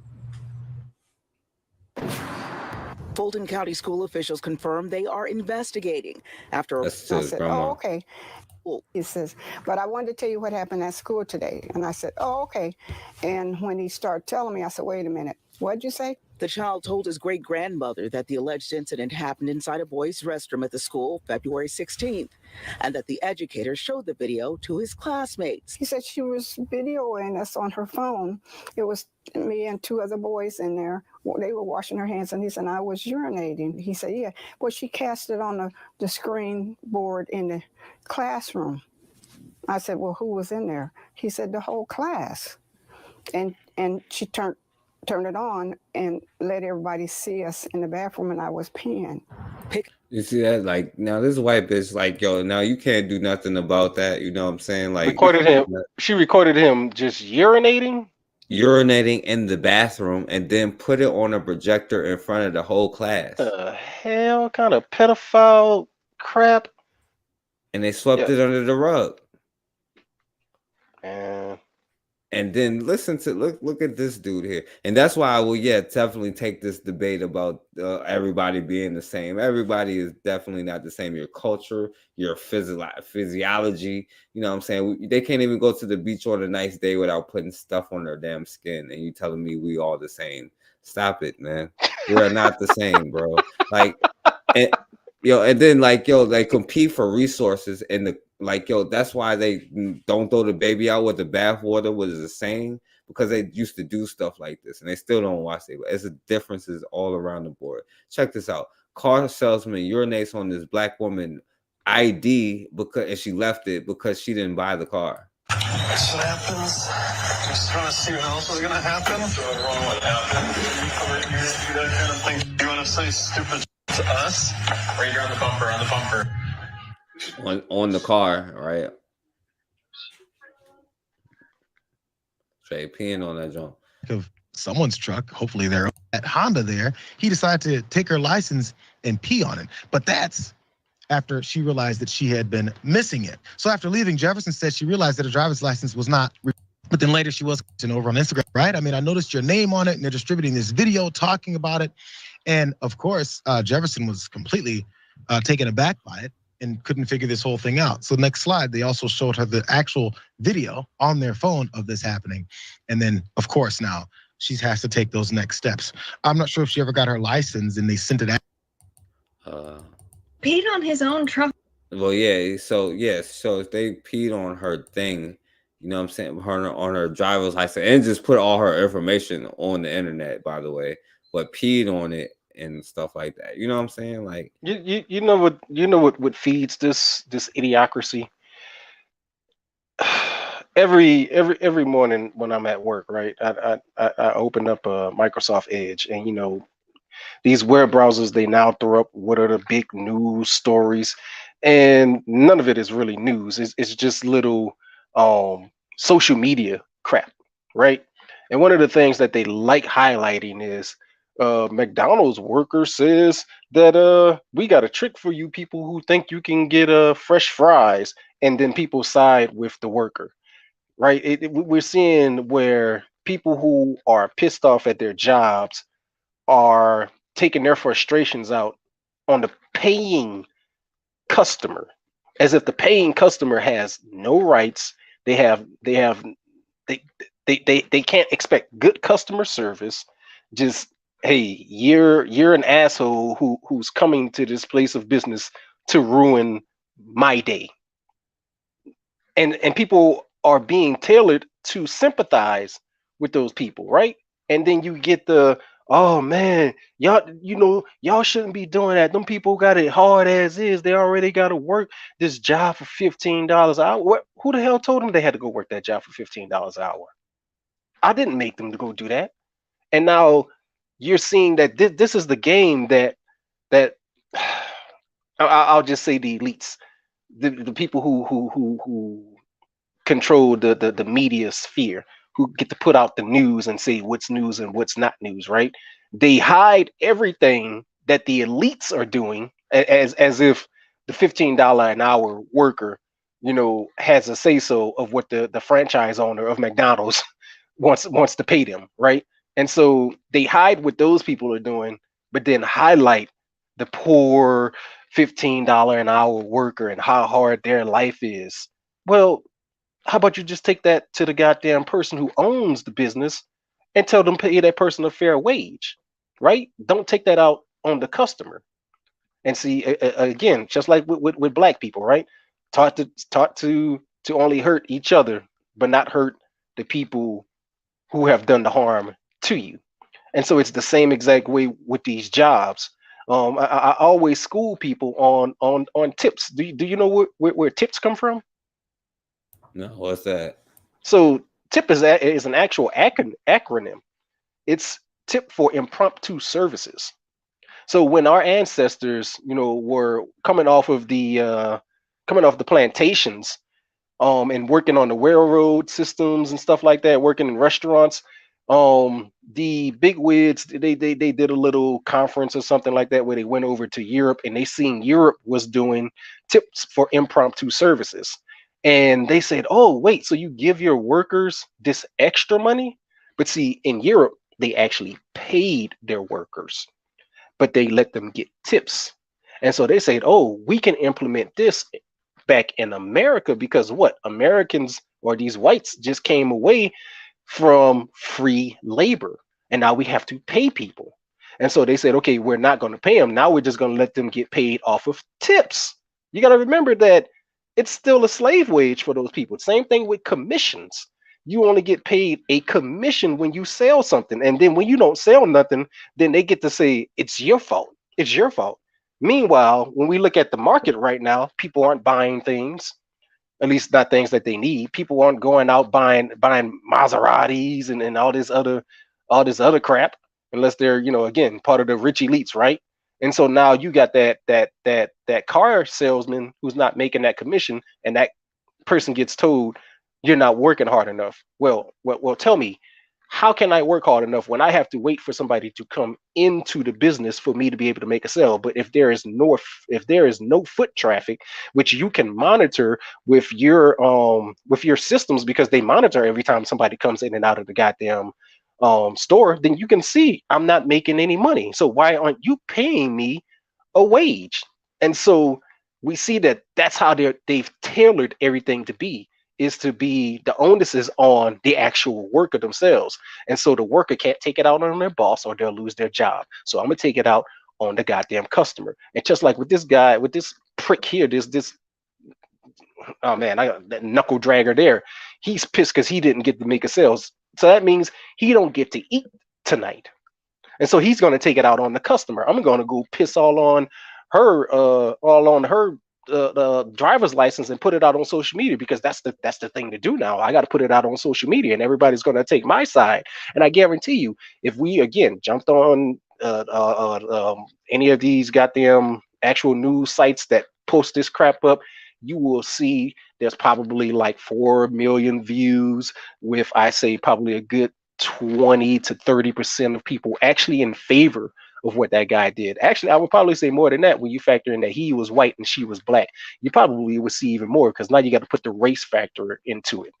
And so that's what we're seeing these people are doing. They're doing everything to dissuade everybody from what the elites are doing, to tell all of us, go fight amongst yourselves. Go fight amongst yourselves. And so when we hear Icon talking about, Black Americans need to do this, no, we all need to do where we are. People like talking about Pan-Africanism, forgetting what Pan-Africanism means. It means you build an African-centered community where you are. Pan-Africanism is not us go back to Africa. It's us do where we are. We all have to do something ourselves. We have to build a foundation, our own structures, and then we bring everybody who is around us within our community. And again, with the Race First initiative, right? You then bring all of those organizations together so that you can have a race first movement in your own city. And now we can all identify with each other as having race first in our own prospective areas, to the point where we now have a race first worldwide. That's what Pan-Africanism is. Yeah, definitely, my brother. And so let me do this, and I'm gonna let you get your last words, because I didn't mean to be on here for so long. But you know what? Like, I think that people be saying that I be tripping. I guess I could stick to the topic a lot more, but I really think that real life examples, and I do think that he did come on here to be a distraction, but I want to see how that stuff works in real life, so we can, like, number one, not be like, not saying like anybody here, but like when we start reacting to it, not get emotional to it, learn how to respond and not like react or try to like run away, because like that's just a little bit of opposition. And when we start doing what we're gonna do, like we're gonna face major opposition, and that's just a little bit of it. So we start getting emotional off of the little things, you know what I'm saying? I think that and like I said, man, the real life examples is better. I could tell you all day, like, yo, like sometimes mulattoes have dual allegiances, and then sometimes it can cause confusion, and it's not them. Like sometimes they're not accepted by either side, and it causes confusion. But I can tell you all day, but you'll be like, I'm racist, I'm a hater, I'm a bigot. But then if you see it yourself, it'll hit home. So for the last talking points, right? I mean, I said something. Y'all was brought up Chris Rock. I wanted to show you one last thing. I showed it at the beginning, so I'm gonna show the end as the beginning, and you can give your final details about this. But if you don't get to define yourself, this is what you're talking about, and this is what I'm talking about, because this is the mindset most people go into those relationships with, and then you wonder why you end up dead. So every day I get online, I always complain about black women, at least black men. Black women this, black women that. Our name just always in y'all mouth. Black women are submissive towards black men, how white women are submissive to white men. Well, because the white man is the slave master. The rest of the people are the slaves. Why would I submit to a slave? I don't submit to no slave. I submit to my slave master, which is the white man. But I would never submit to no slave, which is the black man. You supposed to submit just like me. Why would I be submissive towards you when you got somebody you need to be submissive towards too?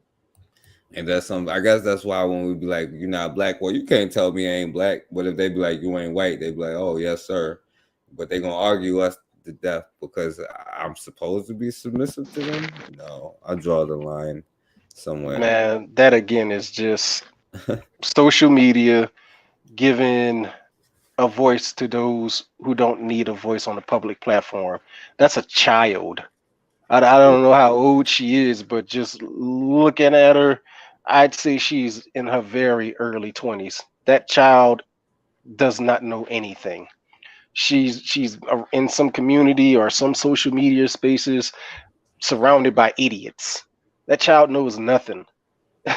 she knows nothing, and anybody listening to her will know nothing. When people talk about this, black women need to submit. Black women need to submit to what? Why does a black woman need to submit? We're coming at it with Eurocentrism. Black women have never been submissive. Black women have stood next to us. They have always stood next to us, so that if we fell down, they'll be there to pick us up. If she fell down, we're there to pick her up. It's complementarity, like as Walimu Baruti teaches us in his book Complementarity. Like this submissive stuff is just stupid. Well, Black Maggers, you know what? I've talked to like women, and then they've had good ideas, and they was right, and then like I'm glad that I listened to what they were saying because they ended up being right. And then there have been times where I was right, and they was glad they listened to me. You know, it's a teamwork thing. You know what I'm saying? Exactly. People talk about there's no I in team. Where there's me, and there's you. But look here, I don't use team. I use, like, even when I talk about my wife, and I know that logic I just said was kind of stupid. I was about to go into something else with that. But like my wife, I don't even really call her my wife. I call her comp for short. Like, right? Like, she's my complementarity. I've always, like, here's the thing. In this system, we think we're supposed to find somebody who is like us, right? Like, I always try finding someone who was just like me, especially if they could be born on the same day like me. We have the same interests, you know, all of the same things. And you know where that led me? Relationship after relationship after relationship after relationship. Then I got with somebody who was almost the exact opposite of me, and we're going strong for 17 years. So much so that our first 10 years, I'm not going to say they were hell, and I'm not going to say that they were a breeze, but we went through it and we went at it with each other, but we got closer towards each other. And man, I'll tell you, 2020 was the greatest thing that happened to my family, because we all got in one accord, because we were forced to sit there, look at each other, talk to each other, understand each other. And now I can tell you, it's probably been maybe almost a year since me and my comp have had a serious like argument. We don't cuss anymore. There's just a lot of things that we do holistically together now. And even if we do argue, our arguments are not long. They're not, petty differences. We actually bring serious things to each other to talk about, so that we can actually work on the problem, instead of, I'm gonna get into my emotions, I'm gonna get pissed off, and I'm gonna fuss and fight. I'm gonna hold this away from you, I'm gonna hold that away from you. Like, when we keep going at things with this Eurocentrism, and I'm not even, like, my comp wasn't even African centered at the time when we came together. So I'm not gonna sit here and say that it was African centeredness that brought us together. No, it was a sense of us both having a love for each other that brought us together, and say, we came together for a reason. Now let's build upon that reason to stay together. Yeah, definitely. Yeah, I agree with that. And that's some real talk. The people I'm the longest with, I've been probably the most opposite with, and I probably argue with, but we be cooler with it, do all of it. But that's just the slave mindset. And I just want to play this last thing just because we brought up Chris Rock. That's why I fell off the wagon with Chris Rock. You ever seen this video? Check this out. White people are rich. They're just rich forever and ever. Even their kids are rich. Yeah. This pedophile. Rich. It's countdown to when he's poor again. He's the blackest white guy I fucking know. And then all the negative things we think about black people. This fucker. You're saying I'm a nigger. Yes, you are the niggerest fucking white man I have ever. Oh, amazing! I don't think he could do that. Oh, what? I don't think he has those. There's qualities. only two. You don't even understand. Really? You don't really know him. Like I've worked with him. No, like you're. It's not like he's saying the word mulatto or anything, right? No, I wouldn't use it anywhere. No, exactly. These two. We use say that nigger on stage. On stage. You guys don't. That's an that's interesting the two difference. teams That's here. the difference between That's right. That's right. We say pair nigger on up in stage. You different guys ways, don't. but that's definitely a pairing. Who We says say- nigger on stage? We don't. Well, you just did. Yeah, That's right. Yeah. You and me say No, nigger in no, private. no. These two guys don't. I don't believe he says it in private. I've much. given it up just because it's played. I don't believe it's. I don't think you've ever said it probably in your life. No, I don't never. think. No. Yeah, that's it. That's the huge difference between you and me. I think. Well, That's what I've said you it. found the humor of it. Yeah. I haven't found it. Right. Nor do I seek it. I mean, So- Oh my God! Find a way. Find a way. Can I squeeze? You know what comedy though, out of Jerry? nigger? All of a sudden, having a great nigger bit would be pretty amazing. Yeah, it would be amazing. Oh, it'd be amazing. Because he retired it. Yeah. He retired it. No, he in did. '96. Yeah. I'm done He with thought that. he retired Anytime it. you come even close to cursing, people, ooh, shit. Yeah, he thought he retired it in '96, but this was whatever year that was. I seen that before. I just never seen the full thing, right? And I'm gonna tell you the power dynamic that people just watched and didn't even pay attention to. The one person who said that he wouldn't say it is the one person who was a Jew. Is the one person, as Bakari has even played the video, right? The secret relationship between black leaders and small hats, right? He has the moral, the public moral or the Talmudic moral to put on the face of no, I'm these people's friends. Now they can degrade themselves, and if some other goyim want to do it as well, then they could go right ahead on and do it. But as for me, no, I'm friendly with these people, right? That because isn't Seinfeld like one of Chappelle's good friends as well? But tell me, where was he when his buddy was at the use the N-word, the crazy hair looking one, when he flipped out on black people when he did his stand-up? Now he didn't come out to berate him. He came out to say, hey, we gotta forgive him, we gotta apologize, we gotta work with him. He was going through some mental anguish. Like, that's the power dynamic people aren't paying attention to. And let's be honest, Chris Rock, when I don't know when, to be honest with you. I don't know when he officially lost his black cred, but I know it was damn sure way back in the late 90s, early 2000s. They always do this, right? We have our entertainers, which they're never our entertainers because we're the people who give them a voice because we purchase their music, but we don't put the money in their pocket. Though we always buy their stuff. We go to their comedy shows, we buy their record albums and stuff like that there, but it's not us. It's not our name that's on that check that they get. It's their paymaster, right? And so they stay lowball mainstream until it's time to bring them into the big leagues. And when it's time to bring them into the big leagues, they always do it in a very sly way. With Rock, it was what? They brought him over to Lethal Weapon. Once he hit Lethal Weapon, I'm mainstream. Now I'm going to do all of the stuff with white folk. I'm going to get all of the big movie contracts and deals. But when he was just doing the comedy club scene.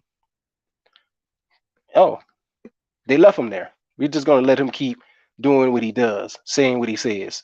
We're not gonna worry about bringing him over until we can use him to further our goals, right? When it comes to rappers, best person I like to use as an example is Lil Wayne, right? From New Orleans. Everybody from New Orleans love Lil Wayne, right? But nobody paid attention. Like, and most people will tell you, especially those from New Orleans, they'll tell you Wayne's underground music, you know, all his mixtapes, because you know he technically became the king of mixtapes. That was way better than any of his mainstream stuff, other than the Carter 1 and the Carter 2. But what people don't pay attention to is that on the Carter 2, he had what was that damn white boy who married Paula Patton? He had him on the hook for Shooter, the song Shooter, right? And then after that, mixtape game kind of started going down. Carter 3 came out and it was kind of subpar in a lot of people's eyes. Then he went over to doing the whole rock album thing, and then the Carter 4, and people were like, yo, what garbage is this? And now just fast forward to where we are now with Lil Wayne. I ain't never seen racism. Racism don't exist. But I could tell you right after Katrina hit, all of the F white people music that Lil Wayne was talking and saying and talking about, man, this stuff is racist, right? Even if you go to his to the Idlewild track he did called Hollywood, Dear Hollywood or something like that on Idlewild with Outkast. He talks about it even in that, right? But now fast forward to where we are now. Oh man, I see white people at my show and everything. Oh, the police officer who saved me, man. You know, I was saved by a white man. Never mind that white man was just doing his job, responding to a shooting. Just happened to see a kid shot in the chest. I mean, granted, he could have just let you lie there and die, but he chose to do his job, what he's paid for, and because of that, you say that there's no racism, and that's the game that they continue to play. They take one small minute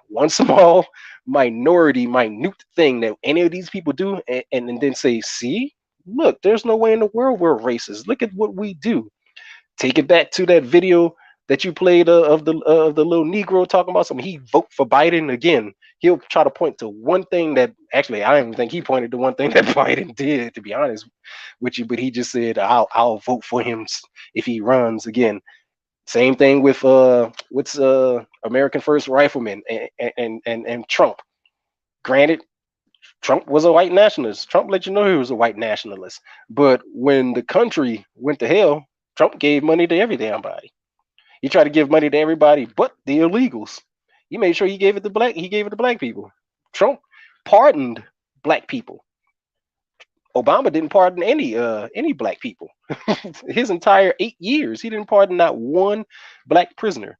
Trump did. Hell, Trump actually pardoned Lil Wayne, right? And so white nationalists will use that, right? Because I hear their talking points, and they talk about how we gave you this, we gave you that, and now they're taking this fight to these small hats, and they're like, well, where are black people at? We want you guys to take the lead. But black people on a public stance technically have took the lead on this, right? You have Kanye, who took the lead on it. You have Kyrie Irving, who took the lead on it. You have the Hebrew Israelites, who went to the Madison Square Garden when the Jews tried to protest Kyrie Irving, and then the Jews got back on their bus and they hauled tail the hell up away from Madison Square Garden, right?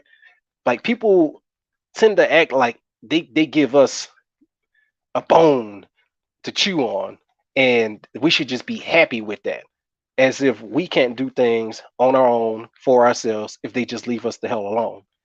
We can do for ourselves if people just left us the hell alone. And if we can, rid these detractors and, I'm black today, but I'm white tomorrow, Janus type mulattoes, we would be even better off than we are now. All right, Black Maggots. And I didn't mean for it to be this long, and I definitely got to get off of here. I think that you and Bakari will definitely have a good conversation if y'all want to have a conversation together. You know what I'm saying? Like, just all love, though. You know what I'm saying? And, I'll be there if y'all need to, or y'all can have it on your own. But I think that'll be a good conversation. I would say Bakari got my number, man. Bakari just don't call me. So that's on him. Yeah, but no, because I understand where you're coming from. You know what I'm saying? But you know, like we'll definitely get into it another day. Either way, you know what I'm saying? Because I do think that, you know, we have no friends. You can use everything as a tool or a weapon, and you should use everything as a tool or a weapon. You know, but you know, like I said, that I think all of that go into like a deeper conversation. You know what I'm saying? So. But and then I will say with the mulatto thing, like people always keep saying, and by the way, it's not that I'm running away from the word racist. I think black people should be. I think the problem is I think that like it's probably true. We got the racist bone beat out of our body. But I'm not even talking about hate. You know what I'm saying? To say that I want my son to look like me, does that mean I hate a white person? I don't got nothing to do with a Mexican or Asian or none of that stuff. And it's cool I can say all of this stuff about all of these other groups until it comes to your particular group or something that you like or something like that. You know what I'm saying? So like I don't offend me when people say hate or none of that stuff. Yeah, I hate the situation we definitely in. And if you don't hate it, then I look at you some kind of way. And I understand that we have never had no allies. I understand where all of these allyships have gone. You know what I'm saying? I've seen the whole history, and it has nothing to do with the kid. It's not the kid's fault. You know what I'm saying? Like for the parents' decision. I don't blame a child for being born. But at the same time, you know, the allegiances could be in question. It could be easily and then it just got to be rules and regulations around who you are. You get to determine your frame of reference. When we start letting non-black people give birth to black people, then we can't ask why we have a missing faction to come and protect our children in the schools, or why we got so many black dudes caping to go date some white girl. You know what I'm saying? If we thinking everybody is African and everybody is the same, and you know, poor people of the world, and it's irrelevant what they think, it's irrelevant what we think. You know what I'm saying? Because I don't care if they feel like I hate them. It's not my problem. You know what I'm saying? That's their problem. So it's on them. Because I feel like if you could feel like, well, y'all feel me on that. If you feel like, you know what I'm saying, you can use the N-word and use it, well, it's historically messed up. White people use it. Well, what do you think they use the N-word for? And why do you think we made the conscious effort to stop using that word? And then you can freely use it when you ain't even fully black. Then you can go to DNA, your mom and your dad together. You are your product of your mother and your father. Your mom is not asexual, or your father's not asexual. And then we could talk about differences in culture, differences in acceptance, differences in biological effects, you know what I'm saying? Differences in the way that medicines affect you, skeletons. I mean, I don't want to go to all of that stuff, but yo, man, so you got any last words, man? This is why we got a missing faction, though, Black Maggots. When I would just say, when it comes to this whole like mulatto thing, again, like black people, we have a fractured psyche. We don't know who we are because our sense of who of identity, right, has been destroyed. And so, you know, they'll tell us about Lucius Septimius Severus and tell us that he was you know, the ruler of Egypt, like this was your, you know, the last black great leader of Egypt or something like that, not understanding that he was a mulatto. You know, and it was actually through him that Kemet fell. You know, he was actually a Roman emperor. He wasn't, well, not even a Roman emperor. He was a Roman pawn, right? And people will point out some mulattoes for good, but then try to say it was black people who did something bad, such as, you know, black people selling black people into slavery. And it's like, no, those were mulattoes. You know who William Ellison, who they always use, you know what he was? Mulatto. You know who what's his name, the first dude that died in the Revolutionary War, you know what he was? Damn it, what's his name? Crispus Attucks. Yeah, he was mulatto. No, man. Like I could keep going. You know what happened to the Haitian Revolution, like why they start fighting each other and let France come back in. Exactly. Again, mulattoes. That's all I'm saying. Like, and it's not just mulattoes; it's everybody. I think, that's what I'm saying. Is like, yo, that's why I point out Filipinos, because black people say, oh, they're the black people of Asia. So I go after them too. Nah, but I would never classify, and of course that would get into a different subject. Like Filipinos are actually who they are. They're islanders of Micronesian territory, and and if they were black people, I mean, even when America went over there and destroyed millions of them, we would see that they actually destroyed black people, but they didn't. They destroyed Pacific Islanders. They mean like when they say like they like black people, it's like Asians treat them like the garbage of their race. You know what I'm saying? So they try to equate their struggle with black struggle, like we're all oppressed people. You know what I'm saying? Like going earlier.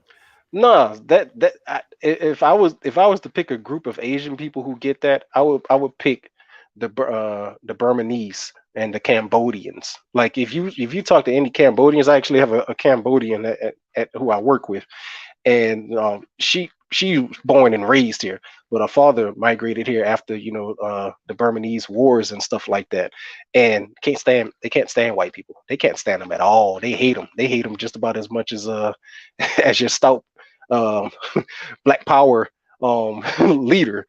Like they can't stand them at all. Another group of Asian people, I would say the Thai. When you look at them, those are dark-skinned people. They were, and now look at their way of living, their mannerisms to where what their men do, right? That has to be something that was put on them psychologically through what? Eurocentrism. Somebody had to oppress those people to make those men now think they need to be girls. Like, come on, we really think that they did that of their own accord? No, they didn't.